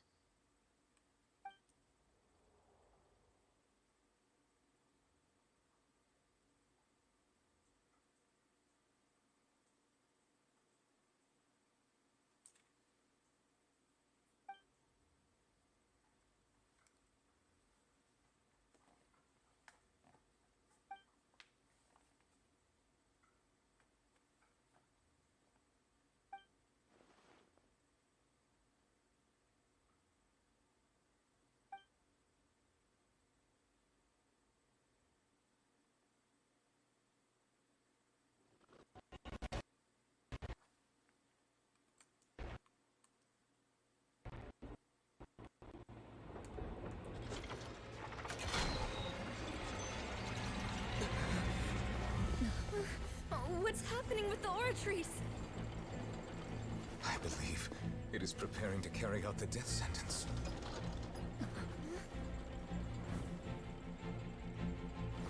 Farina!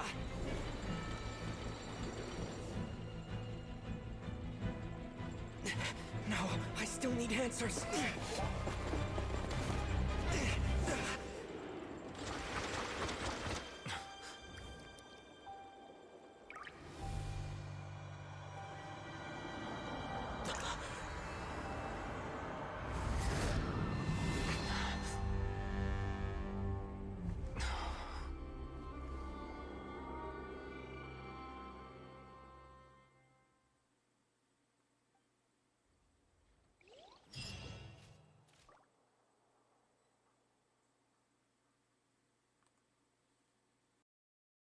What?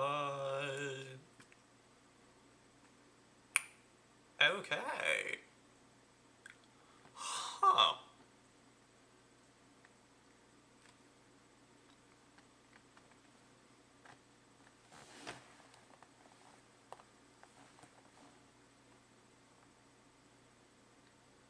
I don't even know how I'm supposed to react to that. And there's more. Well, she's pretty. You look like you're... Okay, I like that touch. Sorry. That shocked expression on your face is just too amusing. I couldn't help myself. You are not Farina. Who are you? Ah, the sweet sound of bewilderment. Marvelous. A sure sign that my attempt to deceive everyone was a resounding success. But to answer your question, I am Focalor. You know, the god. Focalor. Why did you deceive us? Oh, that wasn't my goal, of course. Goodness, no. But I had to fool everyone else too, if I was to stand any chance of deceiving the heavenly principles. Deceiving the heavenly principles? It's all because of that pernicious prophecy. Dreadful, wasn't it? Everyone doomed to dissolve. Fontaine condemned to be flooded. One was not amused. In fact, one was positively bemused when that problem was thrust upon me by my dearest predecessor. That's the former Hydro Archon Egeria for the uninitiated. It hardly gets more disastrous than a preordained national catastrophe, now does it? She knew full well that the prophecy would surely come to pass. And as one of the seven, she also knew full well that one defies the heavenly principles at one's peril. So yes, as you have no doubt surmised, it was a rather impossible situation that I found myself in. I spent a terribly long time mulling it over, alone on the ocean floor. And I was almost growing barnacles by the time I finally realized there was only one possible solution to this confounding conundrum. I had to outwit the heavenly principles, allow the prophecy to be fulfilled, ostensibly at least, while saving everyone at the same time. I'm a genius, I know. I can only assume that's why Egeria chose me as her successor. Although, looking back now, it was hardly the inheritance one dreams of. Between the task of saving the nation, the quotidian duties of the Hydro Archon, and not to mention the original sin of creating a new race of humans, I dare say she left me quite a colossal mess to clean up. But one can only play the hand one is dealt. I did not choose this, any more than I chose to be one of her Oceanid familiars. So you were also once one of the Oceanids, transformed into a human by Egeria's hand. Yes, I was. I always dreamed of becoming human. And I still do. even now. In my eyes, to be human is to be part of the greatest opera ever known. After becoming a god, I separated my divinity from my body and spirit, leaving behind only a self that was as naive and bewildered as my past self on her first day as a human being. The me you see before you now is that divinity, and the human counterpart I left behind, I named Farina. She could feel joy, sorrow, and everything in between. She could be as vain and conceited, or as meek and vulnerable as she wished. Her strengths were of a kind only a human could possess, as were her shortcomings. But in my eyes, Farina's humanity was what made her perfect. She was perfectly human in every way. The person I always wanted to be. Anyway, so then I cursed her. All part of the plan, of course. The plan to deceive the heavenly principles. Do you still remember the final scene of the prophecy? The Hydra Archon alone, weeping on her throne. In order that the prophecy might appear fulfilled, I invited Farina to be an actress, to play the part of the Hydro Archon in the prophecy. Under the curse I placed on her, so long as I, Focalor's divinity, continued to exist, she could not die. But nor was she free to live her life in the pursuit of happiness. Instead, she was forced to take the stage in the opera house, to embrace the role of leading lady, to forever play the part of the god from the prophecy, all to create a deceitful appearance of that prophecy coming to pass. I suppose now you probably understand why your court is called the Opera Epiclese. But Farina is only human, isn't she? Even though she has had a long life, her mind is no stronger than that of any other ordinary human being. I cannot begin to fathom what she has had to endure. It must have been torture for her. It has indeed. And although she is, in a sense, me in human form, I most definitely owe her an apology for it. It's been 500 years. And all along, she's been playing her part in the most unimaginably long, unbearably lonely, and agonizingly painful opera of all time.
This is so interesting.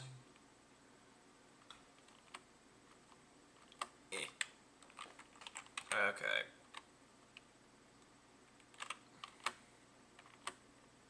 There we are.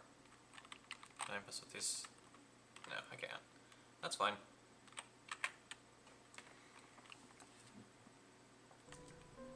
Oh, who permitted you to come onto this stage? Now, I understand your admiration for my august self, but I must ask you to keep to the rules. All right. It is not my intent to reprimand you. There is no need to state your name. Just be off with you.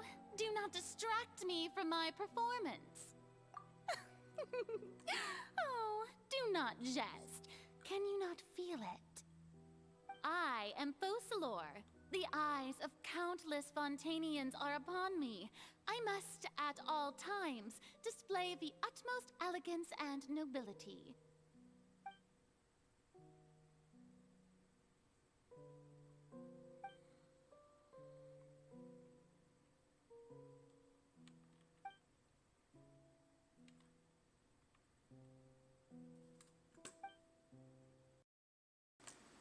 Alright, now I'm guessing it's going to tell us to turn off the spotlights, yes?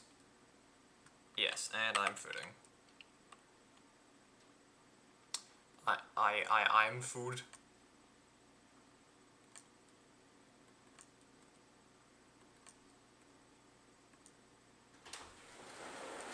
I'm fooding up.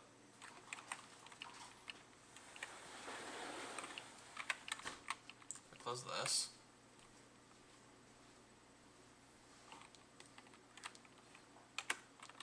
A cry without echo. Shackles.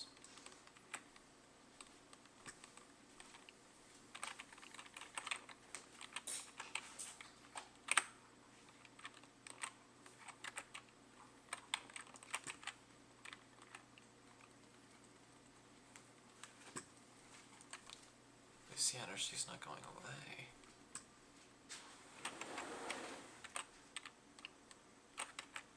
I missed. Ow. I missed again. Ow.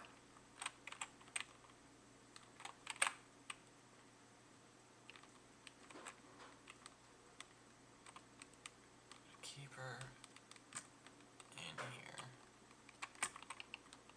Okay, good. Maximize the damage.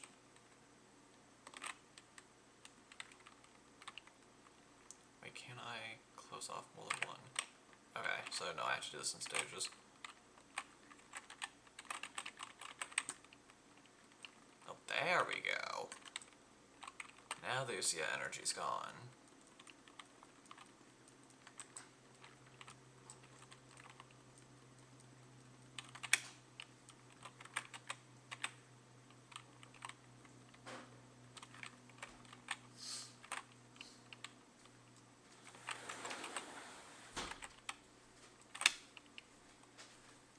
There we go. Alright, let's close this one.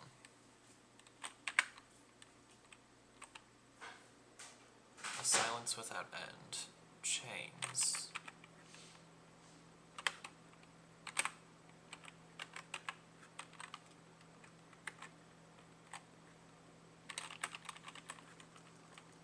Ow. Alright, footing.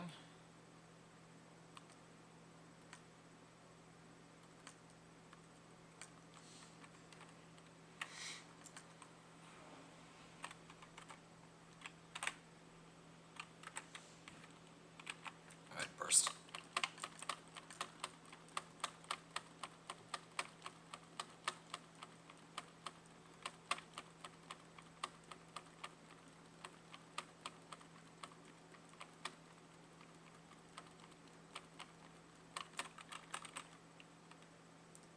There we go. Now to close off the one in the center. Another fight? No. It's just watching the performance. As all the spotlights turned off and Farina's heart, they must have symbolized something. Speaking of which, I just received some sort of signal. Is that her true voice? Ticket. Oh, that ended up here.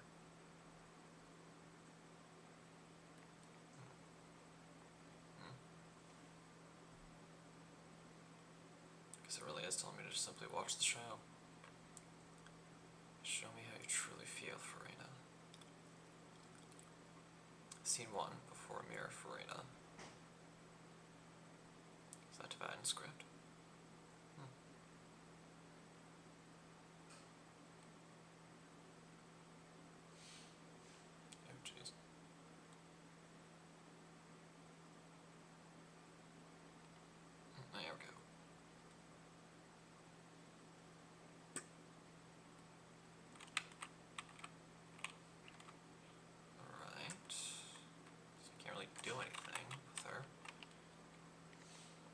Those are only options to advance.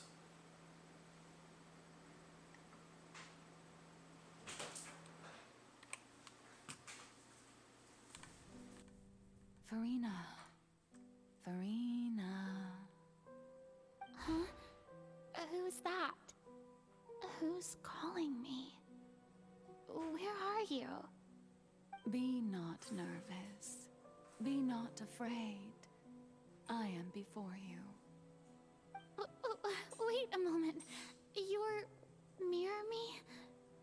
How can this be?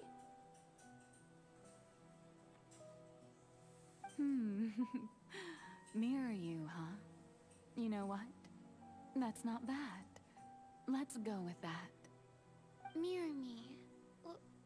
What do you wish to say? The prophecy. Have you heard of it? What prophecy? Wait. I know. I think. I don't know why, but it's in my head somehow. The people will all be dissolved into the waters, and only the Hydro Archon will remain, weeping on her throne. Only then will the sins of the people of Fontaine be washed away. Oh, very good. You know it well. What's going on? I can't seem to remember anything clearly. The only thing I know for sure is this prophecy. Will it really come to pass? Yes, it will. And that is why I've come to you. Disaster will come to Fontaine sooner or later. Things will develop just as the prophecy declared. There is no escaping it. But doesn't that mean everyone will die? I'm a Fontainian just like them. Will I dissolve too? Oh, don't worry. Magical meetings exist in this world precisely to give people a chance to turn things around. It is the reason why you met me today. I will tell you how to save everyone, but you may have to suffer somewhat. Oh, so there's still hope after all. Goodness, you frightened me. You spoke so much and with so much certainty. As for the suffering, well, I will admit that the first thing that came to mind was, why do I have to be the one to suffer? But if the prophecy will come true, I'll also die anyway, right? So if I've already met you as my magical meeting in this world, if there were scales, with all the people of Fontaine on one side, and my pain on the other, is it not obvious where the scales should tilt? You truly are the perfect human. My ideal. I suppose this would also be the justice that belongs to you. Huh? Don't worry, it's nothing. Listen well. Fontaine has just lost its Hydro Archon. I need you to play a role. That of the new Archon. Play as a god? That's right. You must begin a never-ending masquerade. You must never let anyone suspect your identity. If you can keep it up, then I shall have my way of defying this prophecy. But should your identity be revealed, then all hope will be lost. But how will I do this? A human assuming the role of a god without being exposed. Don't worry. What you must do is not to turn yourself into a real god. You simply need to play the role of a god as humans imagine them to be. Being a human yourself, I'm sure you already know what such an entity would be like. Remember, your true challenge will not be pursuing divinity, but contending against humanity. I'm still not sure I understand, but I'll try. I'll try to do this. So, how long am I going to have to play this role? To accomplish this mission, you will have to stay on the stage for many, many years. You will endure and not grow old until your task ends. But I promise you, all will eventually end in a magnificent and dramatic trial, and everyone will be saved. A trial, huh? How exciting. I'll be looking forward to it.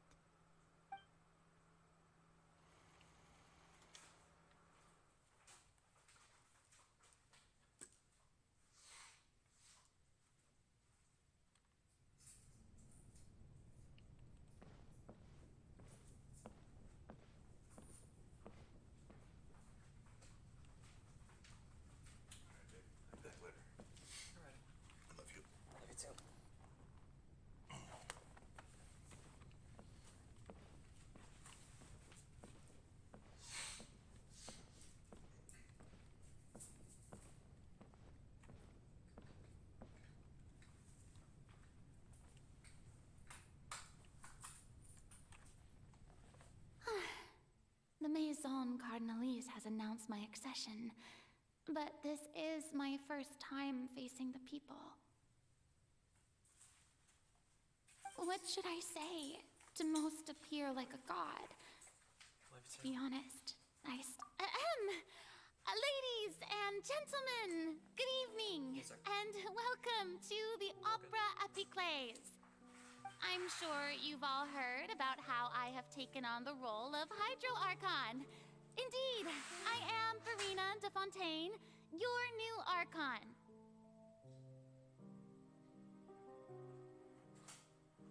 In truth, I know little about becoming a nation's new god, but it will be my honor to guide you all.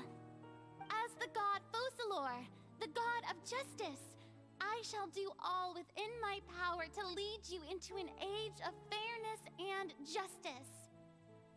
Once again, thank you all for coming. If you should have any questions or suggestions, please send them to the Maison Cardinalise. The future of Fontaine will require us to work together, after all. This should do it. I thought I might stammer, but thankfully, I was able to convey my thoughts just fine. Okay, and next.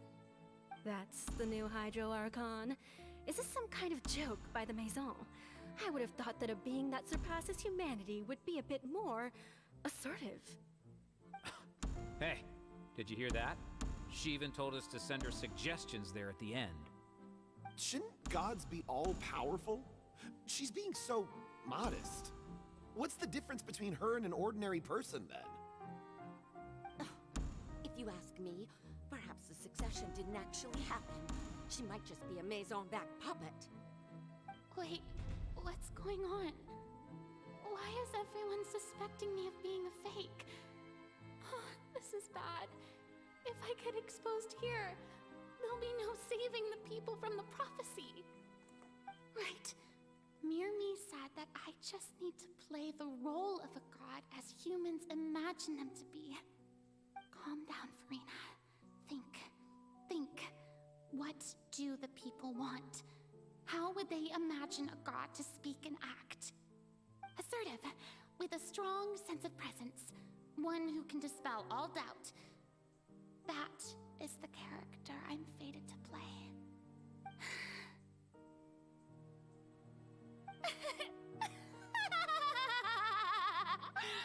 Oh, very good, my people. Only ones such as you are deserving of my rule. Now, I was wondering, if some weak puppet were to one day come onto the stage and claim ownership of this opera house, would the children of Fontaine follow them? Well, it seems that you would all see right through them. Having passed my test, you are qualified to witness wondrous trials alongside my august self, here in this opera house. You may consider my previous act a door gift of sorts. I thought it was a debut that suited the atmosphere. Now then, let us be reintroduced. Ah, so that was just a performance. How could I have forgotten that we were inside an opera house? Her personality. It's quite shocking, to be honest, but I suppose it's a better look than before. Such a fascinating and bold deity. How wonderful! Our future may yet be bright after all. It seems I've turned them around. Best follow this flow and restart my accession speech. My dear people, whether you acknowledge me or not, whether you trust me or nay, I say to you, keep faith in your ardor for justice. We have heard it said that this nation's sins can no longer be washed away. Well, I say that justice is most fragrant when it blooms amid sin. The scales of justice should not weigh heavy in the hands of its God. On one side, it must carry fairness and justice. And on the other, praise and applause. May law be the prayer on our lips. May judgment be our worship. Let us light the fires and drink to the future of Fontaine. There is no trouble in this world that justice cannot solve. All that is needed is for you, my people, to believe in it, heart and soul. So long as I, the Archon Focalor, stand within the Opera Epiclese, so long as I stand before the Oratrice, I shall even judge the gods of this world!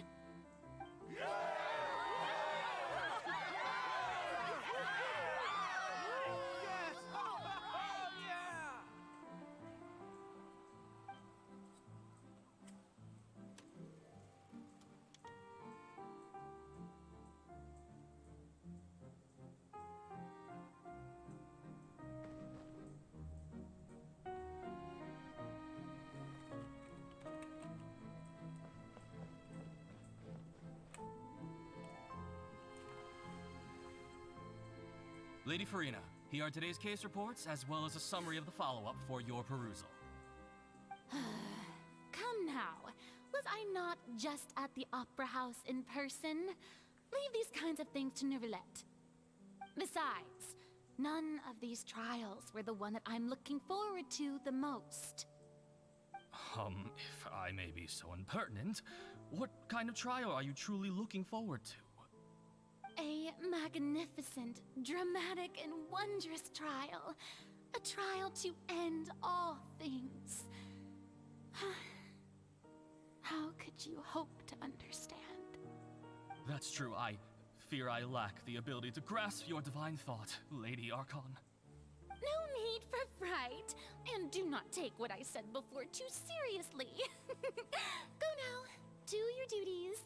The trial I await. It will come one day.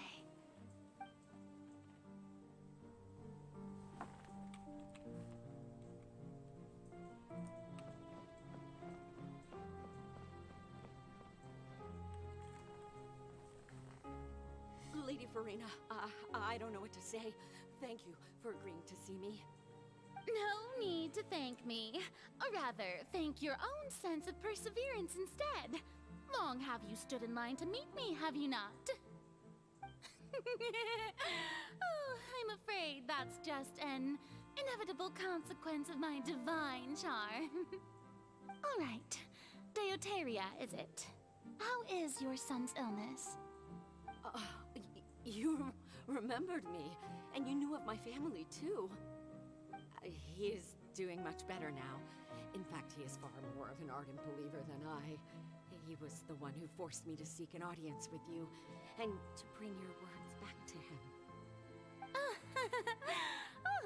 good. Very good. If this should happen again in the future, please do not hesitate to come and tell me.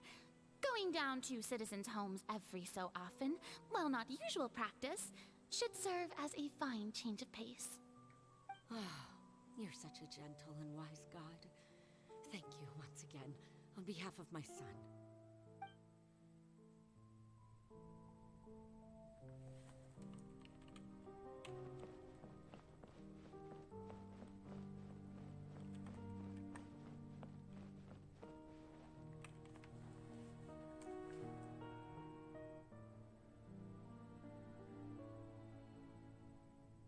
Lady Farina, here are the latest hydrological reports. As for the specific parameters you asked to take note of, I'm afraid things still don't look good. I see. It's as I thought then. As your god, I did already expect this, but I wanted to see how far your human wisdom would allow you to analyze it. All manner of signs indicate that the prophecy will still come to pass. Forget it. That's not something you need to worry about right now. Well, as I understand it, the Fontaine Research Institute is also trying to find a way to counter the rising water levels. Really? Have they found anything? I'm afraid that they haven't found any effective solution thus far. Oh, is that so? Well, no wonder. This issue has reached the realm of the gods, after all. Still, their spirit is praiseworthy.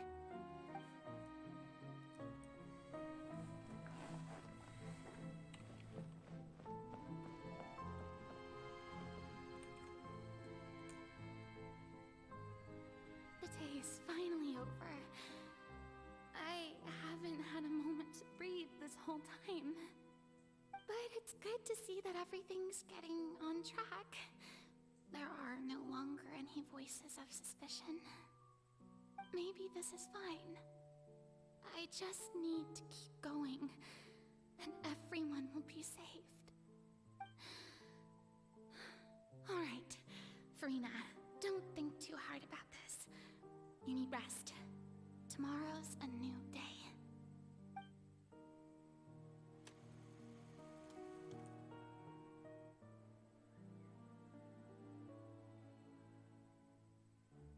Lady Farina, here are the new trial reports for the latest cases, as well as a summary of the follow-up. There'll be no need for that. I've seen them already. There's no need to go back over scenes I've witnessed in person before. Lady Farina, I've waited so long for this chance to see you in this manner. Indeed, my dear, loyal citizen.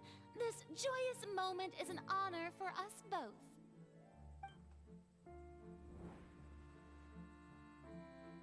Lady Farina, we're detecting significant hydrological anomalies near Poisson. Understood. Keep monitoring. Keep me informed should anything come up at the Institute.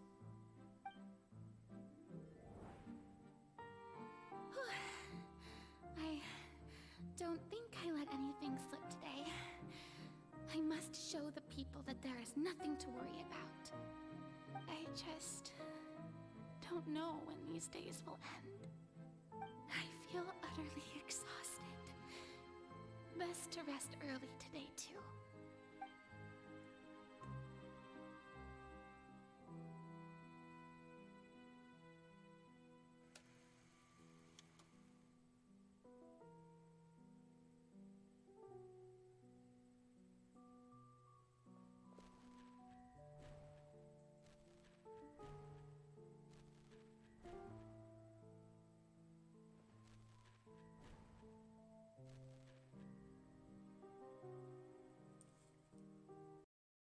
Hold on, wasn't scene 4 Opera House Farina? Whoa. Oh, that's the point. Because she's been putting up this face for 500 years. I see.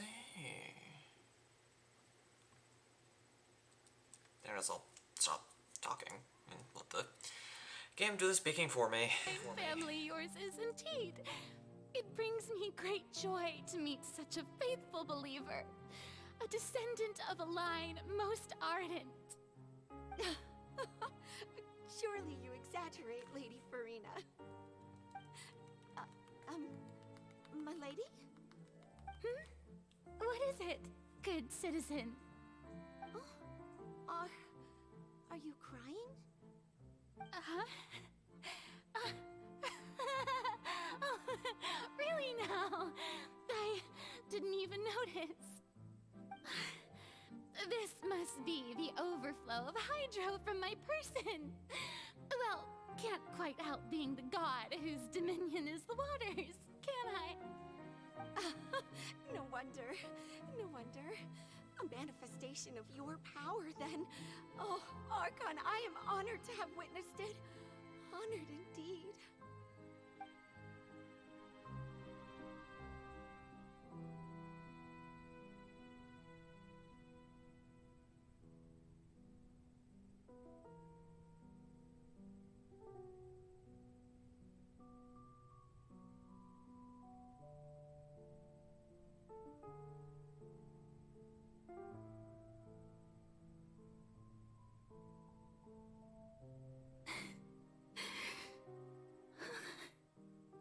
So interminable. So lonely. Just how much longer? Hundreds of years. Okay, I know I said that I would stop talking, but that line's so familiar. She says the exact same lines, or there's extremely similar lines if you hang out under the Fountain of Lucine. You hear a voice crying about how lonely they are. That was Farina. Okay, I'm gonna stop talking for girls' time. I promise. Last time, letting the cutscenes play. I want to tell someone, anyone, about this. But would that not destroy all I've done so far? I've conducted so many investigations across the centuries. But there's not even a sliver of hope that we might break the prophecy. All I can do is keep heart. I must maintain this act. It is the only way to save Fontaine. Please, mirror me. You have to succeed.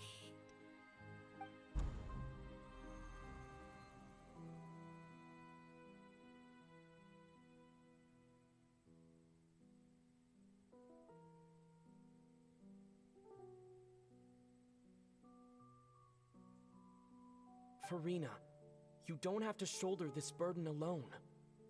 Although I don't know what you might be keeping from everyone, your people are more than willing to share your burden with you.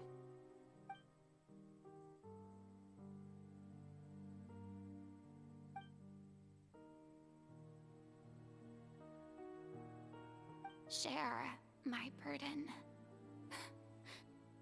That's impossible.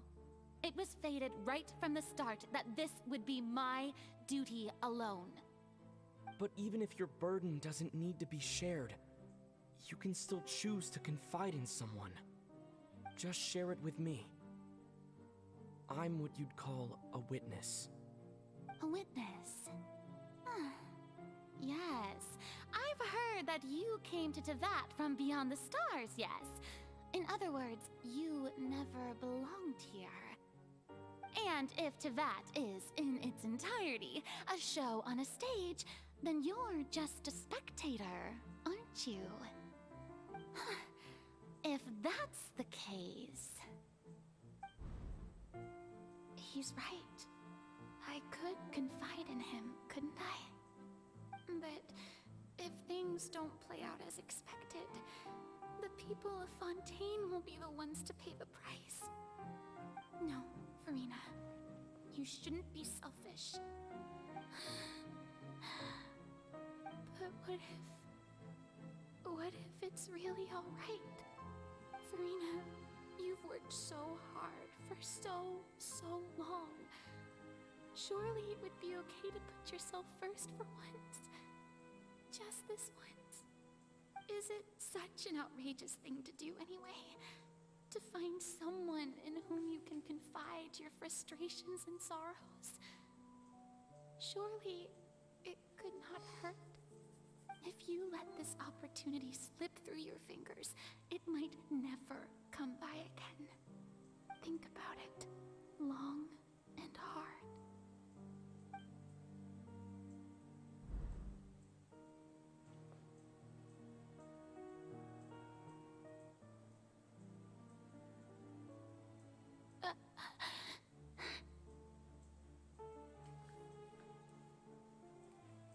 No, I have nothing to say. I am Farina, the Archon of Fontaine. Everything will surely get better. All you need to do, dear spectator, is to witness my performance until the curtains fall.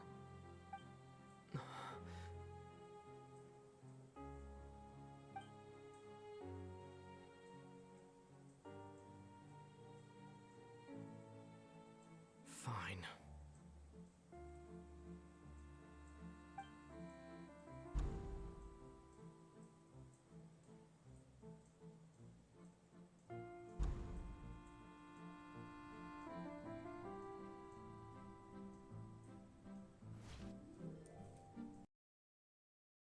Alright, cutscenes are done, so now I can actually talk again. That was a huge lore drop. From what we've seen. But yeah, from all the stuff that Farina's had to go through, and the fact that she's doing this for Fontaine's protection, I'm putting Farina on the Archon team. I'm not accepting any arguments against it. If you have an argument against it, cool. Do with your copy of Farina what you wish. I will do the same, but putting her in an Archon team.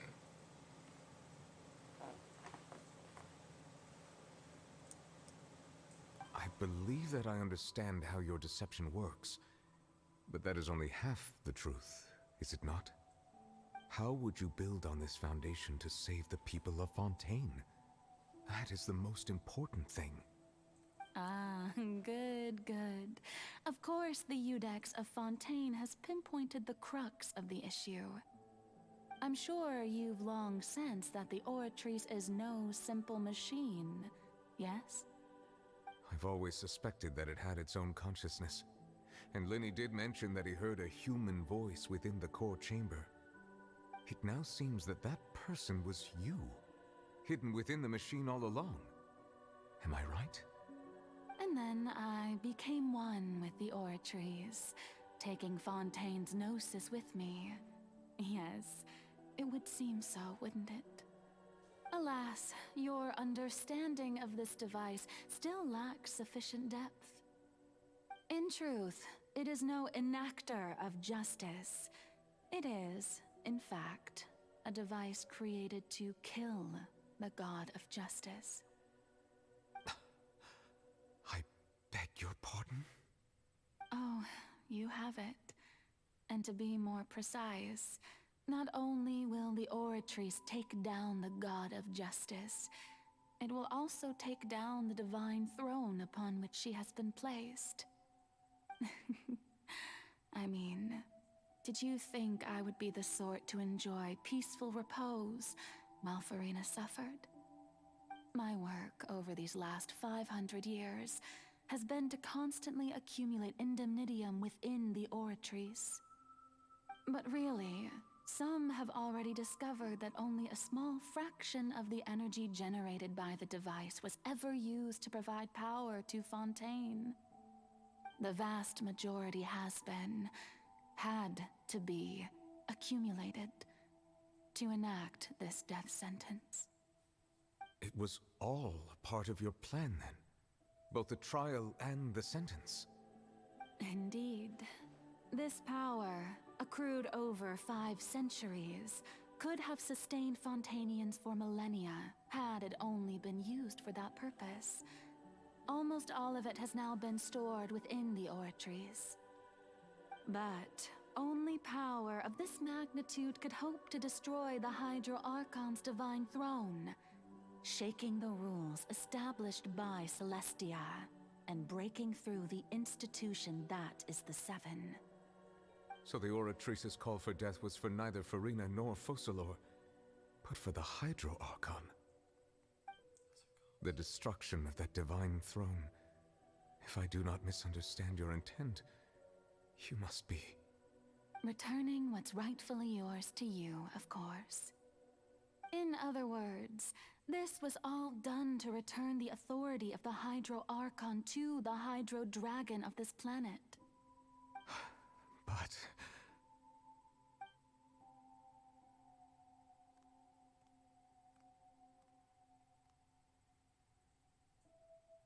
Oh, what? Getting sad again, are we? The authority of the ancient dragons shall soon be yours once more, O Hydro Dragon Sovereign. And this is the face you make. all you've done throughout the years is just so you can sacrifice yourself at the very end. I've never quite seen it that way, you know. Even now, I'm quite pleased at how well my deception worked.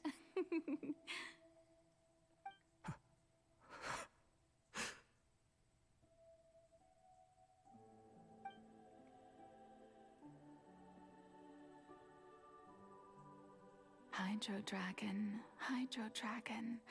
don't cry. I must say, had it been within my rights, I would have loved to judge the heavenly principles themselves. Were they not guilty of essentially the same crime? Egeria stole the power of the primordial sea, and the heavenly principles stole the power you ancient dragons possessed. I, for my part, am the god of justice. And is it not just that your original powers should be returned to you? Speaking of justice, I have always believed that justice lies in the process of pursuing human existence itself. So, if the theft of the primordial sea's might was Fontaine's original sin, then, leaving matters of procedural right and wrong aside, the descent of the Fontanians as humans and their right to exist in this world would be Fontaine's original justice. In other words, existence was Egeria's justice, and to me, justice is the continuation of that existence.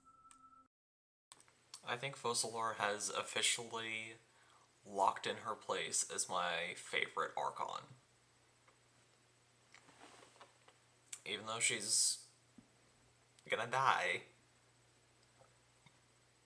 she has secured her place as my favorite. She knows the true value of justice. She's an anarchist. So we have an Archon who's basically against government as a concept, which is awesome.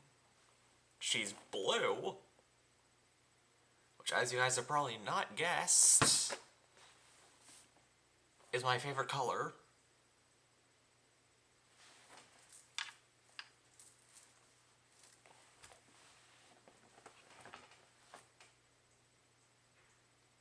And also Farina's a sword character.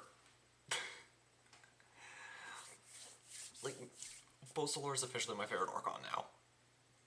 And I will not hear any word against her.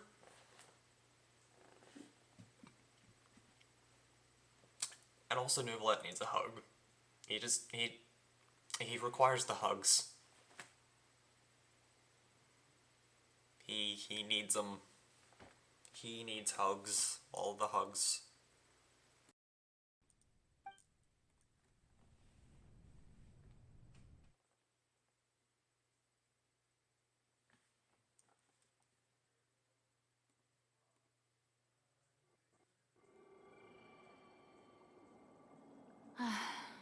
The hour of my execution is almost here. For the sinner, the curtain call has come. I know I may not sound it, but faced with death, I find myself a little afraid. Perhaps this is one thing both gods and humans have in common.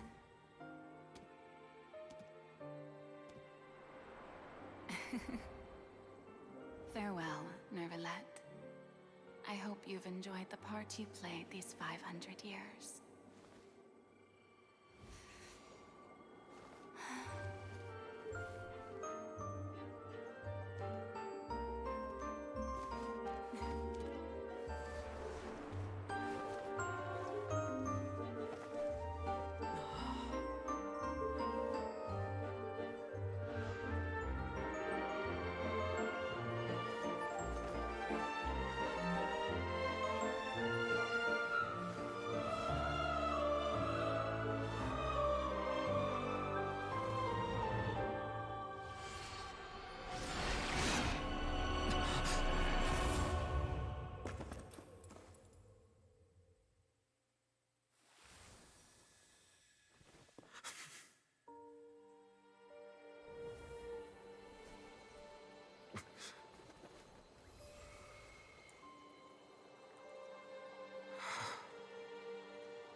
I, Eudex Neuvillette, hereby declare,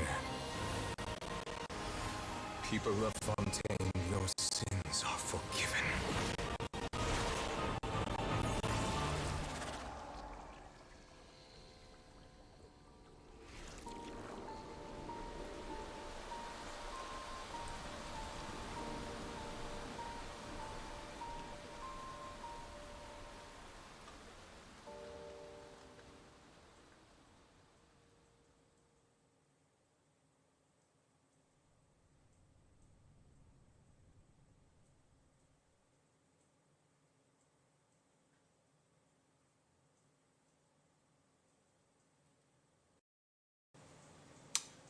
Well, that was awesome. So, yeah, Neuvillette now has the full might of the Hydro Dragon. Once again. Of course, this does not mean that the Archon quest, and by extension the stream, is over just yet, because we still have to beat up the whale.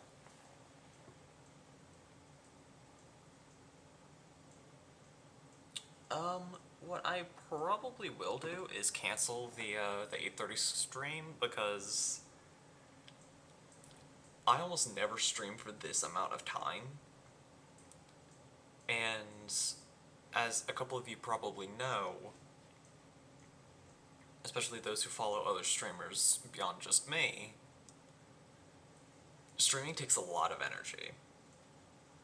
Having to put on a face and express yourself and laka and just talk. It takes energy. It's not easy. It is definitely hard work. I will say that I definitely do resonate with Farina. Like, if I had immortality and I streamed for 500 years, I would be ready to just drop.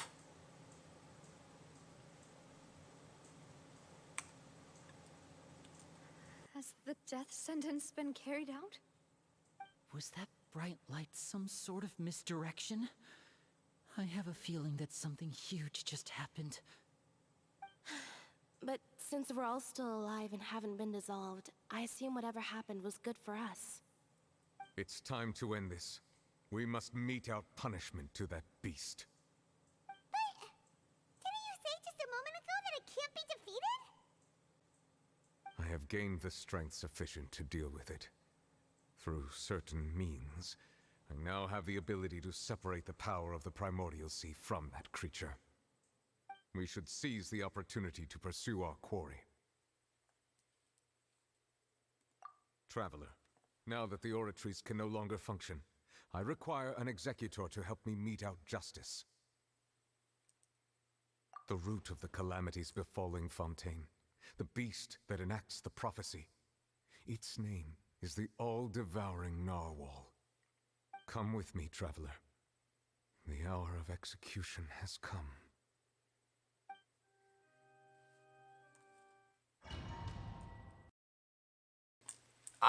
Let's go. Let's beat up a giant narwhal. But yeah, to my point that I was making earlier, straying for around 5 hours now, and we're not even done.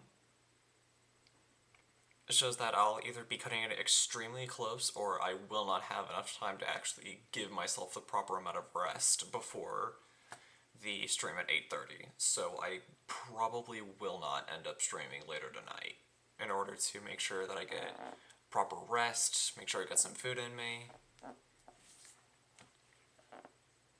and kind of just...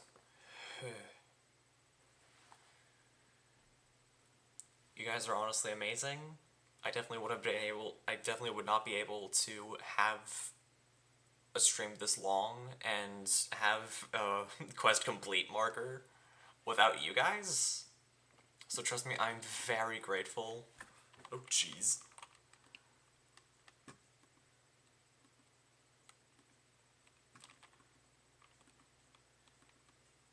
Ow.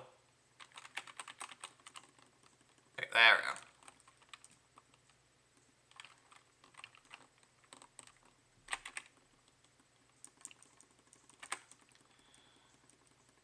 Okay, so we just got a whale on it. Pun fully intended. But yeah, you guys are absolutely amazing. I'm super grateful for the hard work that you have put in to furthering my cause, and just for showing your support in general. So, seriously, from the bottom of my heart, thank you. Ow.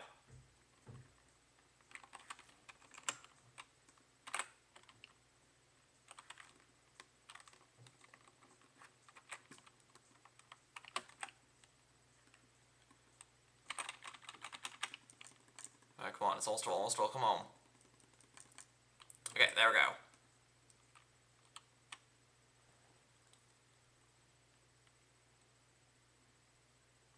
Nom nom nom.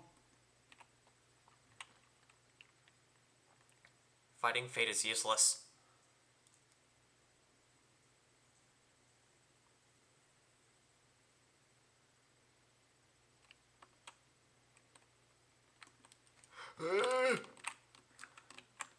Okay, switch to Venti Burst. I know I'm not gonna do much, but it's something.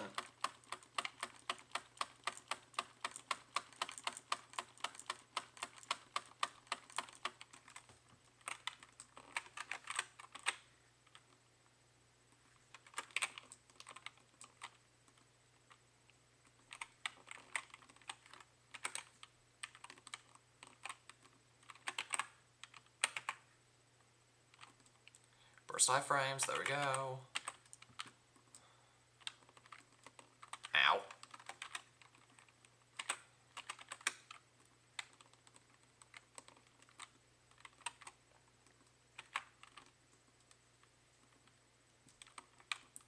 Okay, should be distracted by that now. Ah. Guess not.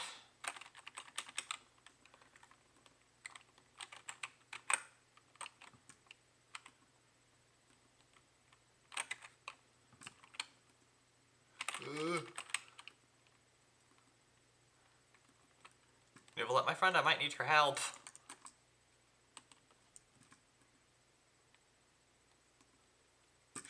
shoot.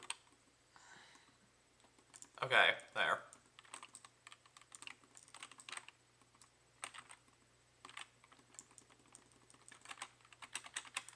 Okay, so Nuvolet will heal you, it seems. Alright, looks like I can be... looks like I can be both King of Rebellion and King of Recklessness.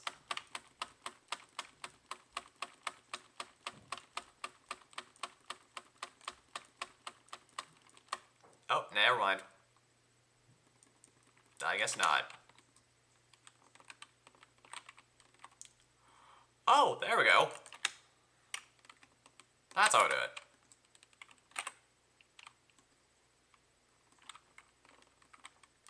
Okay. Gotcha.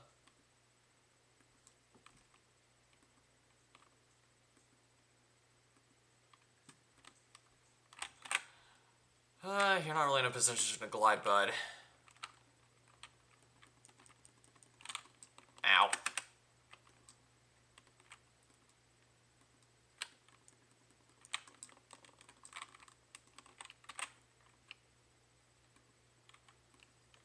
Almost done. Almost there.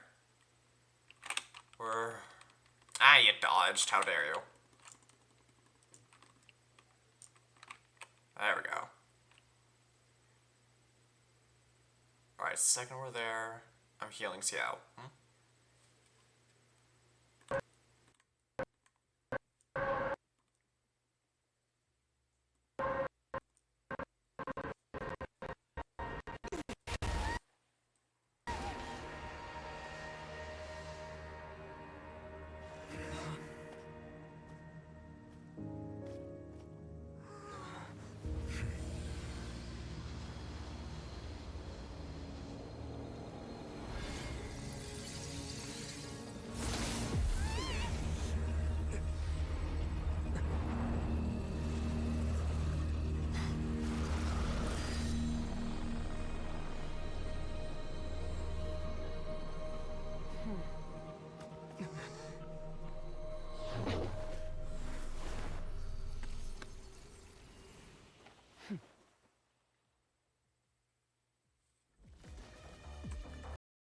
First up, pretty lady. Second of all, where did Child go? Where did Tortellini go? Where is Tartackles?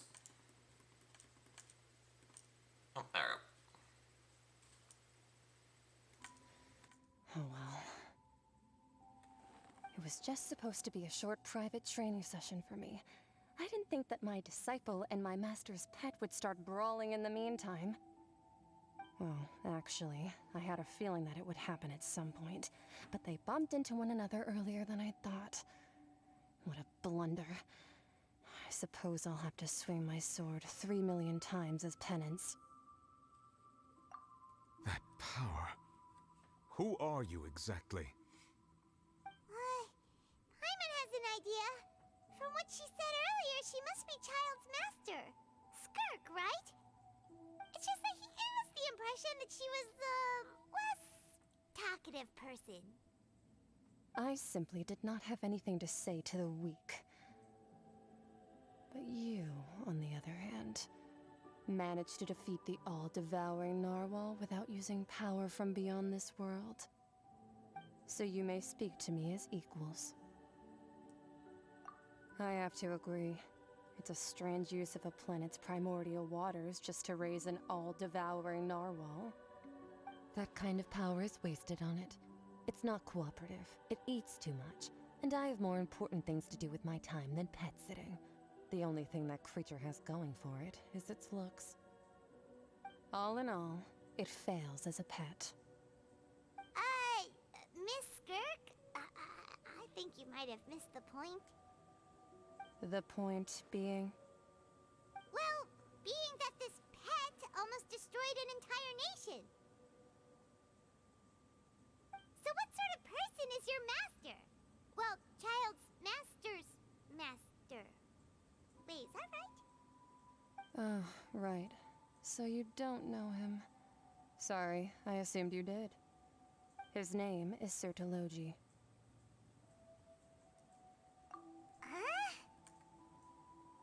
I am unfamiliar with that name. Huh. So Master isn't sufficiently famous. How should I describe him then? Have you heard of the name The Fowl? The Fowl? Still nothing? Well, how about the Visionary? Vetterfulnir then? Or Gold Rhine-Daughter? Ooh, that one we've heard! Rhine-Daughter's part of the Hexen Circle. She's Albedo's mom, right? Oh, so you do know that name. To be honest, I also heard all of those names and titles from my master. I don't actually know them either. But I suppose you understand now, yes?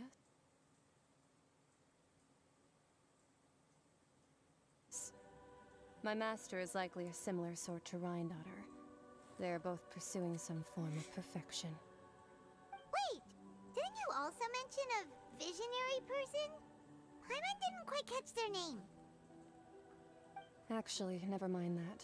I believe it expedient to inform you that the all-devouring narwhal used up nearly all its strength fighting you. Such roiling hydro energies will prove difficult for the planet's deep seas to digest. As such, the fontaine back on the surface has most likely been thrown into chaos. In other words, the prophecy that you've been fretting over should now be in full swing. What?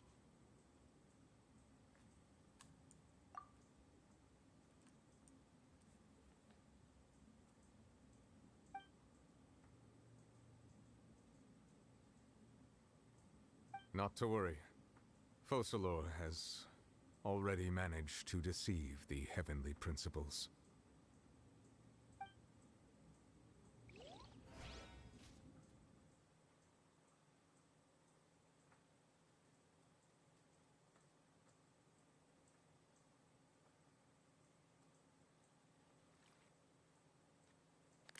In the end,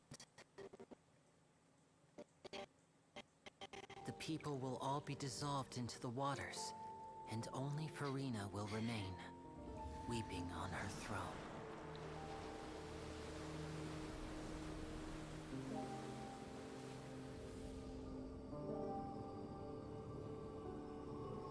Only then will the sins of the people of Fontaine be washed away.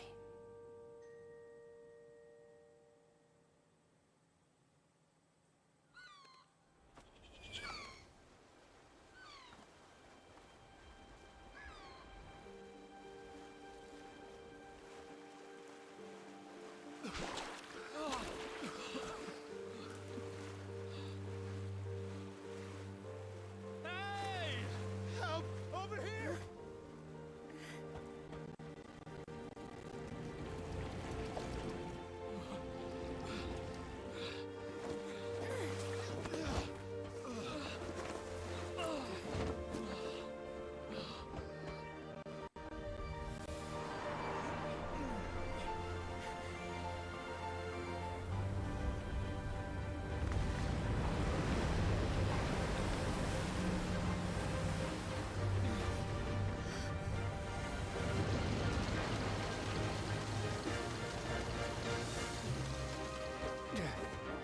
All hands, initiate emergency rescue!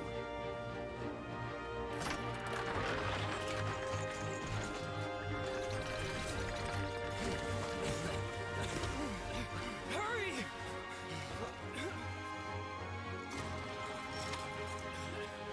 Hey, lend a hand!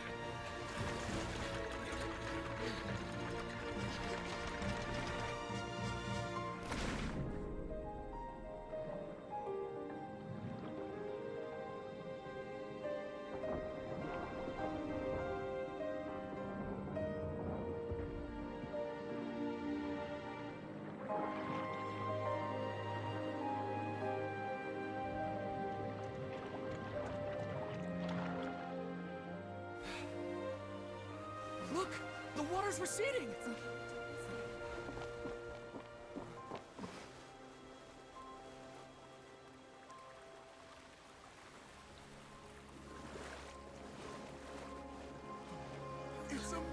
But Waters receding. we didn't dissolve. The prophecy was wrong. The prophecy was wrong.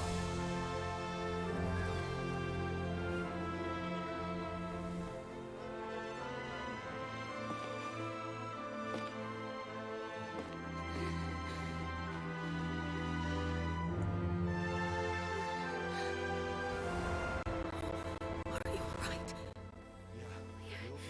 We're saved. The prophecy was wrong.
The soil renewed. The Spina di Rasula talks post-disaster rebuilding. I recently visited Poisson to meet with Miss Navia, spokesperson of the Spina di Rasula, and we spoke about Poisson's present and future. Old soil can still give birth to new bloom, Miss Navia stated. Hope is like seeing a small cookie when you're starving late at night. You just need a little of it. Skyship Winglet, lunar brain of the Fontaine Research Institute. The various disputes that have arisen on account of Mr. Edwin have suddenly become a shield over the Institute, with Jurier turning out to be a once-overlooked hidden gem. People always call the first researcher mad, but few know what to call the second. And should that latter person achieve a miracle, they would find it all the harder to find a word with which to classify him and his team. Wow! Paimon barely recognizes the people in the reports. Are those really Jurier and Navia? They sound like real big shots. What do you think? Pretty enthralling, huh? The Steambird's idea was pretty simple. With the disaster just having passed, we would print a free edition packed to the margins with good news to calm people down. The value for these big scoops lies in their inevitable follow-ups.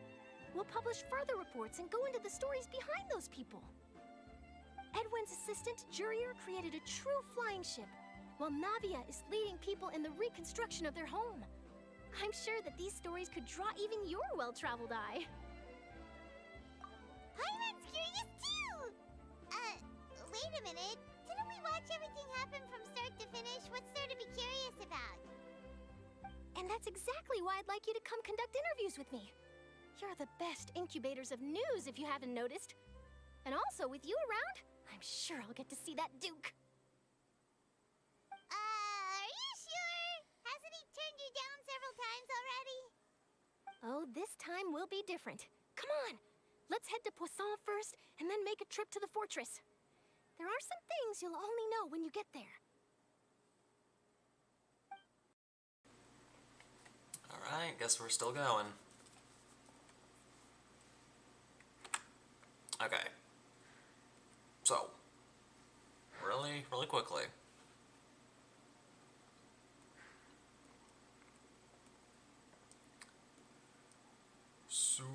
super, super quick, I think we have enough to do at least one pull using Primogems. I know that we're gonna get another pull at the end of the Archon quest, but I do want to do at least one. One using Primogems. Okay, I'm wearing blue. We have our Archon team right here. I got blue stuff on my desk. I got sweets on my desk in the form of nerds. Yeah.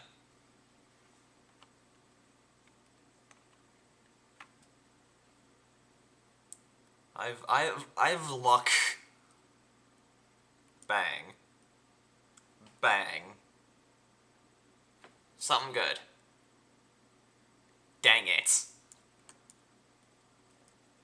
It doesn't matter what it is. It's literally useless.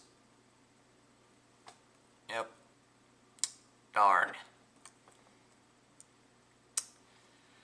Well. I would like to end the episode off with my Archon team though. And yes, I am using Xingqiu as a stand-in for Rena. Leave me be. Okay, so Poisson. There we go. Boop. Okay. But yeah, we're getting really, really close to 8, so I think it's safe to say that doing streams back to back just wouldn't be great for my health. So yeah, once we're done with the Archon quest completely, and we've done the wishes and all that, we'll end stream for just the day. I'm not entirely sure if I'll postpone the Zelda stream until tomorrow or just not do it outright. Haven't decided. I have not done the deciding on what that will be. But no matter what, the stream on Saturday will happen. We will do Farina's story quest. Yeah.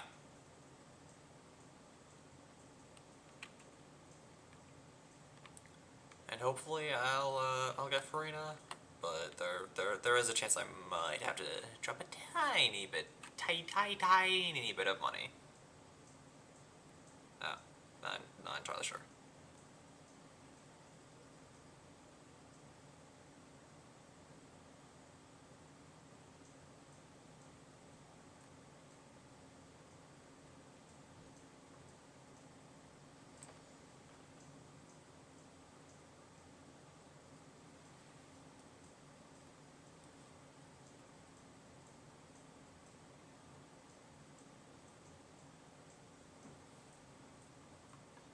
Snezhovich.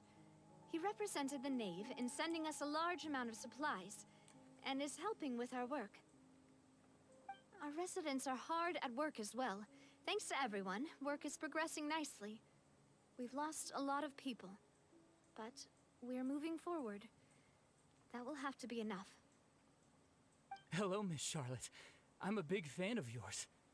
I especially like that article you wrote last year about Fontaine's stray cats. But if you don't mind, could you not emphasize our role too much in your report? It's not charity we're doing here. We just happen to share the same interests as the Spina. Well, he's kind of cute.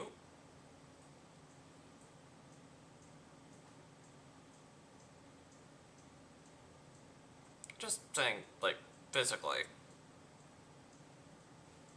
Like, look at him.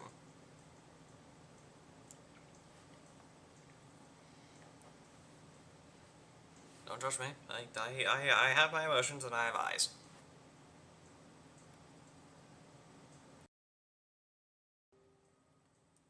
Well, her reputation's greatly risen after that whole duel business with Miss Farina. So she's here in Poisson to wait out the heat. All right. She really came here to help me out. There's too much to consider in the reconstruction of Poisson. The Spina has need of more decision makers. And, well, I do already happen to be connected to Mr. Callus. Oh, wait just a moment. Do you mind me asking a few questions? You know, about how you felt before the duel, about what it was like facing down a god. There's lots of exciting material there, I bet. Forget it. I'm sure you can find a better theme than that, Miss Charlotte. I see you're the same as always. Couldn't you do me a favor, for Navia's sake? Well, if we're talking about doing things for my sake, you might as well just take a few more photos of me. Or of the Traveler. It's better than wasting time persuading Chlorand, at any rate. Of course I will. I'm not gonna let him off that easy. All right, then everyone who wants to be in the photo, gather up. And smile.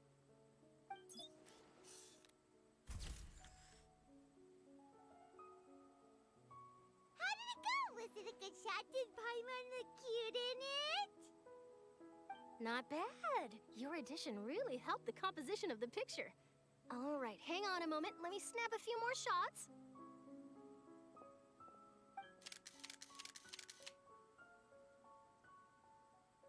All right, that should do it. I'll be back here later anyway, so let's call it a day.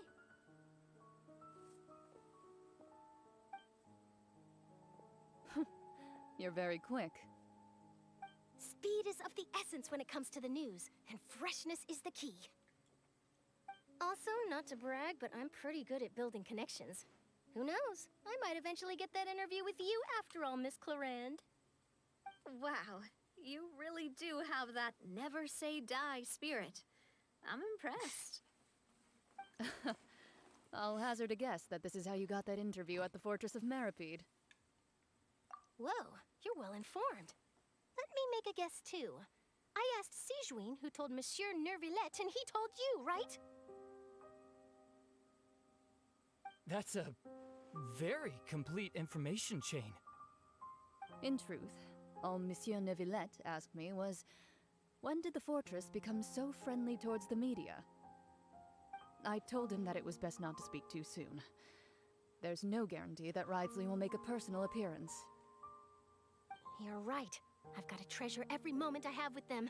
In which case, I'll be making a move first. Stay safe now. And tell me if you hear anything interesting. I'll treat you to afternoon tea in exchange.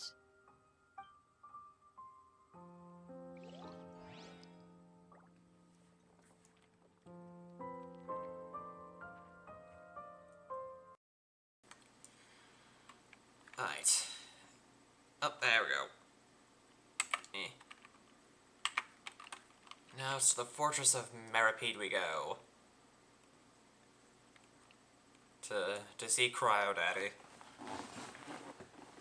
And see if Frenchie and Faye can finally get her interview. So she can get off her backs. Whew.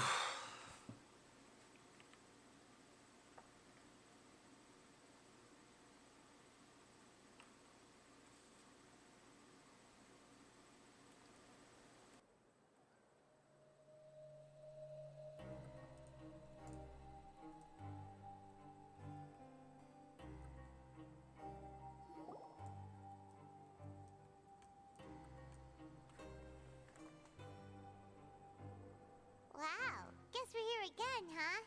There's a real nostalgic feeling to this place. Looks like you've been missing us. Duke! Did you come all the way to the entrance to greet us? Of course. I'm here to welcome you and our dear Miss Charlotte, whom our good head nurse recommended to me.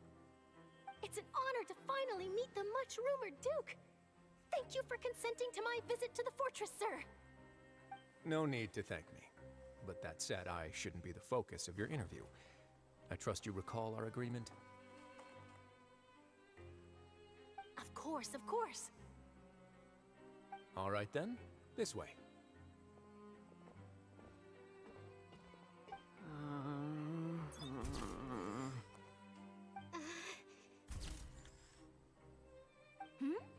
Hey, no need to be so nervous. I've already taken all the photos we need.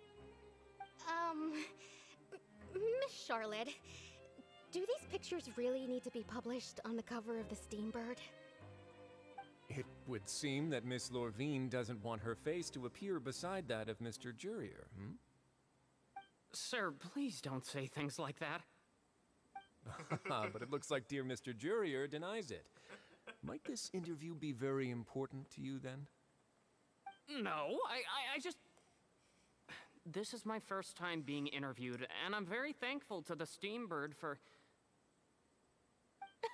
Now, I might not look it, but I actually did meet Mr. Edwin once. And I'll be honest, I enjoyed chatting with you more. You've definitely got more of that genius vibe going on. The boat that brought about a miracle, the ark that saved the people. Why, you recreated a myth back there, like an emissary of legend. Still, if I might ask, where's that flying ship now? Huh! Looks like Charlotte's trying to get herself another exclusive scoop. I have to apologize, but that ship is presently in the bowels of our factory. I'm afraid it won't be easy for you to get a shot of it. Really? Well, then in that case, could I have an interview with you to make up for that loss? She's so freaking stubborn. You already know my answer, I'm afraid. Best you interview our head nurse instead. Or perhaps you'd like to take another photo of this couple of researchers? Did you really have to use the word couple? Well, then, 2 solo photos will do. Is my hair messed up? Please, someone help me have a look. Things sure are getting pretty lively here. We've seen this kind of thing before.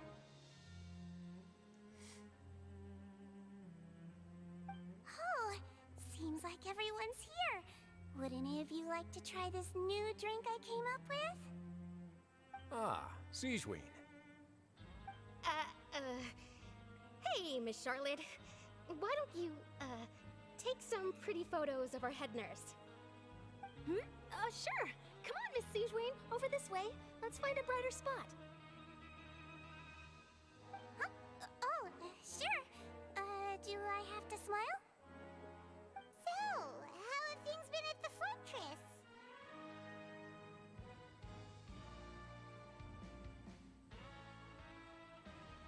Same old, as you can see. Fontaine's undergone some changes, but this place is still more or less the same. Other than that flying ship, it got a tad too much attention, I think. That's why I decided to let the interview go through. We should direct more public opinions toward the behind-the-scenes heroes. Am I right, Mr. Jurier? Miss Lorvine? You're too kind, sir. I believe that you too should have your day in the sun. Not that you would want that, which is a pity. I'll just leave the spotlight to you two.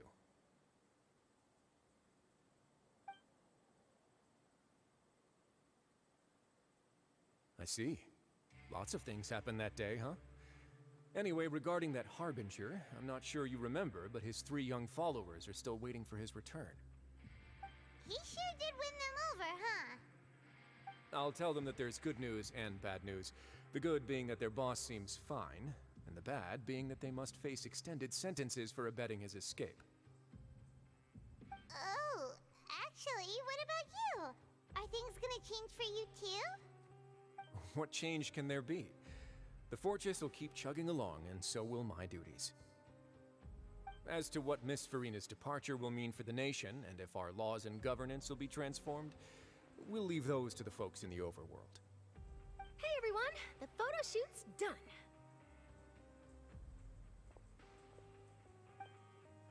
Good. In that case, let's call it a day here. Thanks for your cooperation. Come on, Traveler, let's go. Till next time, everyone. There'll be a next time? Maybe. Who knows? I might write a story about the underwater factory next time. Until then. All right. Last stop, the docks.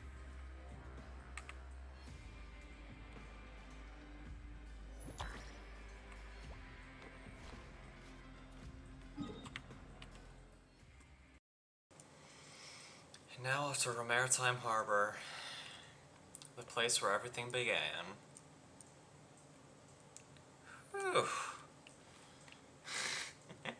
But you guys are getting flashbacks. Who I know I am. Ew, what a stream that was.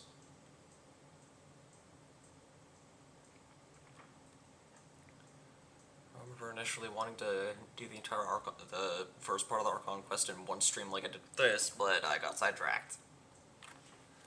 As I always tend to be. Seriously though, I do get sidetracked a lot. I really need to work on that.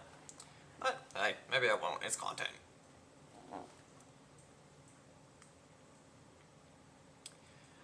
But yeah, I'll probably have the bar like this until I can figure out another follicle. I know what the amount's gonna be. I just need to figure out what the whatchamacall, the reward's gonna be. That I sadly do not know.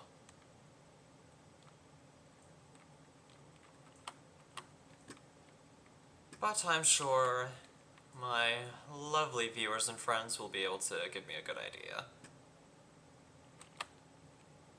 I'm juggling with the possibility of playing Persona 5, but I'm not really sure yet.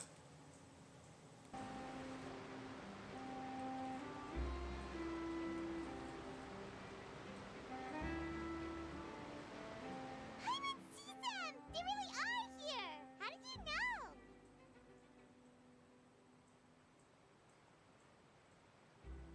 Navia mentioned that she stayed in touch with Linny and the others after working together. Apparently, they've been at the docks distributing these strange pockets the whole time since. Traveler, Paimon. Ah, and Miss Charlotte, too. Would you like a magic pocket? What sort of gadget is it? It's a wondrous bag that can be used to carry many things. The water level has returned to normal, but if you see any of your things floating around, you can use this to carry them. Or you could trick a friend into doing it for you. Trick a friend? I wonder which of my friends would fall for that.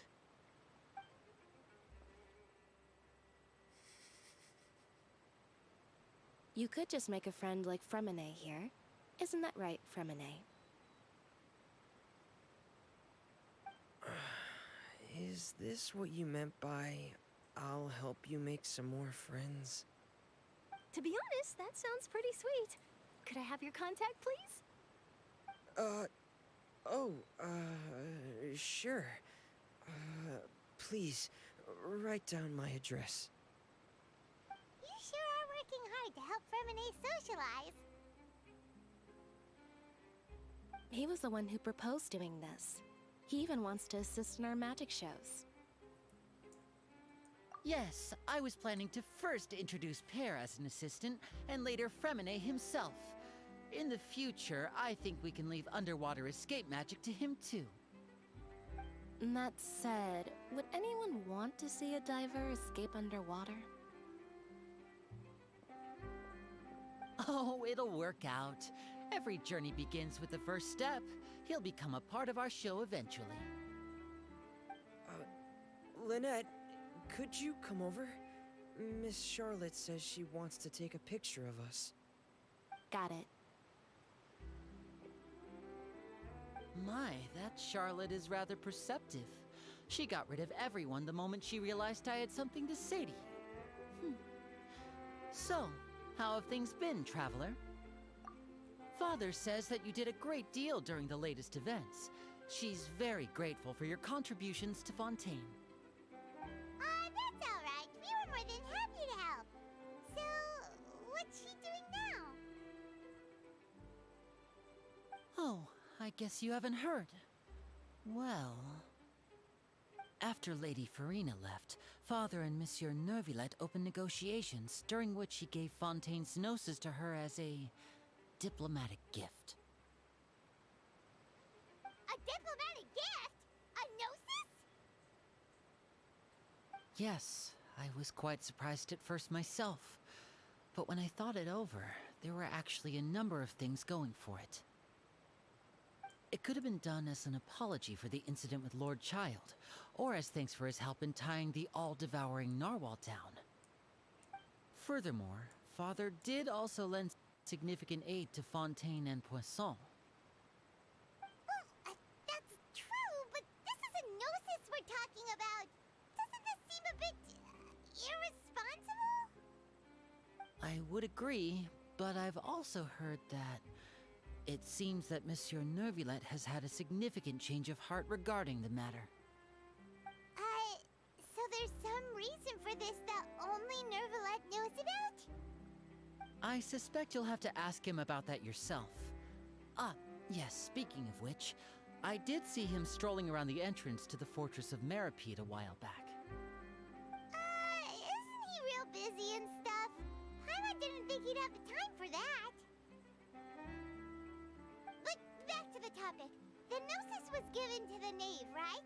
What about Child? They say that he's returned to Snezhnaya to recover from his wounds. I hear that the recent disaster really did a number on his health. That's true. When you think about it, we've had loads of run-ins with the Fatui. To think we'd be allied with them this time. So shocked by such a simple switching of sides?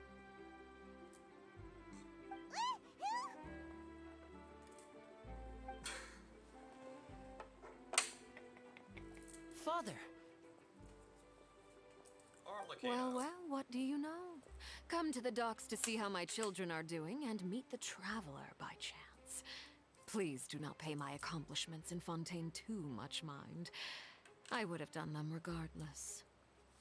Are you going to take the Gnosis back to Snezhnaya?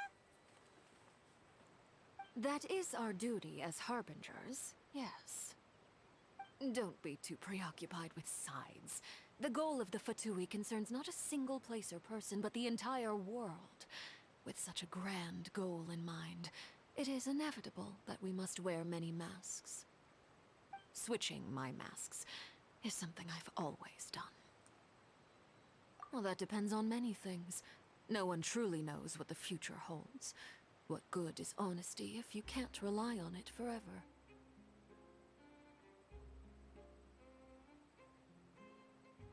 As for you, I very much look forward to our next collaboration. Good things cannot be achieved alone, and you've proved yourselves to be great partners.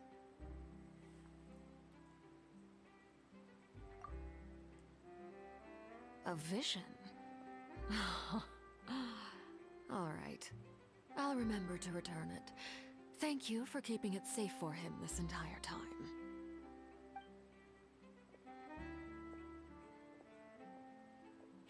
And that's a wrap for me. Huh? You're... Greetings, Miss Journalist. Hello. If I'm not mistaken, there are diplomatic channels I'll need to report to take a photo of you. That is correct. So forgive me, but I will not be able to serve as a subject in your article. However, feel free to write as much as you'd like about our dear magicians and our upcoming rookie talent. I will. The sea breeze is quite pleasant. I shall continue my walk while the weather remains so agreeable. Farewell. Farewell, Father. Oh, she has such an intimidating presence. I didn't even dare to take a picture. Thankfully, I've already wrapped up all my pre-scheduled interviews. Thank you all. This'll be more than enough for me to write about, I'm sure.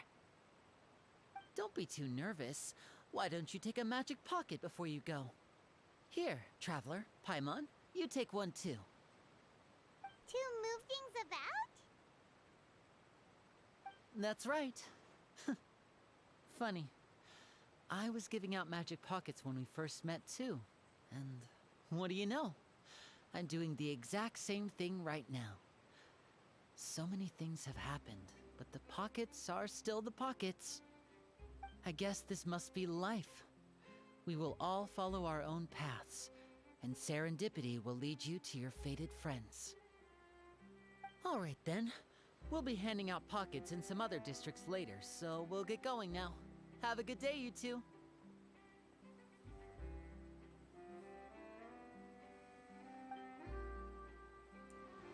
Well, guess we sent Charlotte off. Shall we go see how Neverlette's doing? As long as he's not so busy that he doesn't have time to chat anyway. Yes, we do need to talk to Hydro Daddy. Do not question the fact that I call him that.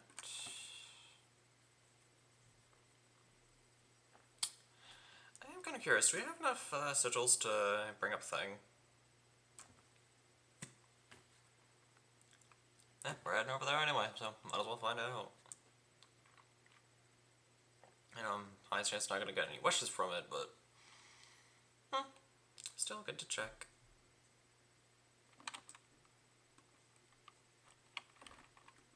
I still have about one wish to make on Farina's banner. Oh, sorry. So yeah, I'll stick with my Archon team. Sigil check. No, I'm one sigil short. Oh, that's so infuriating.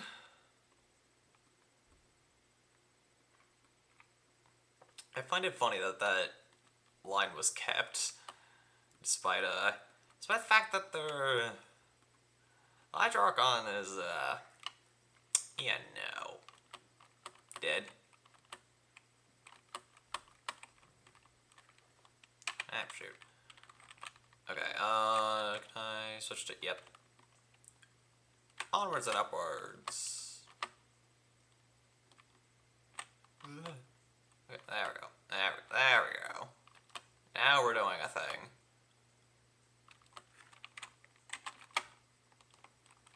There we go. Fueled by my own determination, I can do anything.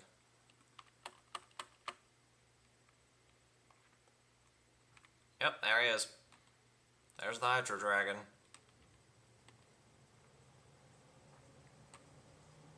Come on. Nope, short turn. There we go.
So, you really are here, Neverlette. Paimon didn't think you were going to have free time this hour of the day. Really? Oh, I suppose you must have met Mr. Linney. He took the time to greet me earlier when he passed this way. In any case, you came at a good time. I was just considering reaching out to you to set up a meeting, so I may explain some things that I haven't had the time to before. Aw, Paimon's glad that you remembered. Thank you for keeping us on your mind, what with you being busy and all. Alright, let's have it then. How was Fontaine actually saved? The whole business is still quite the mystery to us.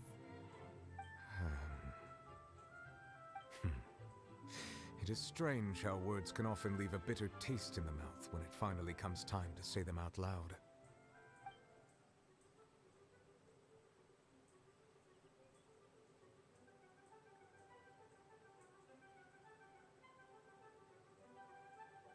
Whoa. So that's what happened? destroyed the divine throne of the Hydro Archon and restored your power to you, transforming you into a fully fledged elemental dragon sovereign. But Paimon still doesn't quite get what you did to save the Fontanians from dissolving. For me, the authority of the ancient dragons refers to absolute control over the hydro element. Fontanians were incomplete humans born of Egeria's use of the power of the primordial sea, with constitutions similar to that of mimics. But so long as those primordial energies remain within them, I could use the ancient dragon's authority to grant them true blood, after the fashion in which life was first brought into being on this planet. In other words, when I gave my verdict, Fontanians became true humans, and thus would naturally no longer be dissolved by water from the primordial sea. Fossilor must have counted on you to make that decision as well. Your verdict was the key to making the prophecy appear to have come true while saving everyone. Yeah, and in a manner of speaking, Fossilor finally managed to fulfill the original Hydro Archon's wish to turn Oceanids into real people too!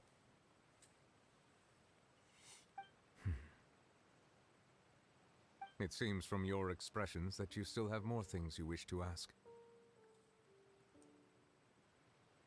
Ask away. I will tell you the truth as I know it.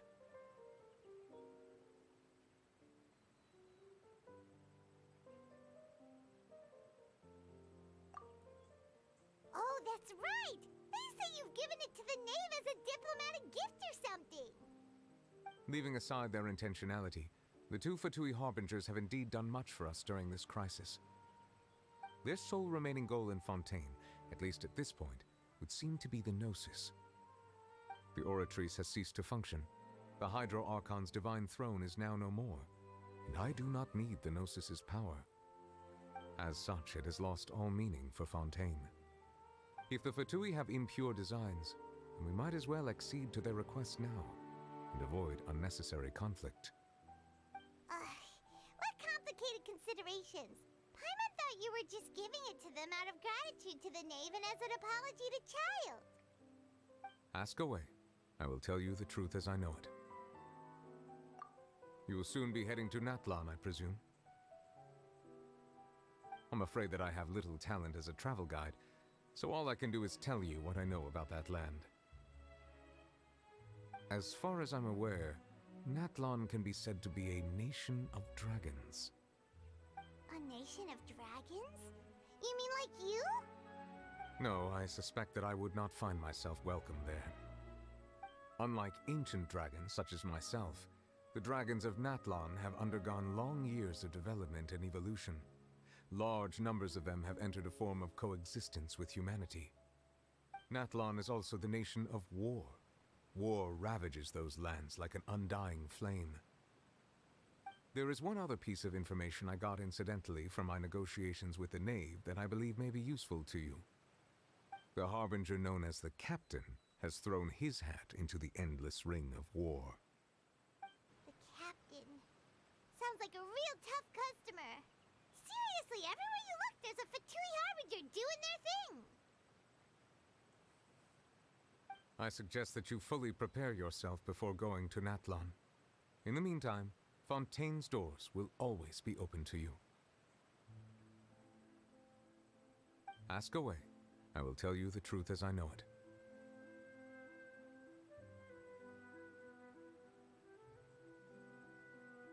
I have investigated his case along many avenues, and I have learned that he once fell into an unknown chasm when he was young. There, by chance, he awakened the all-devouring narwhal. But whether it be by sentiment or reason, that should not have been enough to consider him the root cause of the disaster.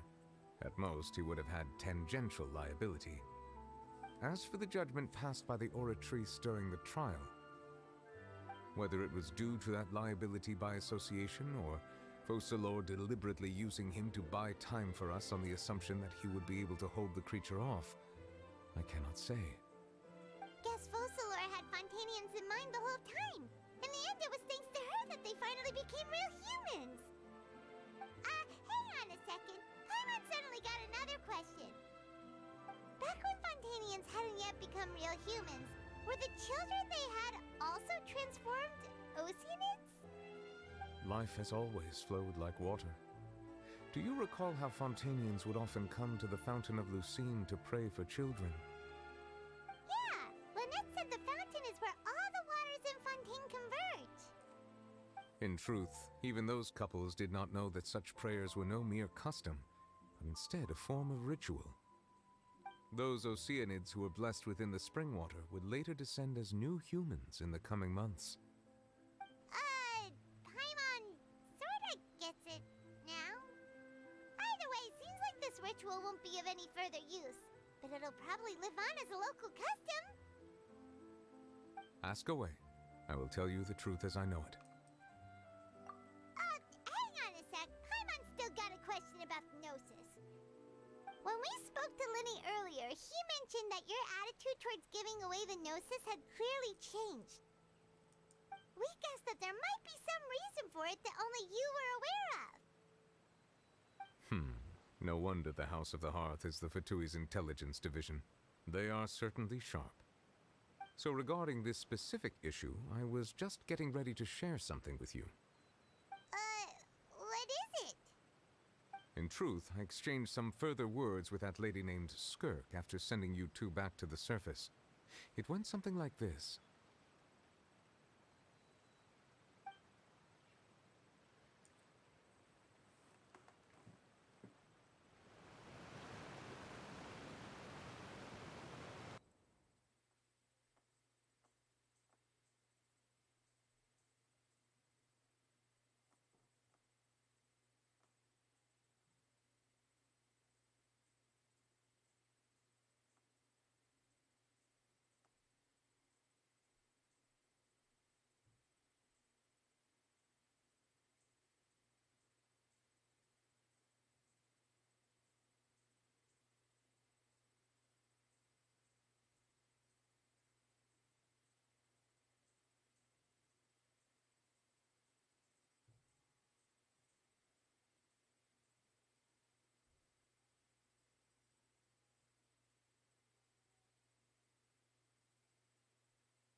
Well, we're going to head topside to see what's going on. You hurry over soon as well, all right, Nervalet?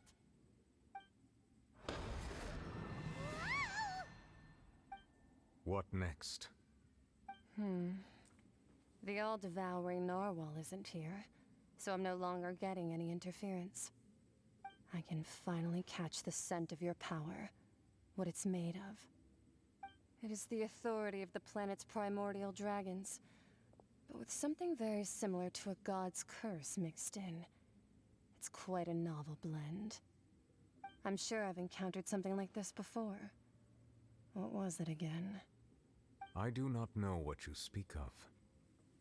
Ah, of course. How could I forget?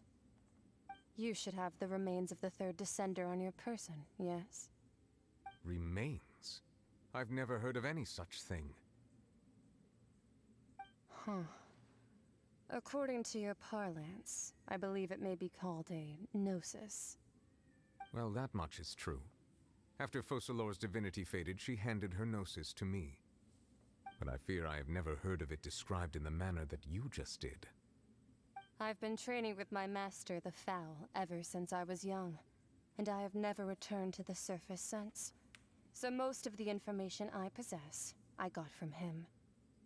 It is only natural for those who are greater than humanity to possess a different sort of common sense, which is why there are so many problems in our attempts to communicate with humans. Regardless, you should probably get rid of objects of misfortune to prevent any disasters from befalling you. To live in itself is a blessing. But once a person dies, the bonds he once had with this world shall all turn to curses. What do you mean by that? no need to fret. These are just my personal thoughts, and my reason for no longer wishing to return to the surface. This third descender you refer to, who are they? And when did they die? Master never mentioned them to me. Perhaps it just wasn't that important for me to know. If you're interested, though, I could ask him. I'll be sure to pass the answer on to you next time. Next time? You believe we will meet again?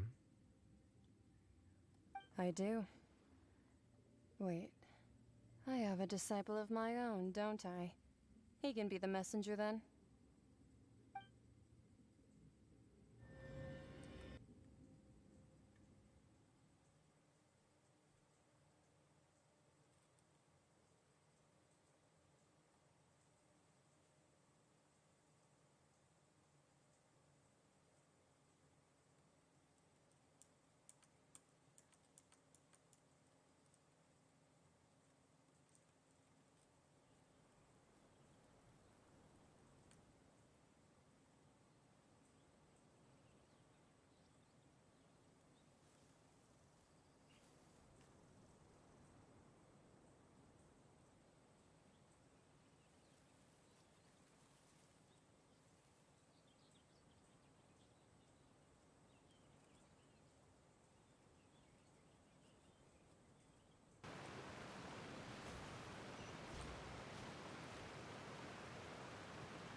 That's what she told me. Whether it would prove useful or not, I wanted to pass that information on to you. The remains of the third descender? So that's what the Gnosis actually are. Paimon just thought they looked like chess pieces. How could they be a person's remains? All the same, assuming that there was no misunderstanding or special metaphor at play, that is what she meant to say. And she said that it would bring misfortune and that you should check it, which is why you gave it to the Fatui. If she speaks the truth, then I would simply be putting Fontaine at unnecessary risk by keeping it here.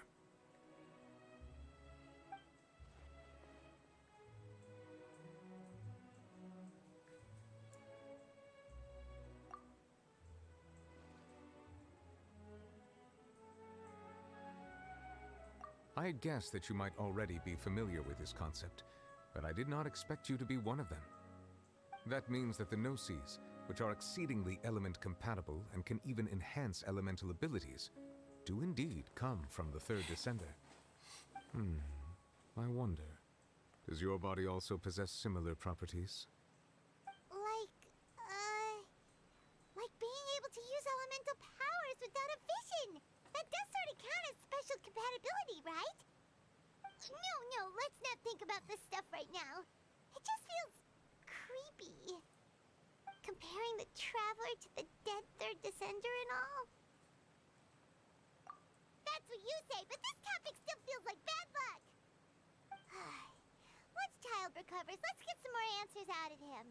Or go look for his master and get the answers that way.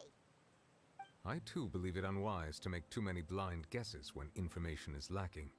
The same is true of being at court. Alright. Whatever the case, it seems like the crisis here in Fontaine's over for now.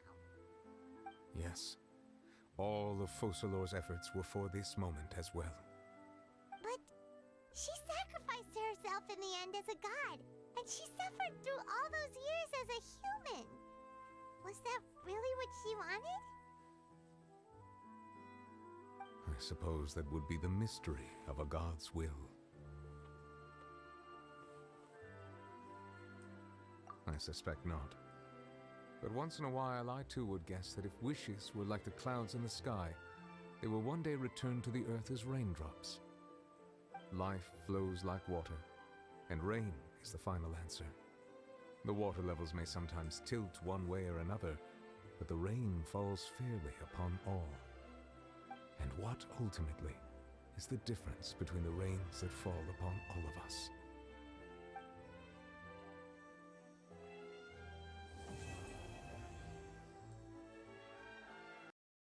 With that, Fontaine's Archon quest is done. But yeah, look. That's...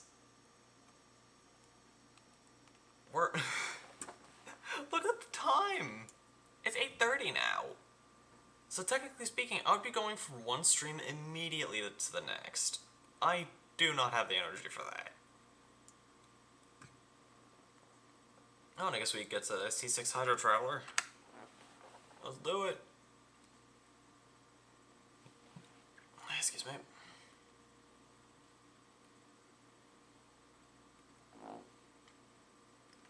There we go. The most hated version of the Traveler, C6'd. Wait, there's one more step that I would like to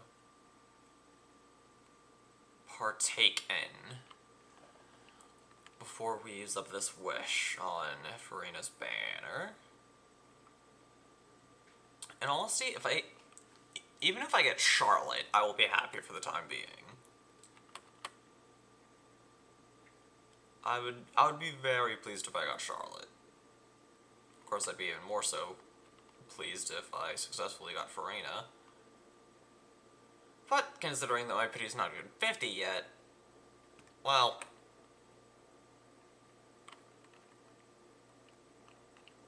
we'll just have to see if I'm lucky enough. Boop. 4-star. Okay. What do we got? Beto. We got Beto. We got the hot pirate lady.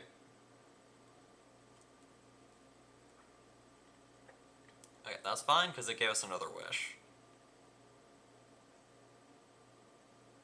Dang it. Ah, well. Better luck next time, I suppose. I do have the Spiral Abyss to do, so I guess I'll get another couple wishes out of that. But yeah, now Beto's C5.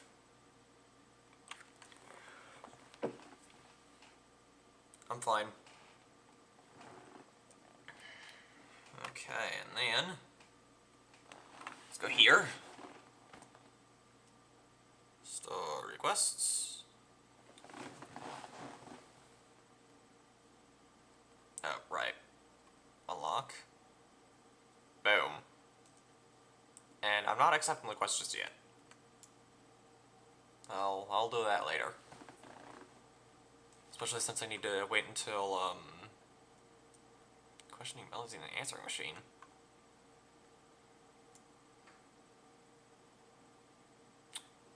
Interesting. Huh. I'll be doing that in my own time. Anyways, at long last, our time together has come to an end. Oh, parting is such sweet sorrow, my friends. Yeah, let's turn off the, Well, while I love Nahida, I don't want to be listening to voice lines while I'm trying to do my outro. Wrong way. As you can see, I am very eepy and very much in need of sleep. And food. Anyways, that'll just about do it for this extra long stream. If you guys enjoyed the stream and you're on the YouTube side of things, then please be sure to comment, like, subscribe, and as always, stay awesome. And if you're one of the lovely people who decided to celebrate my accomplishments with me, during your day, afternoon, or evening to come watch the stream live, then please be sure to drop a follow if you have not done so already. We might have completed our goal of 150, but there's still plenty of goals to follow in the future.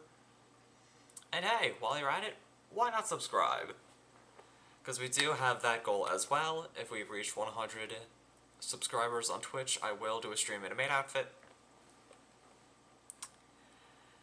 And as always, long live the rebellion.